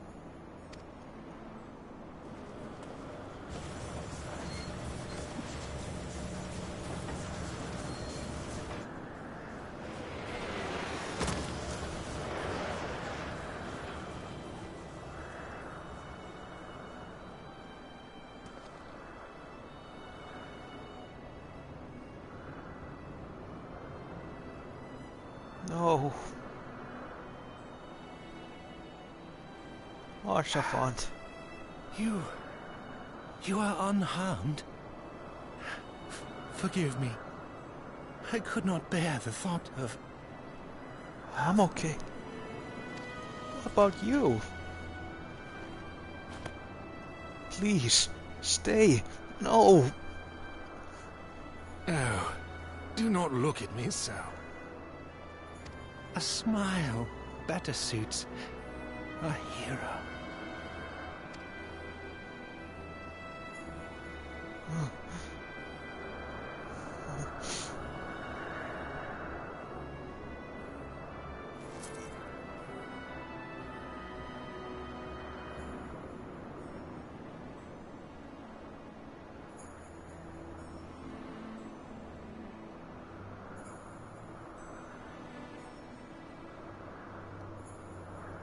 Chevant.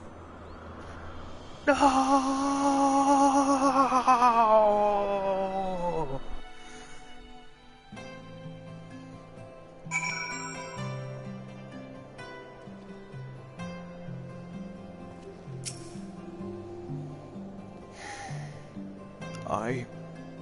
I know not what to say. The others, they are gathered at Forton Manor.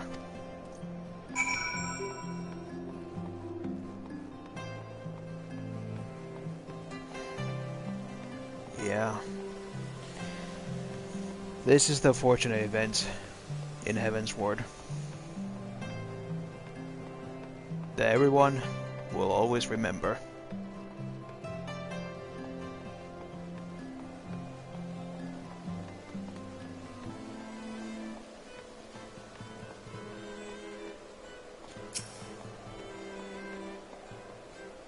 Still heartbreaking, even after all these years.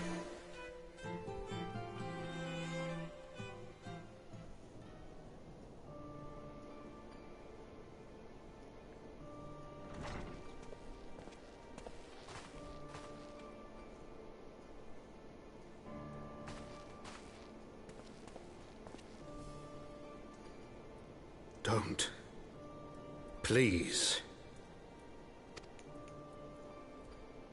A knight lives to serve, to protect, to sacrifice. There is no greater calling.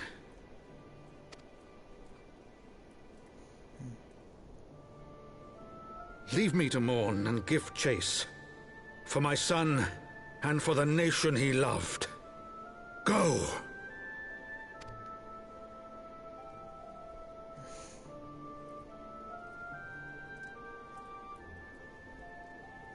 His sacrifice shall not be forgotten. My son.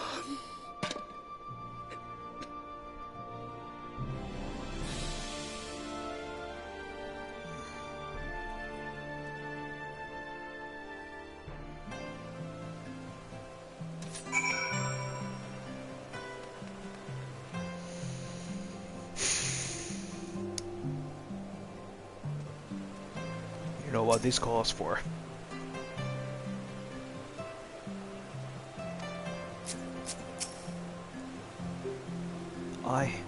I could not stand there in silence, but when all others have forsaken us, Lord Hoshafan took us in, our beacon of hope in a world of darkness. He did his utmost to raise our spirits, so that we might face our troubles with courage, with conviction, so that we might face them as knights.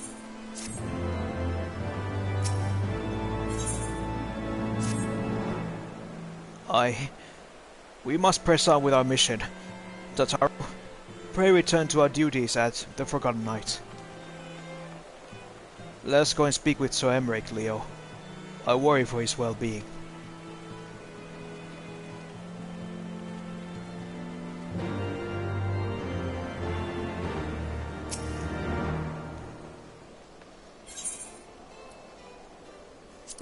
Time for payback.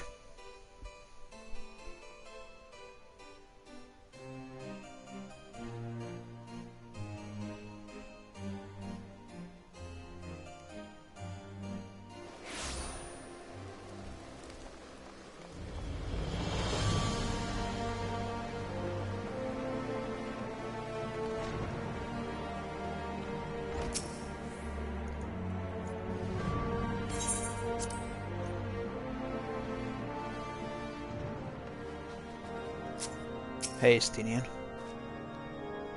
Curse those bloody horsens and piss on their swinging round table.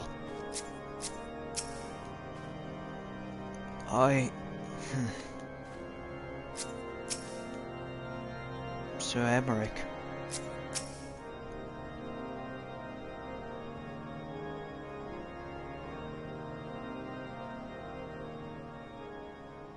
My friends, I am in your debt. Think nothing of it. Your wounds are healing well, I trust. Some wounds do not heal.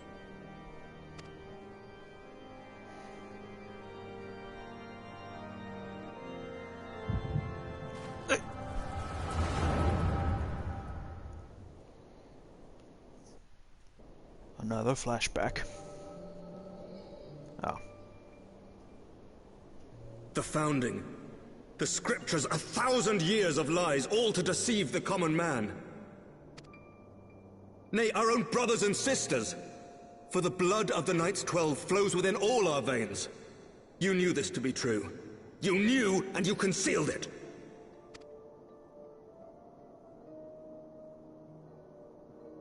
I should be interested to hear how you came by this knowledge. But yes, you have the right of it.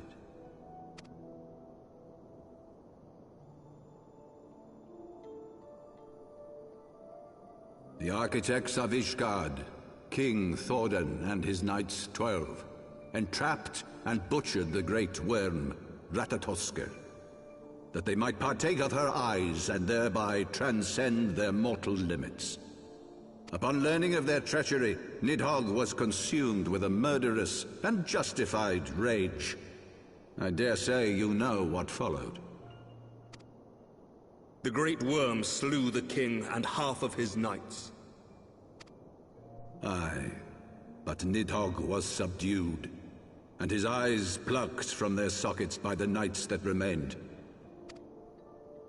Their one mistake was to show mercy, for from his brother Hreysvelgr did Nidhogg receive a new eye, thus rejuvenating his form and empowering him to embark upon an eternal quest for vengeance. Whilst Thordan's son Haldreth took one of Nidhogg's eyes and learned to wield its power in defense of his people. Thus was the first Azure Dragoon born, and ever since that time, his honored successors have risen to drive Nidhogg from our lands whenever the worm has returned to plague us.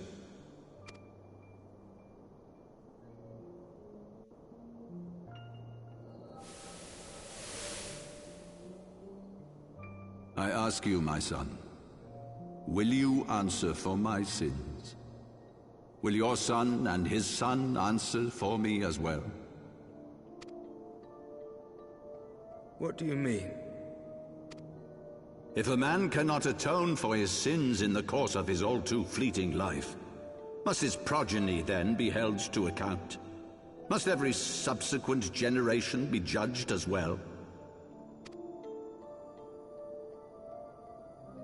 Thorin's betrayal of Ratatosker was an unconscionable, unforgivable sin. Should we then, as his descendants, meekly surrender ourselves to an eternity of punishment? Nay, say I.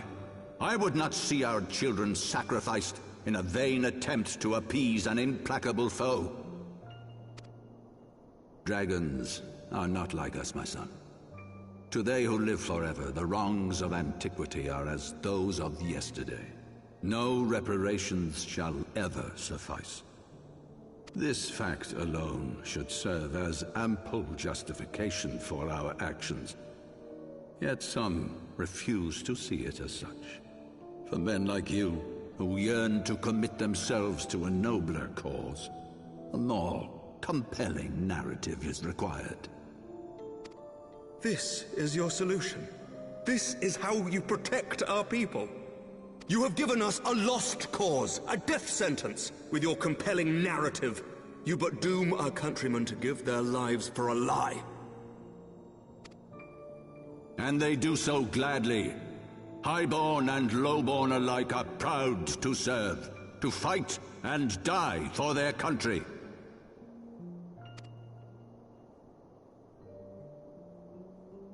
And what would you say to them? What would you tell the wives who have lost their husbands? The mothers who have lost their sons? That their loved ones died for naught?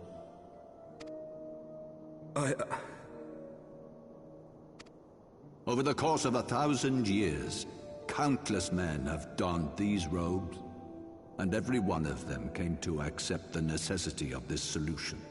Once, I hoped you might come to accept it as well.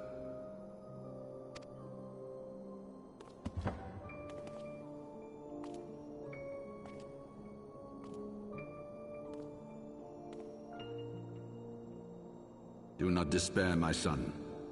Soon I shall free us from the sins of antiquity, and bring about the change you so fervently desire.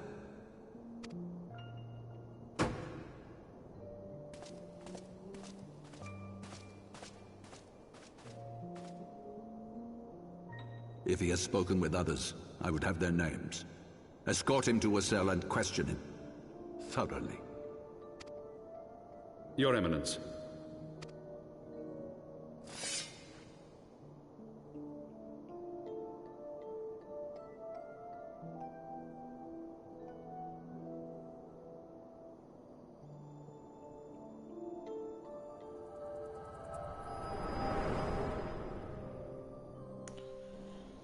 So that's how he got captured.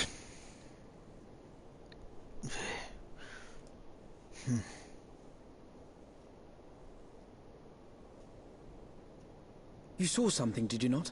A vision of the past? Yep.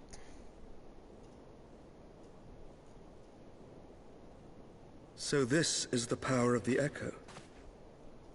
Would that it had shown you a finer moment from my past. 'Twas an exercise in futility, as you saw. Faced with the firmity of his conviction and his many ready rejoinders, my words deserted me. To be frank, I am embarrassed to recall it.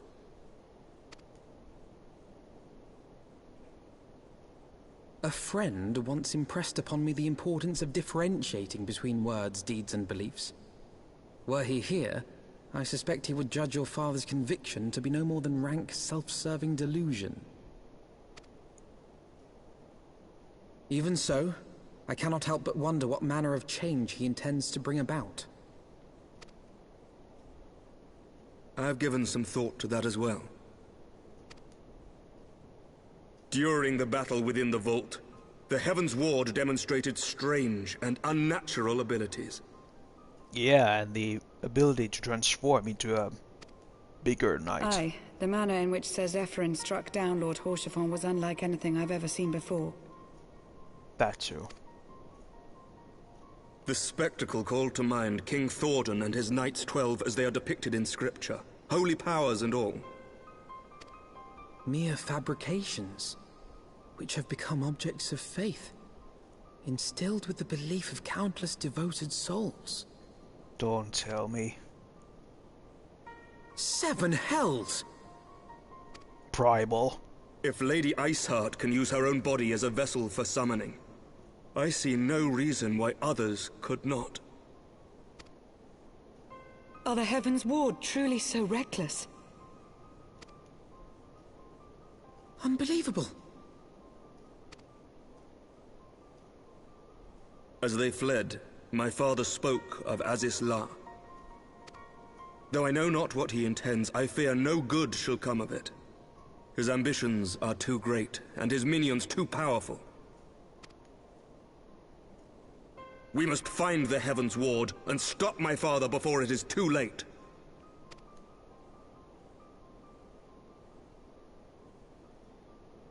Right. For Horshaphon, we will stop the Heavensward.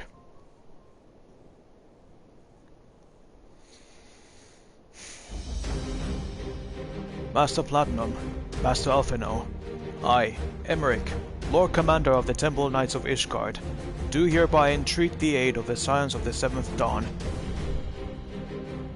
Our aid in preventing whatever it is that the Archbishop intends. You aid in bringing him to justice. Too much blood has been spilled for the lies he perpetuated.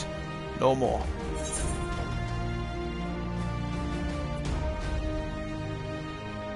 Life or death.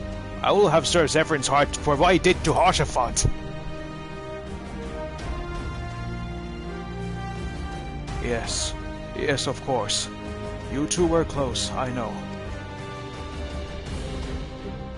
Much has changed since our order's founding, but our duty to combat the primal threat has not. If the Archbishop and the Heavensward are guilty of the crime of summoning, then Leo and I will stop them. Would I could join you in the pursuit, but alas, my father's absence has thrown our government into chaos. Ever since the founding of our nation, there has been an Archbishop to serve as guiding light for the masses, a force of stability to counterbalance the High House's ceaseless maneuvering. Convincing the people to recognize the truth of our origins would have been difficult even with my father's support. The road ahead is that much more fraught with peril without it.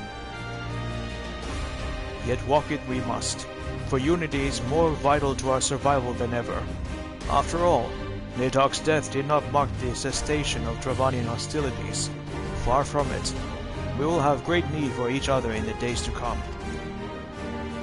You may ever count on my lance, Sir Emeric. To my dying breath, I shall defend Ishgard from the Horde. If I may, Lord Commander, I would like to assist the Scions in their search for the Archbishop. Leo, Master Alphino, pray attend me outside. Very well. With me, Leo. I believe we have much to discuss. Right.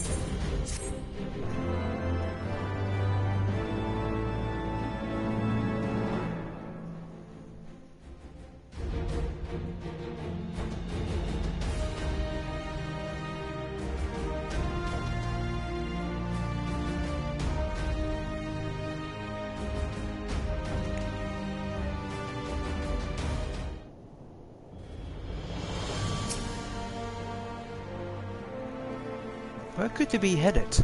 What does Aziz's law have to do with it?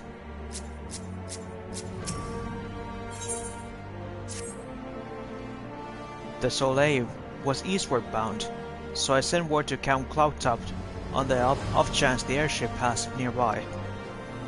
Sure enough, Lady Laniate informed me that it had been sighted by her scouts. Then the Archbishop is somewhere in the Sea of Clouds? Or was not long ago.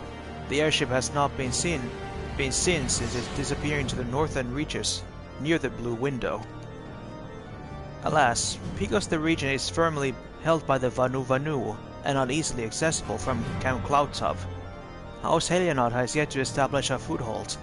We will need not only an airship, but a captain bold enough to risk the beastman's wrath. I think we both know the perfect candidate. Leo? Let us pay a visit to Master Garland and at the Skysteel Manufactory. I see. Then I will take my leave for now. There are other matters which require my attention.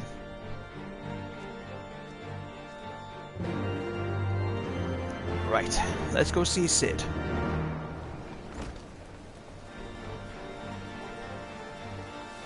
The broest of the bros.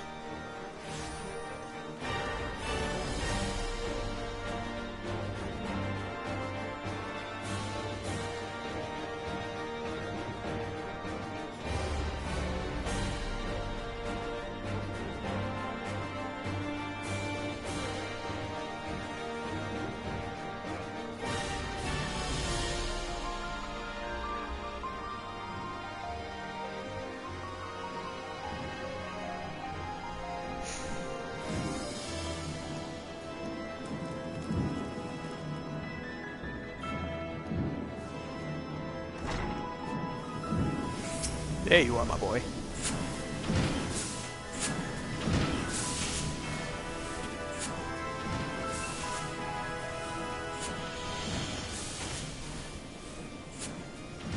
Ah, the dastardly duo.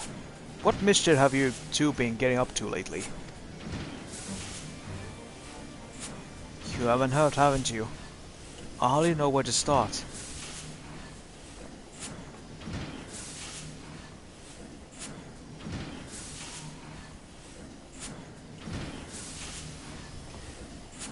he was a good man. Cid, have you heard of Aziz's Law? The Archbishop spoke of it before he fled. No, but it's probably some source of phenomenal cosmic power that's key to his plans. From what he told Leo, the Asians tried to tempt him as they tempt Gaians with the ultimate weapon. Even if he spoke true about playing along, I can see him attempt to seize it. As we need another reason to pursue him. Well, I'm convinced. The Enterprise had your disposal. Come to the airship landing when you're ready to depart.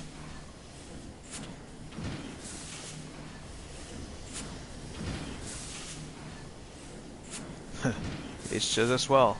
After pulling you out of the fire these last few times, I reckon I was due to deliver you into it.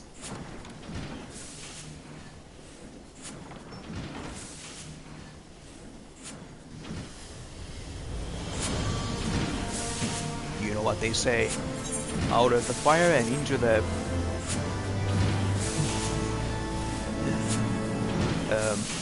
God dang it, I just missed the word. Into the fire it is.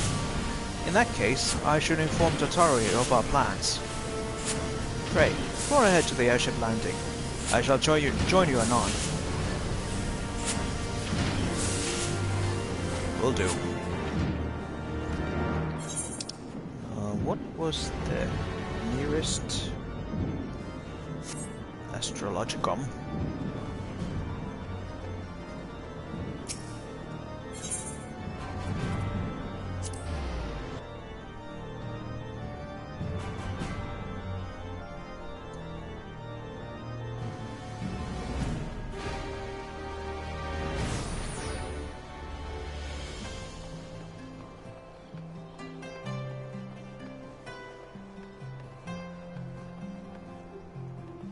Hey boys. I heard about your man Horsefont. Sorry for your loss, Leo. Thanks, Biggs. Good to see you again, Leo. It'll be a pleasure to have you aboard the Enterprise again.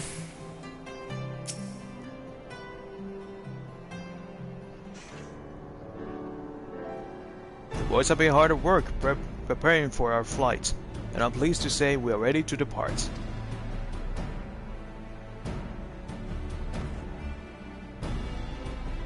That is as soon as a certain...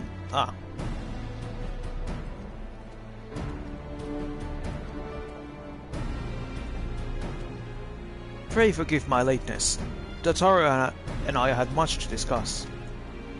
We still have no news of the missing Scions, but she assured me that Oriange and Riol are pursuing promising leads. Come. We can continue this discussion aboard the Enterprise.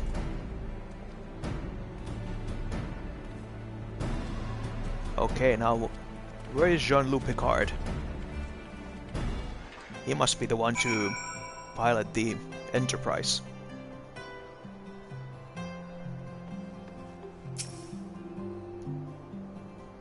The others are waiting for you aboard the Enterprise, Leo. Shall we get going? Yes. Captain Jean-Luc Picard of the USS Enterprise. Captain Jean-Luc Picard of the USS Enterprise.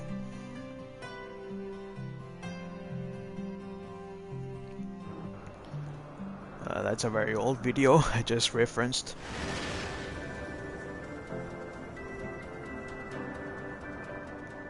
To the northern reaches of the Sea of Clouds, where countless isles yet remained uncharted.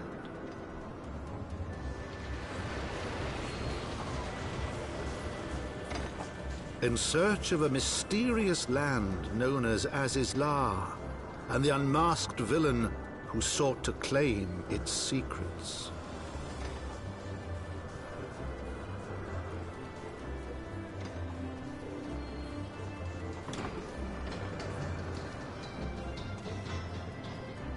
Oblivious to the new threat which followed in their wake, they came.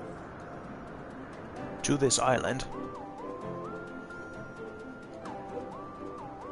Narrator, stop. Stop your... The narrator, please not stop at the "they came" sentence. We'll keep the Enterprise here for now, but if you need to head back to Ishgard, you can use that standard to signal for an Ironworks airship. Don't worry, which are routes safe enough for others to fly, unless that primal shows up. But what are the odds of that, huh?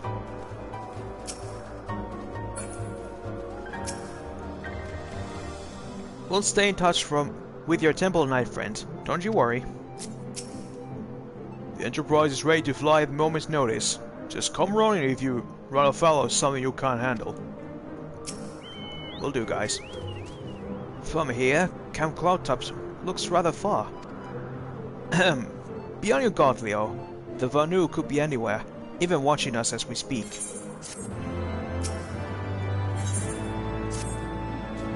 Assuming the Soleil is here, I assume she will come to us.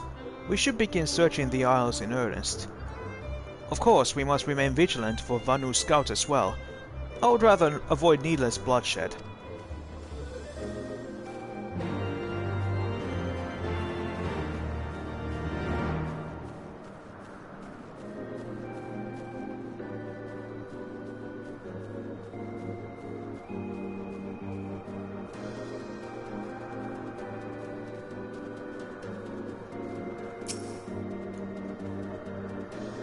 Gods, look at them!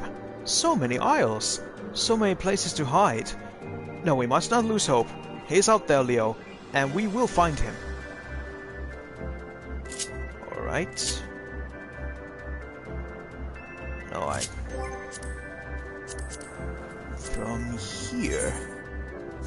Oh, not that. Emotes. There, look out.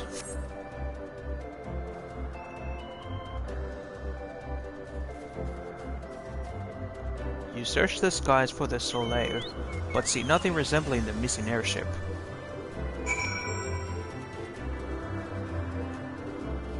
I think it must be Soleil,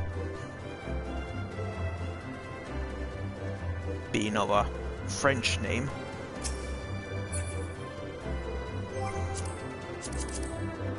Modes again, and look out.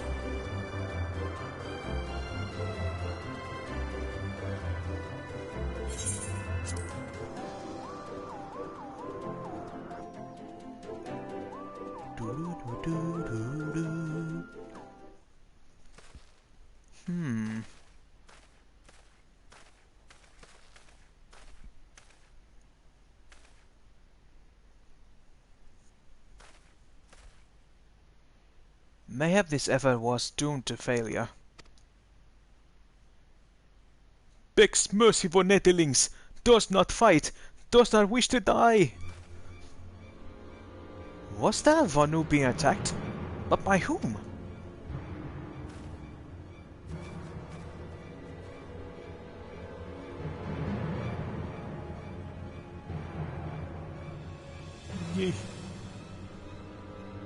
Over there.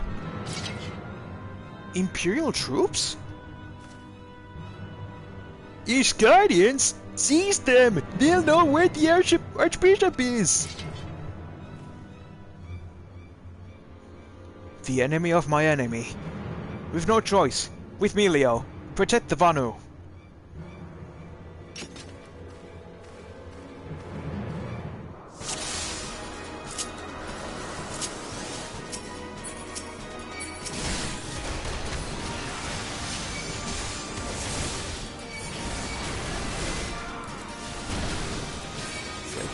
Nitrous.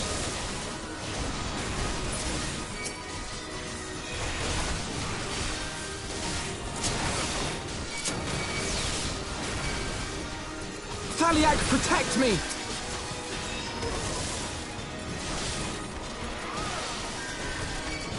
Pa.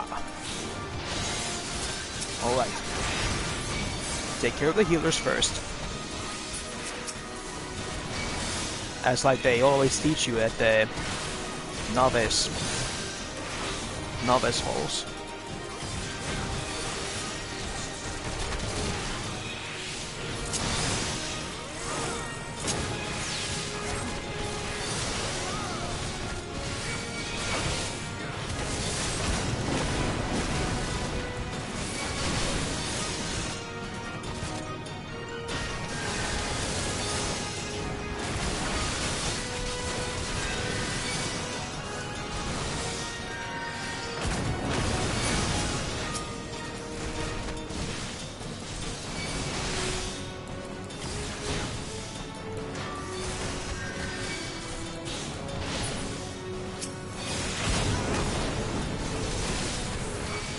Nope.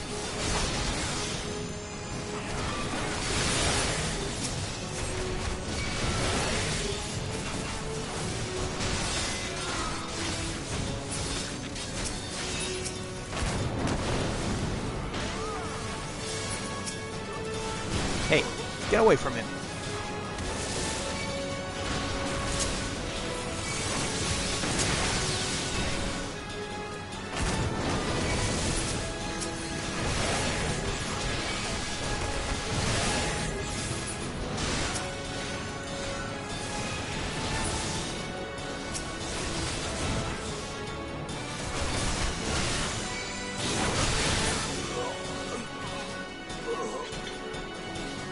Done. Huzzah. And so he lived to fight another day. Netherlings save Lonu Vanu from certain death. Showers Netherlings with thanks like summer squall. Lonu Vanu knows not what wind bears Netherlings to clouds see, but warmly welcomes them. Shows gratitude where gratitude is due. Thanks. Lonu Vanu owes much and more to Netherlings. As saviors, as heroes, Zundu welcome you. To village we go, to north, come, come.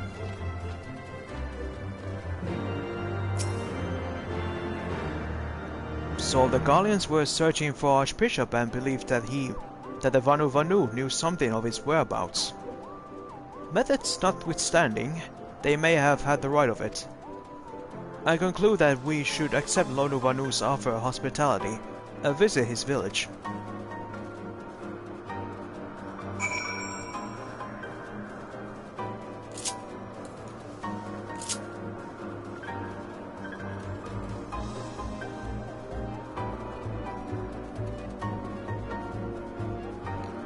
Well, they seem to be of a different color than the enemy Vanus that we've been encountering, so they must be friendly.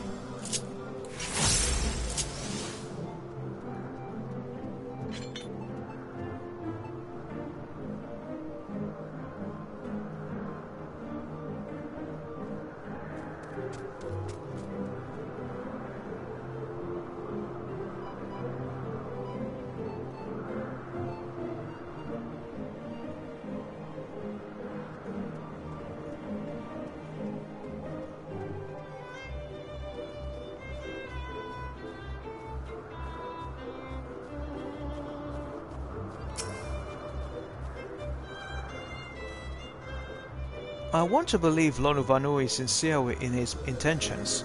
Nevertheless, keep your eyes open, Leo. Will do.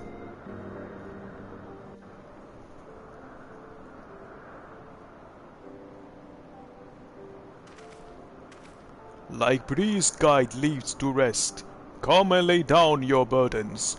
Netherlings, Lonu Vanu throws white arms in greeting. Behold, Ogzundu!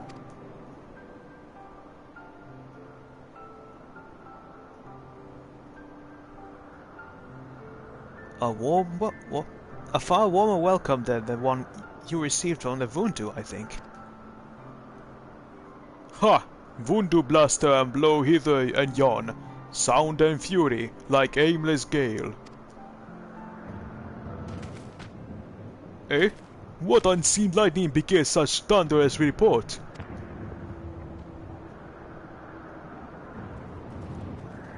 There you are! Did you see it? It's that damn flying whale again. The Imperials are after it. Where? The white? Ah, Bismarck. He's wounded.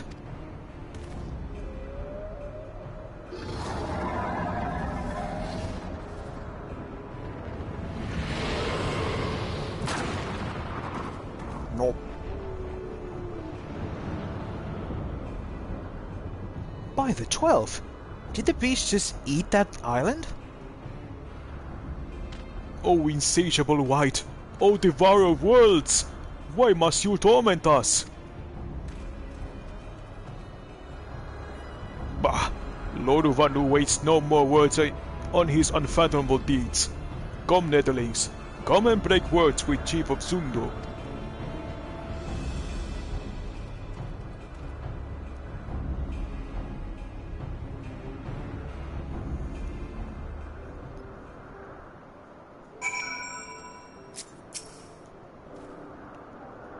When you described it as a flying feathered whale, I naturally assumed you have taken some liberties.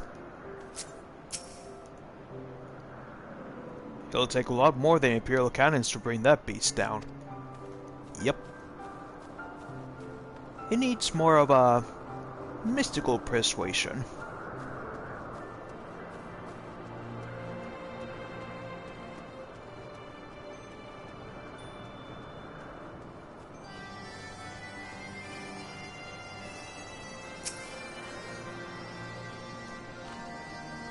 With wisdom deep as nethers and eyes clear as cloudless blue, Son of Anu speaks of Zundu. Hearken to his words.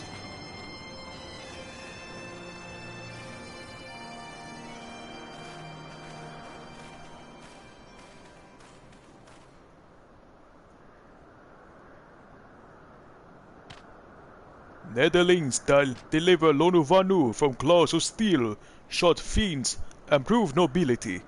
He knows not to ignore zephyr winds, and brings before you with all haste. Soft rains to soothe the heart and sunshine to warm. Gratitude of Zonu, chief of Zundu, is boundless. We are honored to meet you, Chief Zonu. I am Alphino Levier, and these are my companions, Leo Platinum and Sig Garland. We have come in search of an airship, a flying vessel of the Nethers, which we believe is somewhere in the Cloud Sea.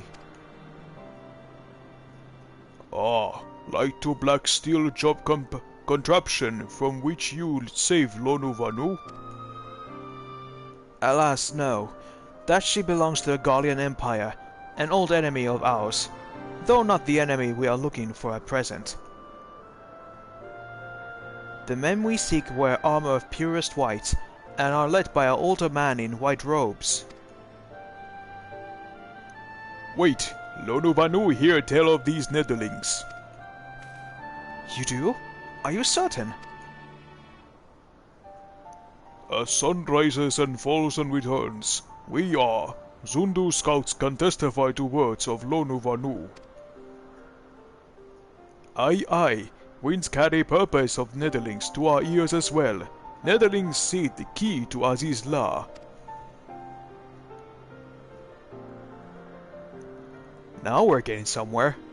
Tell us, Chief Zonu, what exactly is this Aziz La? Beware, Netherlings, for blackest clouds portend greatest danger. Look not into the hearts of tempest. There lies ancient birthplace of sin, home of forbidden secrets. To speak more is to call the wind. But the white devours isle where the key is kept. Deep within bowels of mighty Bismarck it lies, beyond reach for the foolhardy.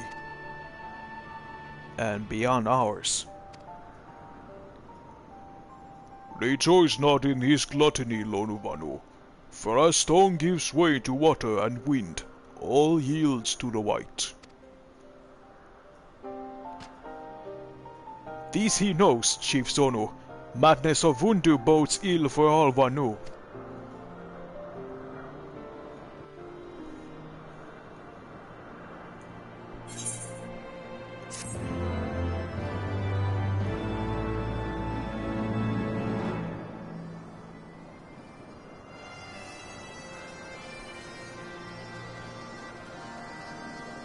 So, the key of Aziz lies inside Bismarck. Could we not just leave the key to the Forbidden Land in the island whale's belly? I mean, I can think of worse place to keep it. No? I thought not. So Asisla is home to forbidden secrets, accessible only to the bearer of a key which the Archbishop covets. Much as I would like to believe it's safe within the belly of Bismarck, the Knights of the Heavensward wield primal powers. If we do not slay the whale and claim the key first, they surely will. Quite how we will go about it another matter. As was the case in our battle with the Leviathan, we are out of the element, and this time we have far fewer allies to call upon. Be that as it may, our customary approach still holds true. We must begin by learning more about the White. Let us search questions the residents of the village. They regroup and share our findings anon. Okay then. If Netherlings seek knowledge of the White, then speak with Kunuvali, foremost keeper of tales. But neglect not to present itself with humility and respect. As sun yields to moon and moon to sun, Netherlings must greet Kunuvali with a bow. With a bow.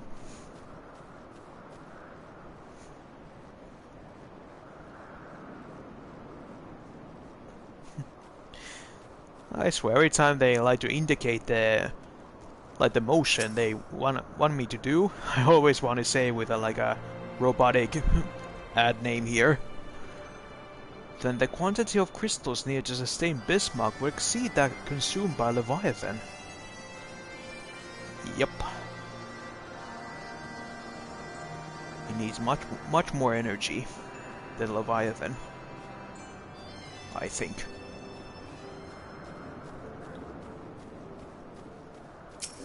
Kunuvali.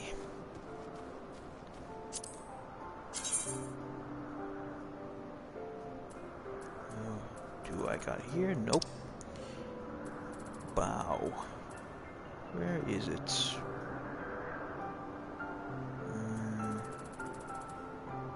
There. The first one. Zephyr winds at your back and sunshine to warm your brow, traveler from below. Kunuvali, keeper of tales, hears your words and she remembers.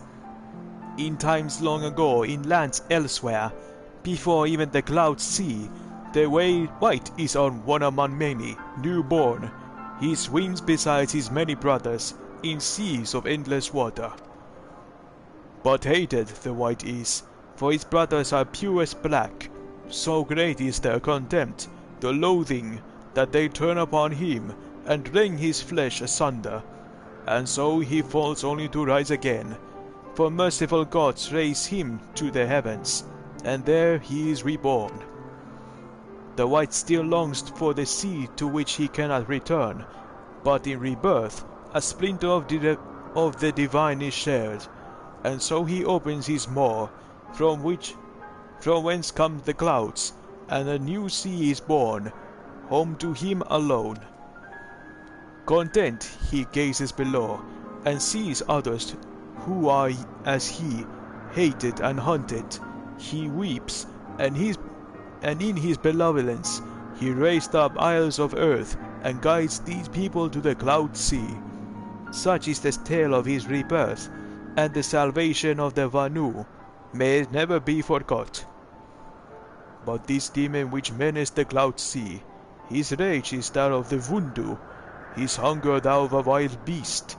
The isles are his gift to us, yet now he must consume them? Kunuvali knows no tales like this. Well, thank you.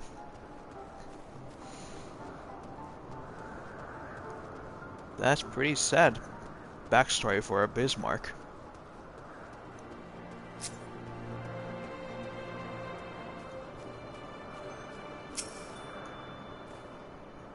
First, I see enough of the fly-feathered whale already. I see.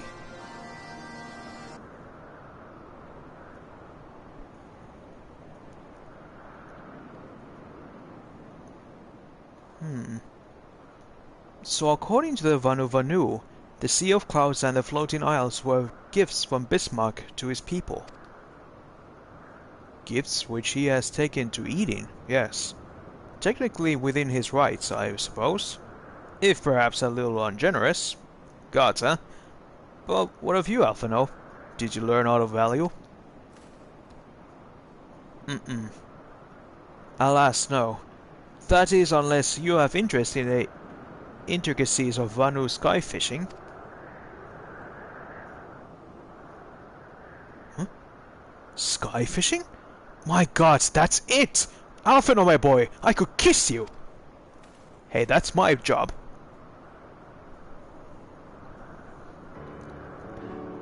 From what we have observed, Bismarck is a creature of pure instinct, driven primarily by hunger. When wounded by the primals, it fled, but not before devouring another island to restore its strength. What I propose is this. We throw a suitably appetizing island through the sea of clouds, in essence, fishing for our flying whale. Once we drop Bismarck out of hiding, we shall use dragon killers to fire grapnels into the beast's hide, and then reel it in close, enabling our resident Icon Slayer to engage it directly.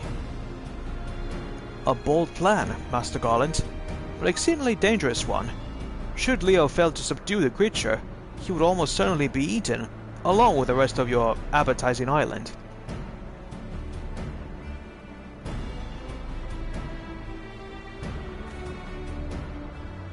Oh, he won't fail. And if anything goes due wrong, I'll be at the helm of the Enterprise, ready to tow him out of trouble. I wouldn't entrust a task like this to anyone else. Nor I. I trust you have no objections to me joining you as well. Not at all. The more the merrier. Right then. It seems the boys and I have a lot of work to do if the Enterprise is to be ready for a fishing trip. While you two need to find me some bait, and not just any island mind, I want a mouthful at most.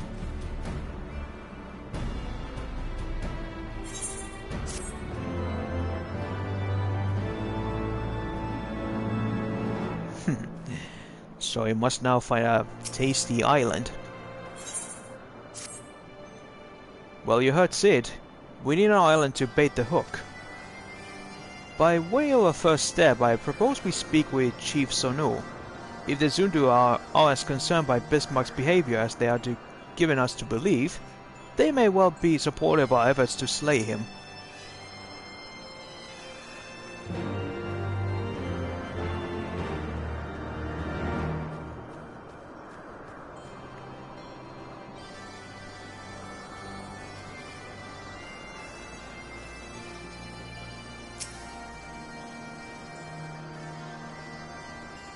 We can but ask. The Tramontane is upon us. The White feasts, and the Wundu rejoice in his carnage. Hear me, Chief Sonu. This creature which torments you now is not the deity who raised up the floating isles and made a gift of them to you. He is a perversion of your beliefs given from the Wundu, a false savior who consumes that which he should rightly safeguard. Yet it need not be this way, Chief Sonu. We have the power to strike down this impostor, but we must beg of you an island to see it done. Motes against the tempest.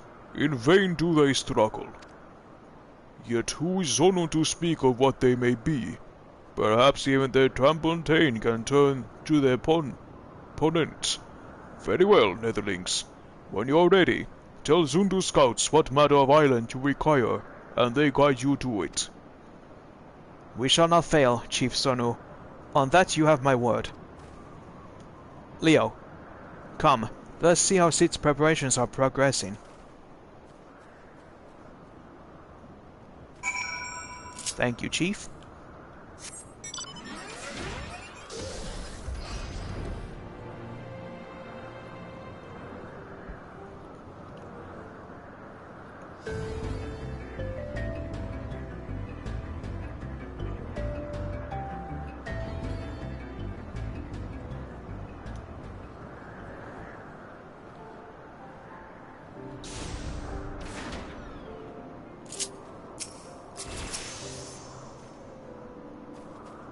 My, that took hardly any time at all.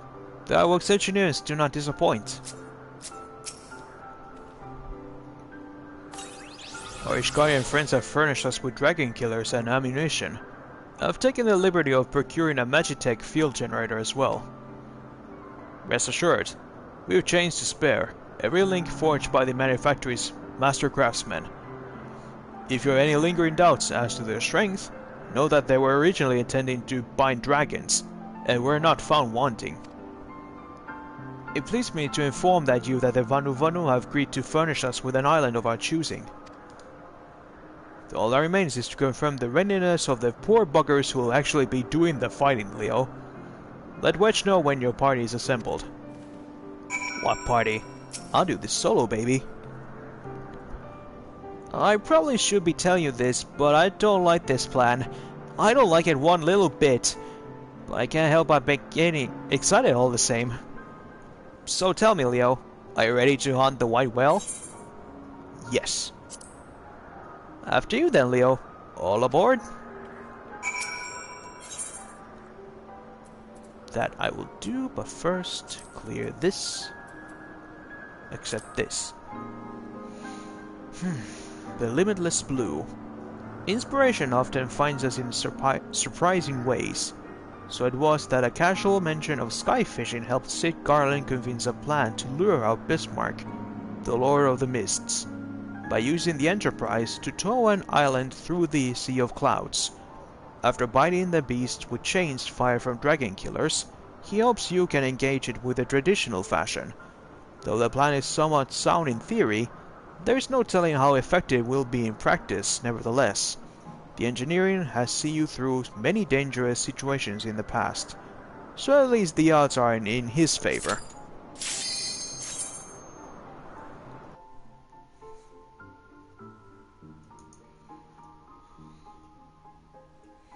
Now to take down Bismarck.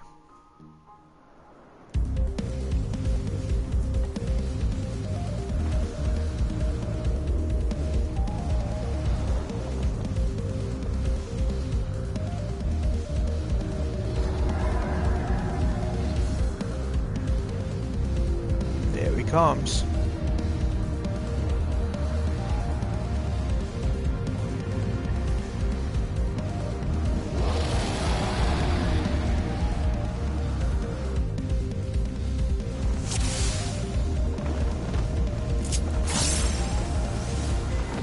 Let's party.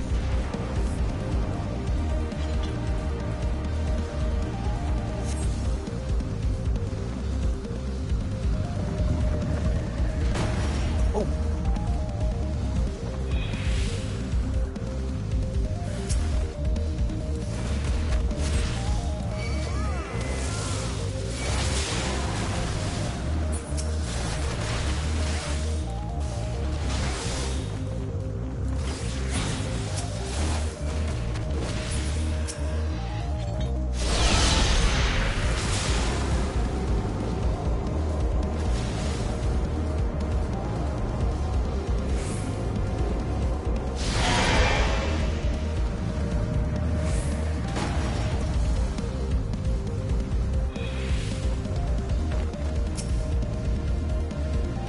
Fire in the hole. There's one.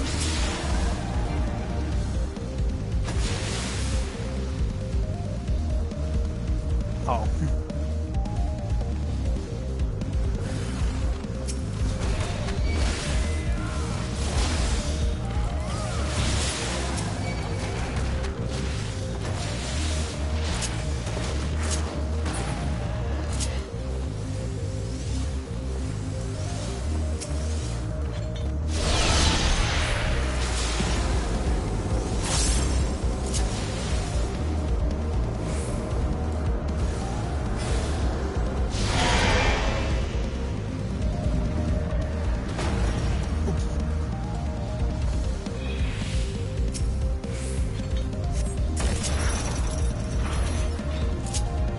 Quickly. Gotcha.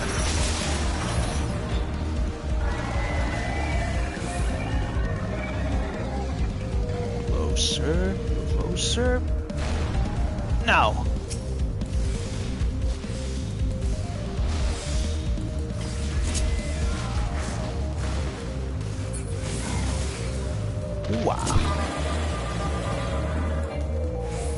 Oh, I did not like that.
Time to keep step it up a notch.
Go down. There we go.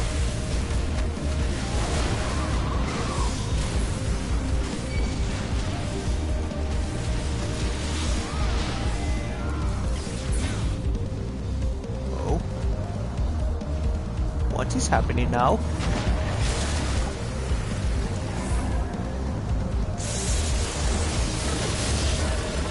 Oh. That was, okay.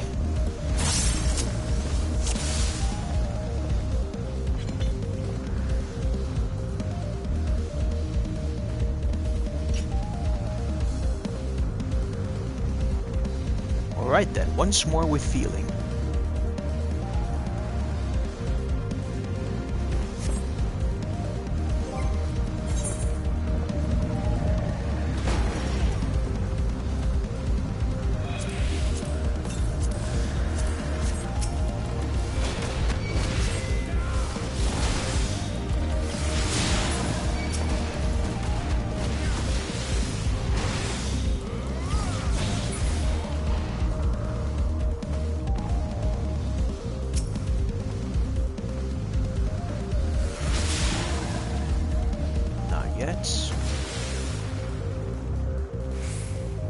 Okay, now.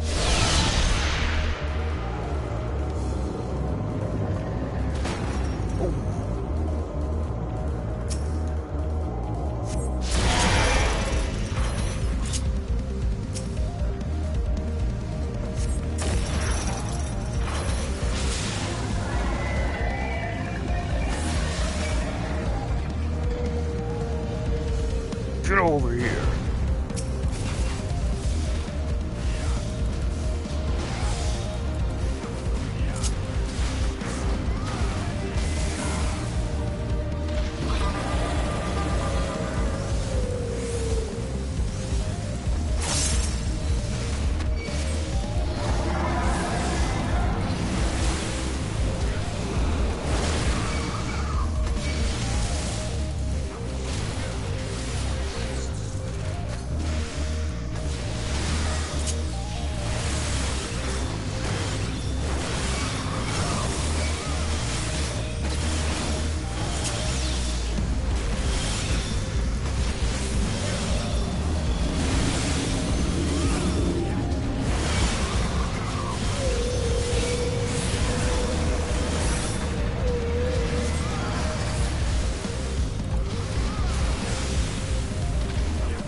There we go.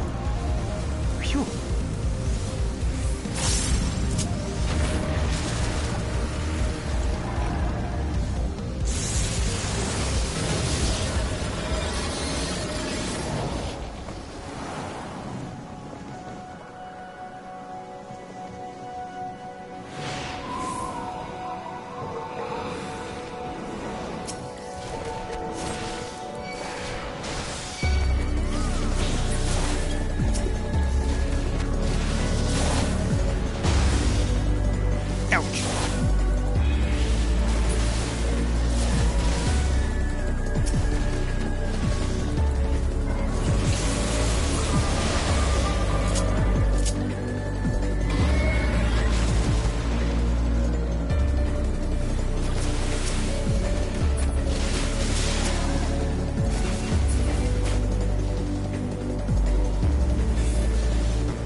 Come on. Where's my Dragonator? There we go. Activate the Dragonator. Oh. Gotcha.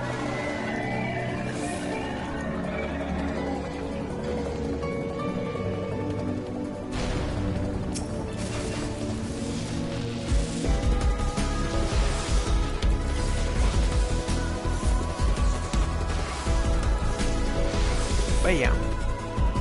Gotcha.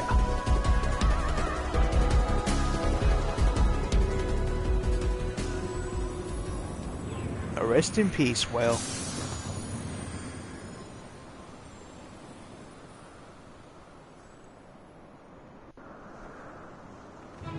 Ba ba ba ba ba ba ba ba da.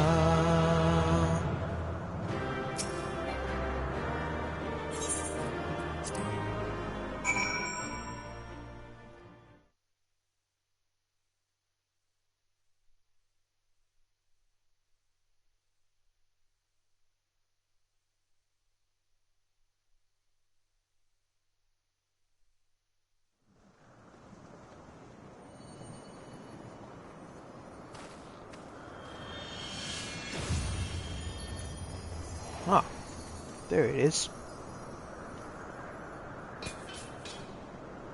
Key. What? Ugh.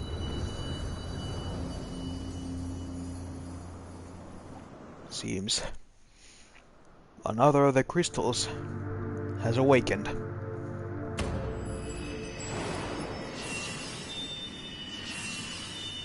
Last time was removed, now it's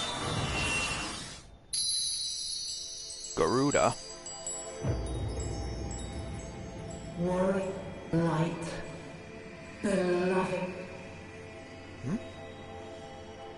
Heidelin? Heidelin, all made. Ugh. Darkness, light to none known. Hark. Receiver, blessing, s'more. Heidelin. I can hear her voice again.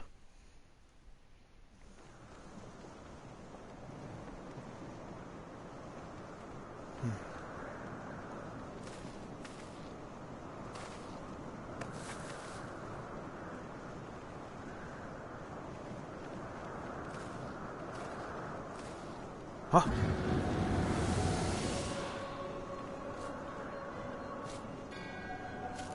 So falls the Lord of Mists, as did all others before him. How many times does this make, warrior of light? Ah, how much you have grown, far beyond the limits of mere mortals. He has what we seek?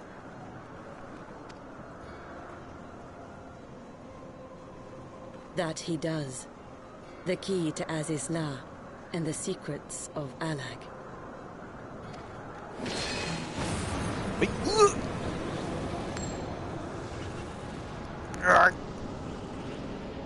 Get your I hands see off you it. have regained the blessing of light, albeit at a fraction of its former strength.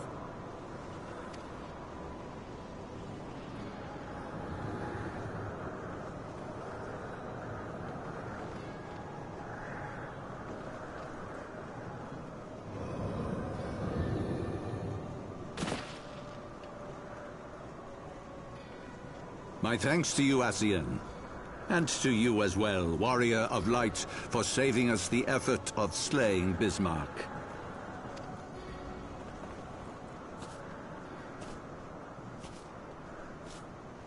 Now that the key is within our grasp, the path to the heavens shall at last be laid bare.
By our deeds shall the wrongs of antiquity be righted, and man reclaim the reins of history.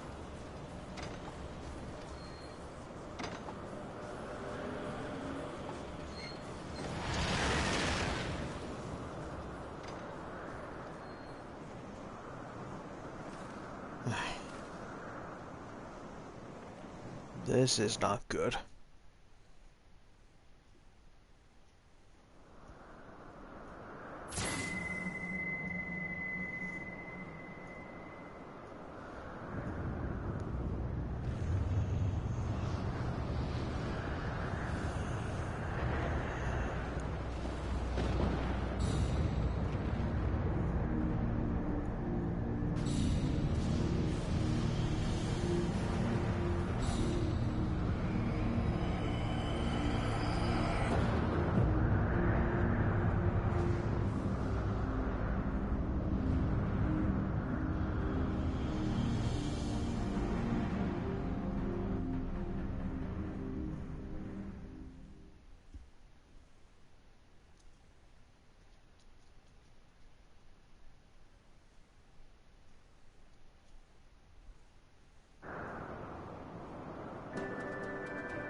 In retrospect, we should probably see that coming. Still, you fought well, Leo. Better than that, in fact. Chin up, eh? Thanks, Sid. Forgive me, Leo. Had I known what was happening, maybe I could have done something to stop them. Alas, Wedge and I were still sealed within the engine room. I heard not of the struggle until it was over. And now for all efforts, the Archbishop holds the very thing we sought to keep from him. But all is not lost, for we yet live, and we know their destination. Let us give chase and bring an end to their machinations.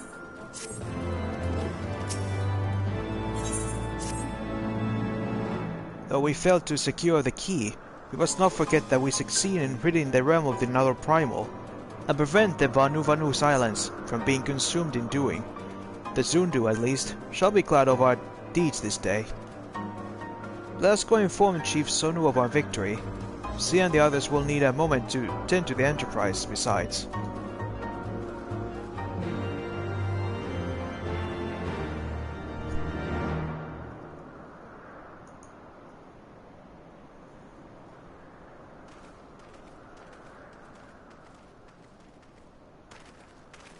Wait, something is amiss. Hmm?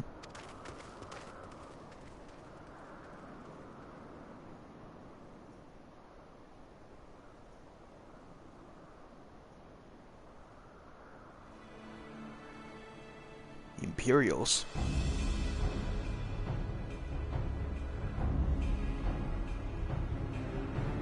Imperial troops. And they have already secured the area.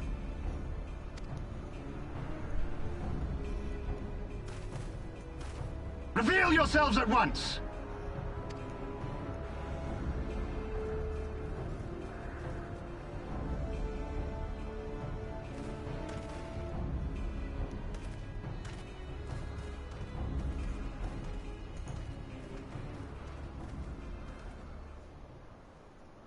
And there I was, expecting more beastmen. Who are you?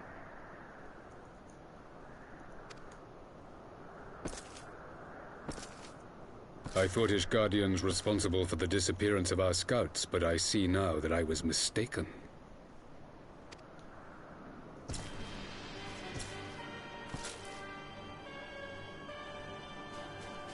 The Emperor? Just as Huayr observed. The Warrior of Light is wont to appear at the most inopportune times. The Warrior of Light? He who bested Van Baelsar? That's me. It would seem that the famous hero of Eorzea seeks Azizlar as well. Hardly unexpected. The secrets of the Allagan's power to bind icons to their will could scarcely fail to interest the scions of the Seventh Dawn. You know as well as we what will ensue should these insatiable creatures be allowed to roam free. That their very existence threatens the life of this star. We but disagree on the solution to the problem. Genocide has ever been the Empire's favored recourse. And that is why we will continue to oppose your every attempt to claim Eorzea. You do not hesitate to speak your mind, even when your every word could be your last. Alas, your sentiments betray the narrowness of your view. The fate of Eorzea and its inhabitants is of little concern next to the fate of the world.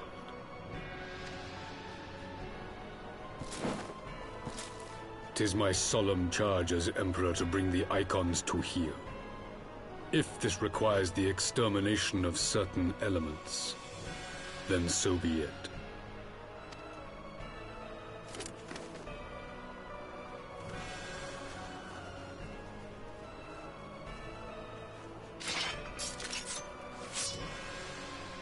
No, don't!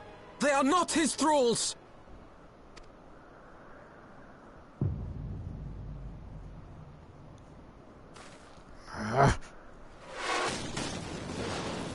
Oh.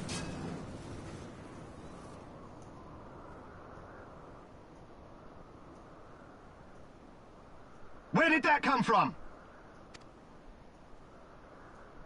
Take cover!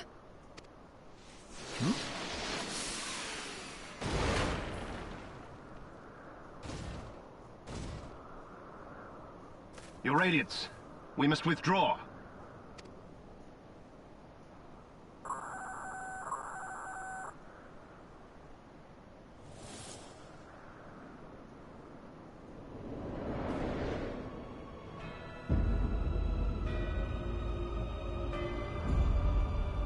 Oh. My God.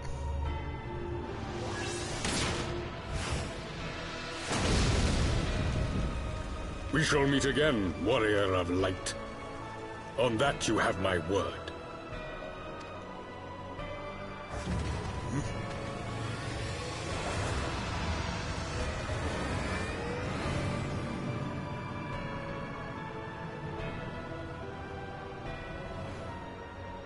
So Garlemald too has designs on Azizlar.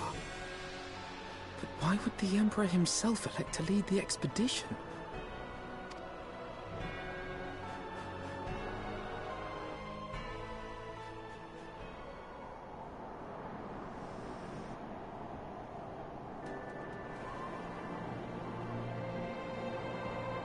More importantly, where the hell do you get that Magitech armor? Ah, the armor? I had it sent here as a precautionary measure. Never in my wildest dreams did I think I would stand less than 20 paces from the Emperor of Garlemald, Varisas Galvez in the flesh. I assume the commander had accompanied him, must be the legatus of whom the centurion spoke. Ah, forgive me, this is neither time nor the place for such idle speculation. Pray return to the Enterprise at once. It occurs to me that our friends may have run afoul of Imperial forces as well. I have yet to apprise Chief Sonu of all that has occurred. But once I have, we will rejoin you at the airship. Okay, I'll go then.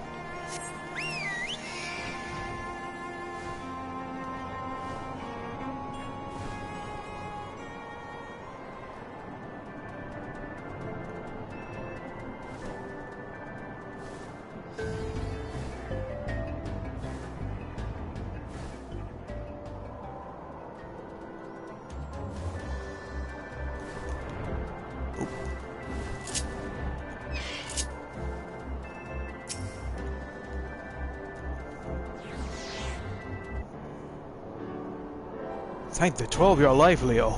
When that battleship appeared and fired on the village, we feared the game was up for you and Alphino.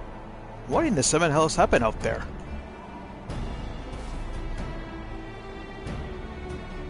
First, the Archbishop turns up with the Asia in tow, and now the goddamn Emperor pays us a visit? What is this, procession of notable bastards? Who's next? The Keeper of the Seventh Bloody Gate?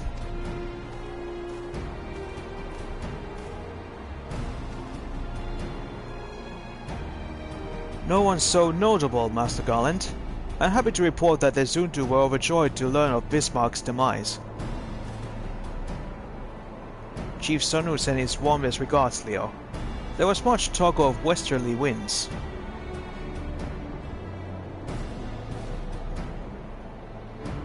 Miraculously, none suffered lasting harm during the raid. It would seem the Zuntu were taken entirely unawares, and wisely chose to offer no resistance. I sense they have no more to fear from the Empire, for the present at least. Had the Emperor truly been intent to their extermination, Oxundu would have already been leveled.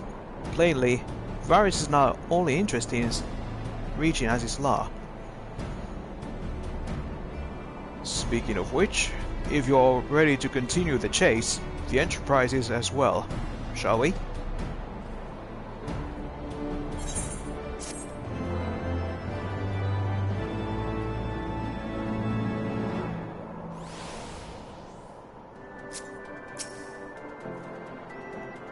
Well, what are we waiting for? What we will find at the end of the road.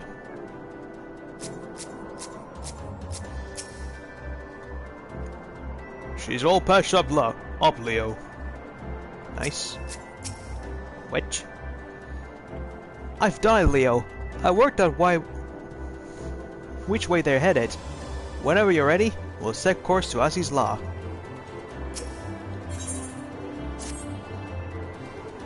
Okay then, we're ready to continue.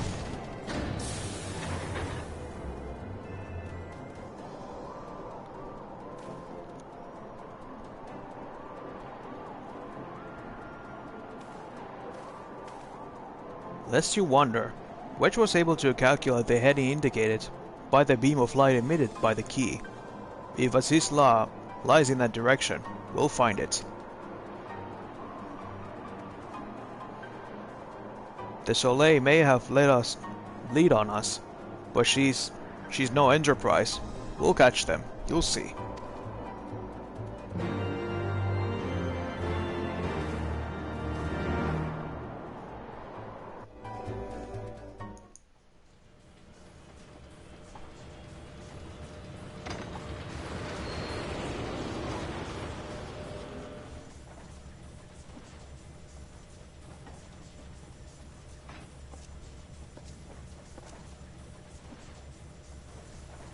I did not think that I would ever have occasion to pilot a suit of Magitech armor again. Least of all under these circumstances.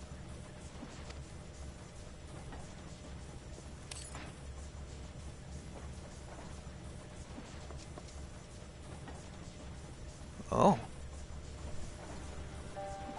My full name is Lucia Go Junius, and I was born a citizen of Garlemald.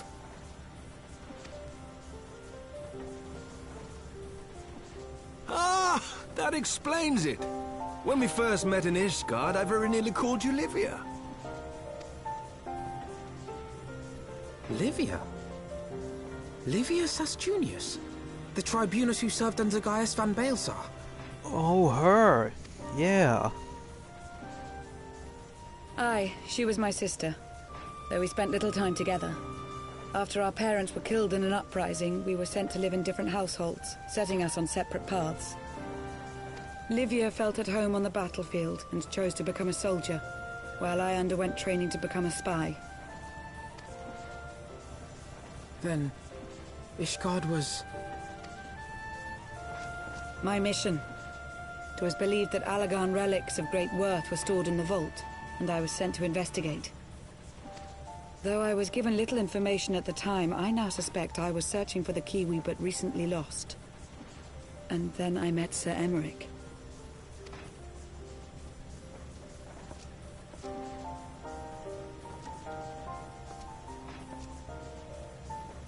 'Twas his usefulness to my mission which prompted me to approach him, but I soon found myself drawn to him for other reasons. He too was a prisoner of his past, judged for his heritage as a bastard son of the Archbishop. Yet unlike my sister and I, he did not curse his fate. He simply rose above it. In time, I came to realize that I had found a man worth following, and a new home besides. And when I subsequently confessed all to Sir Emeric, he was good enough to accept me into his service. I do not question your loyalty to Sir Emeric. 'Tis your loyalty to your sister which concerns me. I have long been of the opinion that those who dwell in the past risk losing sight of their future. My sister fought for her convictions and for those she held dear. So do I. So must we all.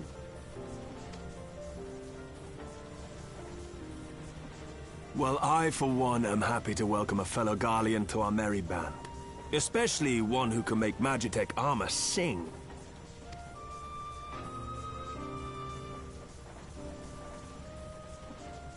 Chief, we should be getting close. Once we break through those clouds, we'll be right where the light was pointing. Right where Azizlar should be. Hold on, everyone!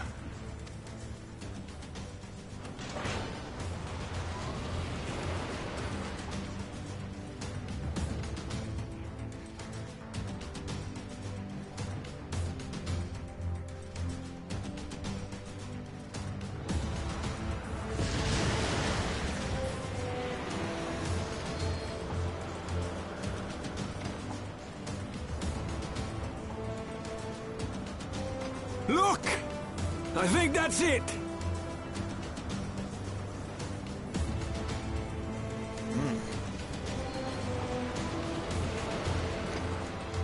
Pretty nasty looking place. Chief, is that... Allagan? Aye. There's no mistaking their handiwork.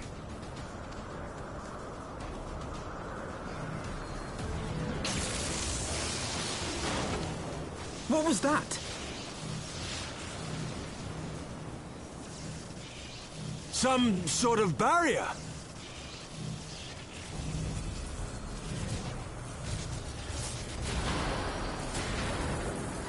She won't hold, Chief! She's breaking up! I've lost the auxiliary propeller! Cid, it's no use! We must return to Ishgard and find another way! God damn it all! Why do the Allagans always have to make everything so bloody complicated? I know, right?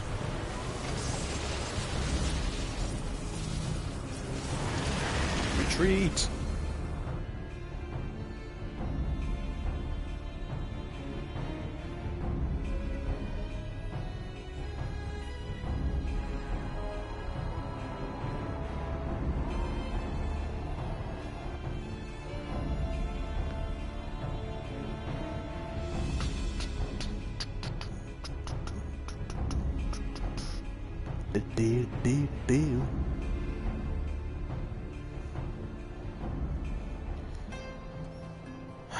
Well, that sucked. What could be out there that would warrant the personal attention of the Emperor himself? Gosh, just thinking about all the repairs we have to go to make it's giving me all a bleeding headache. I wonder, does she have a name? Like Meggie? Maybe. Sid's piloting under pressure was a marvel to behold, and may I never have the opportunity to do so again. We barely finished repairing the damage incurred during our sky fishing trip. On the other hand, any landing you can walk from, as they say. I can only presume that Soleil passed through the barrier unscathed. That would certainly explain why the Vanu call it a key.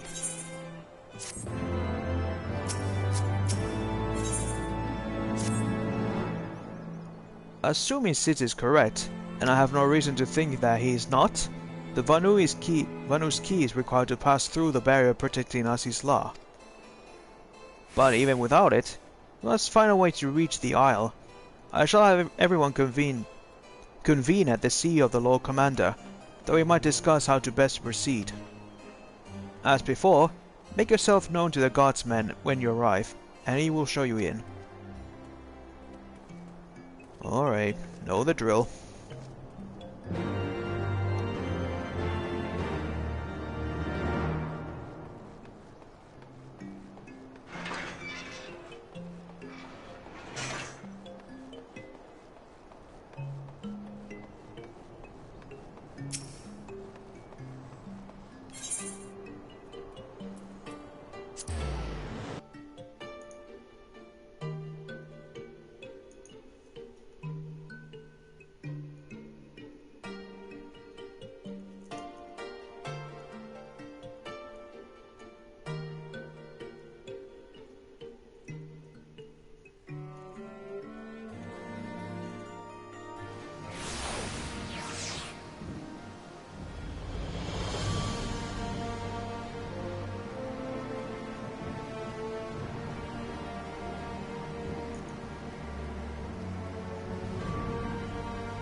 Well, this sucks. We can't get to Aziz La. We must find a way to get in.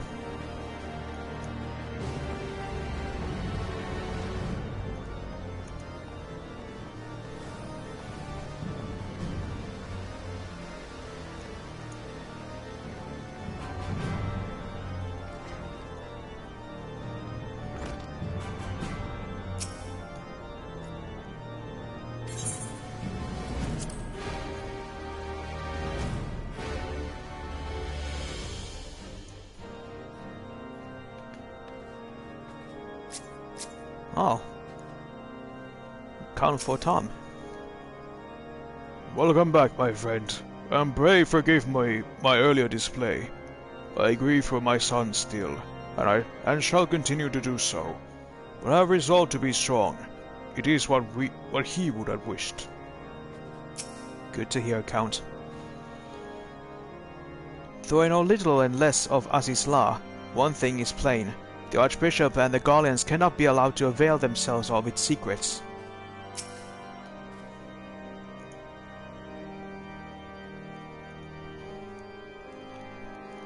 I swear, wherever there is an elegant ruin, there is trouble just waiting to happen.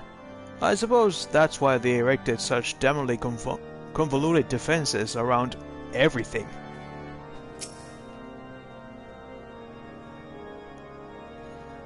If the Empire has an interest in Asisla, we have all the more reason to hurry.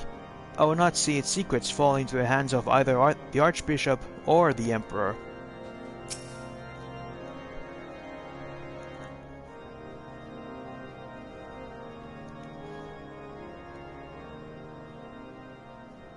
In summary, the Isle owes its lofty position to the industry of the Allagans, and we can be all but certain that the Archbishop and his cronies are enjoying the view from its top. I see. If we are to join them, we will first need to pass through the Isle's etheric barrier, which is, alas, more powerful than most. Powerful enough to make a mess of a perfectly good airship at any rate. As far as I can gather, the barrier mechanism draws ether from the surrounding environment and polarizes its elemental aspect to produce what is, in effect, a wall of lightning. It seems plain that without the Vanu's key, any attempt to reach the Isle will end in failure. Alas, the key was careless enough to leave without us, and I don't think the Vanu keep a spare. Master Garland, based on your experience, is there no other way that we might breach the barrier?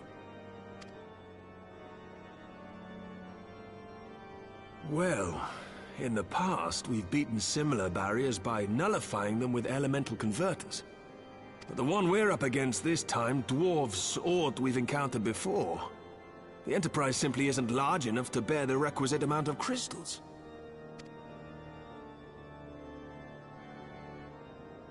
I'm reminded of the quantity needed to nullify Leviathan's command of the sea.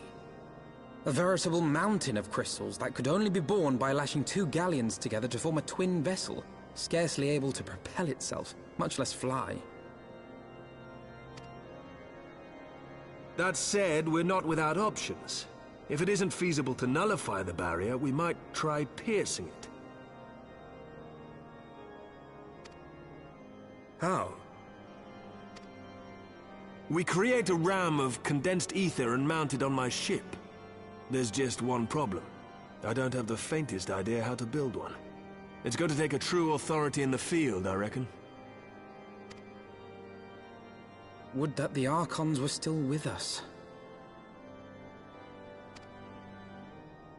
But yesterday evening, I chanced to find Mistress Tataru in unusually high spirits.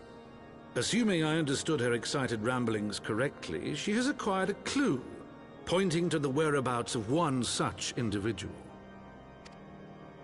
An Archon? Truly? Okay, cool. Ha! Fortune favors the righteous, eh? Well then, let's not waste any time. While you go and look for our missing friend, I'll work on modifying the Enterprise. Her hull will need reinforcing to bear the punishment, not to mention a mount for the ram. Just you wait, my pretty. By the time I'm finished, you'll be an airship reborn.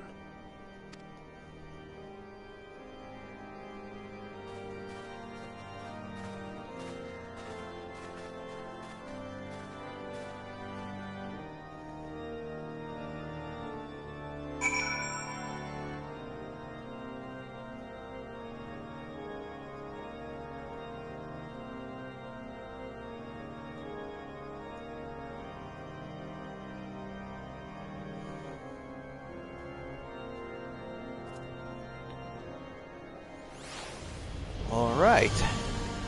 So they found one of our friends.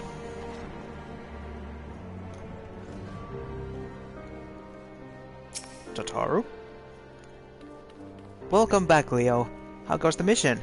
Did you manage to catch up with the Archbishop and his cronies?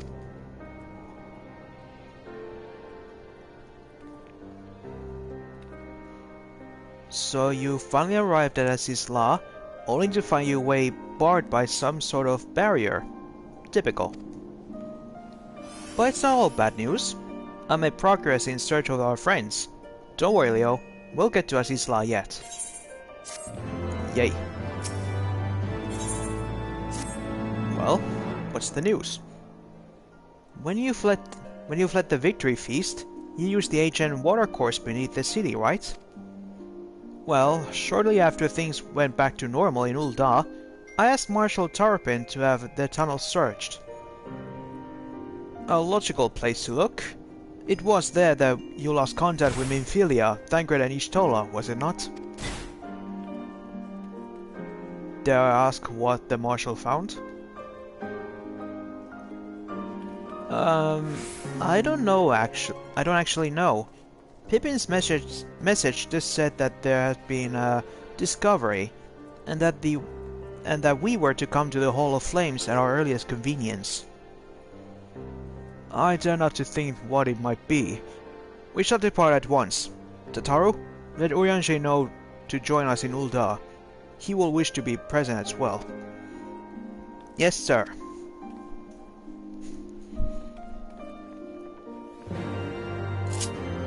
Back to Ul'dah. Ul'dah then.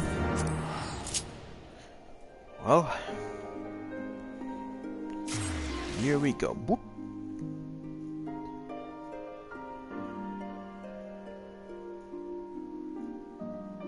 Luckily, I always have my return spell to my homeland.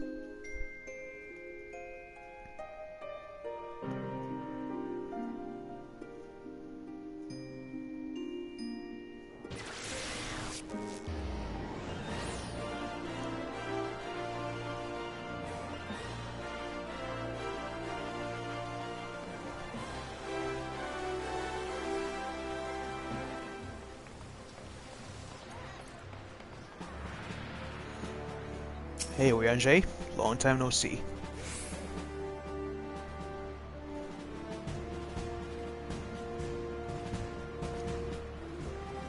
We are grateful for your assistance, Marshal Tarpin.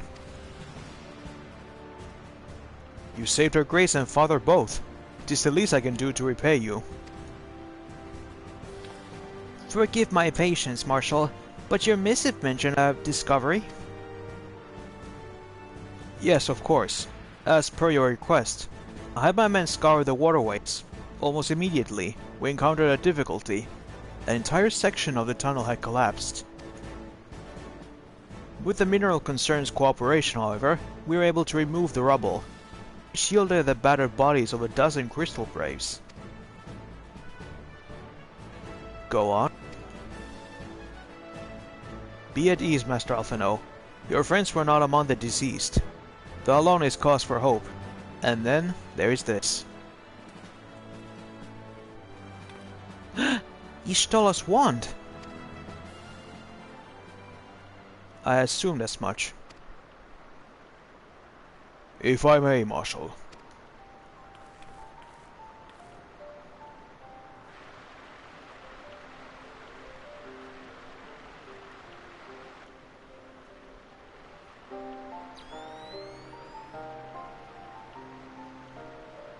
Tis I did surmise, judging by the etheric imprint that lingereth yet upon this wand, it hath assuredly been employed in the casting of a most uncommon magic. Namely? The very first that man did conceive to traverse great distances, and the ancient precursor to all methods of travel that utilize the life stream, flow. The spell entaileth the reduction of the corporeal form into its constituent ether, that the caster might enter the life stream, and ride its currents thereby. Unlike the teleportation magics of modern times, it requireth not a lengthy incantation. That Y'shtola could choose to employ such a spell, bespeaketh the need of haste. All of which would suggest that she managed to escape. Would that were so simple. Know that the scholars of Sharlayan forbade the use of this spell, and with a good reason. The caster hath but limited control over his course, for every mage who came safe unto his destination, another would be set adrift in the life stream, never to emerge. What? No! No, you can't mean! Be not downcast, my friends, for there is yet hope. 'Tis like that Y'shtola's passage had left trace in the life stream. Could we but follow these these from the point at which the magic was invoked, we may yet find her. So the city excavation site then. Alright, thanks for your aid, Marshal. Do not mention it. I shall pray to Lady Y'shtola's safe return.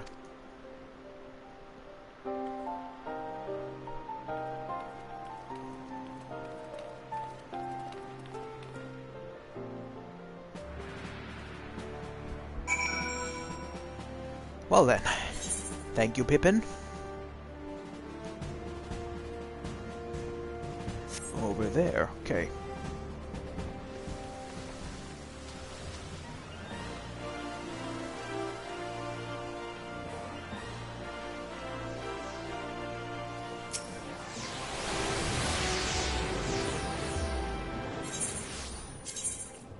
Use this good to the center.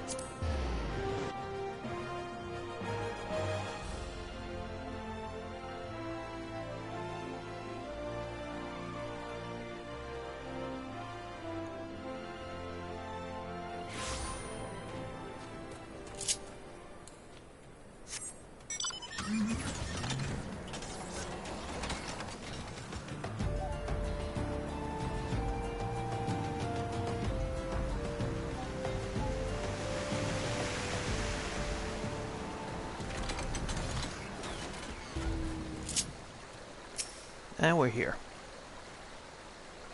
If our friends were in the tunnel, that must mean they're somewhere else. Simply being here calls to mind the events of that fateful day. Evidence of Y'shtola's passage will have been made faint by time, but mayhap some few scant traces yet remain to guide our steps.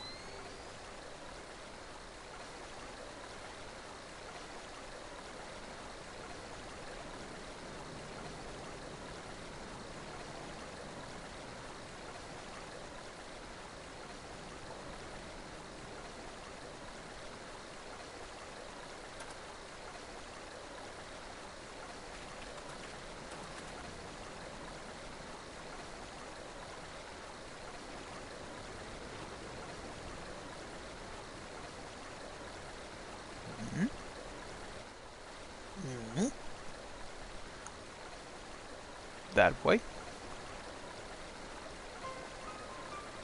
The trail leadeth to the north and east, unto the bosom of the Heavensward. Are you certain? Aye, there is no mistake. Thither hath Y'shtola journeyeth. And yet the Gridanians have reported no sightings. We must take this to the means. She is still adrift. If it be so, I do fear of our friend. Contrary to its name, the life stream is more akin to a raging torrent. Linger over long in the midst of this maelstrom, and the ether that formeth one's soul shall surely be scattered, near to be reformed.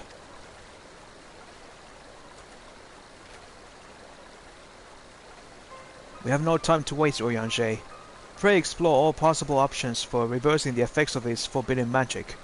Leo, Tataru, we three shall press on to Gridania, and petition the Elder Seatsier's aid.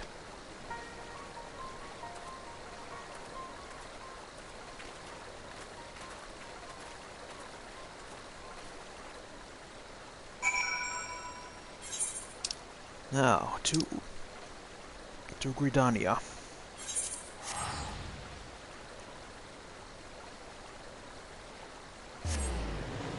And I think after we now clear this quest, I shall take my leave.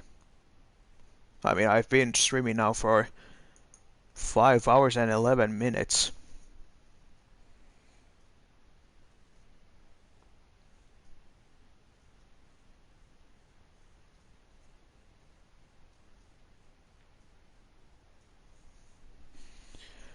Sheesh. I surprised myself on how much I can stream this. To Conjurer's Guild.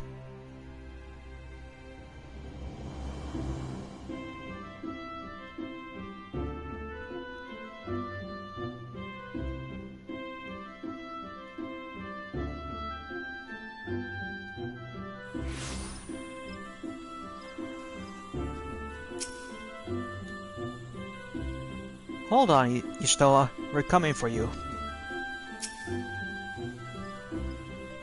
It is said that the elementals perceived the live stream. If, as we suspect, Y'shtola is still adrift in this mist, they may be able to find her. But if we are to appeal to them for assistance, we must needs to do so through their chosen... the Pajal. It is imperative, therefore, that we speak with Kane Sena without delay. Right, and we'll do that next time. On part 4 of replaying the story of Final Fantasy XIV Heavensward. Thank you all for coming to watch. This will be uploaded, as all of my episodes, to my YouTube account. You will find it at the main page. See you next time.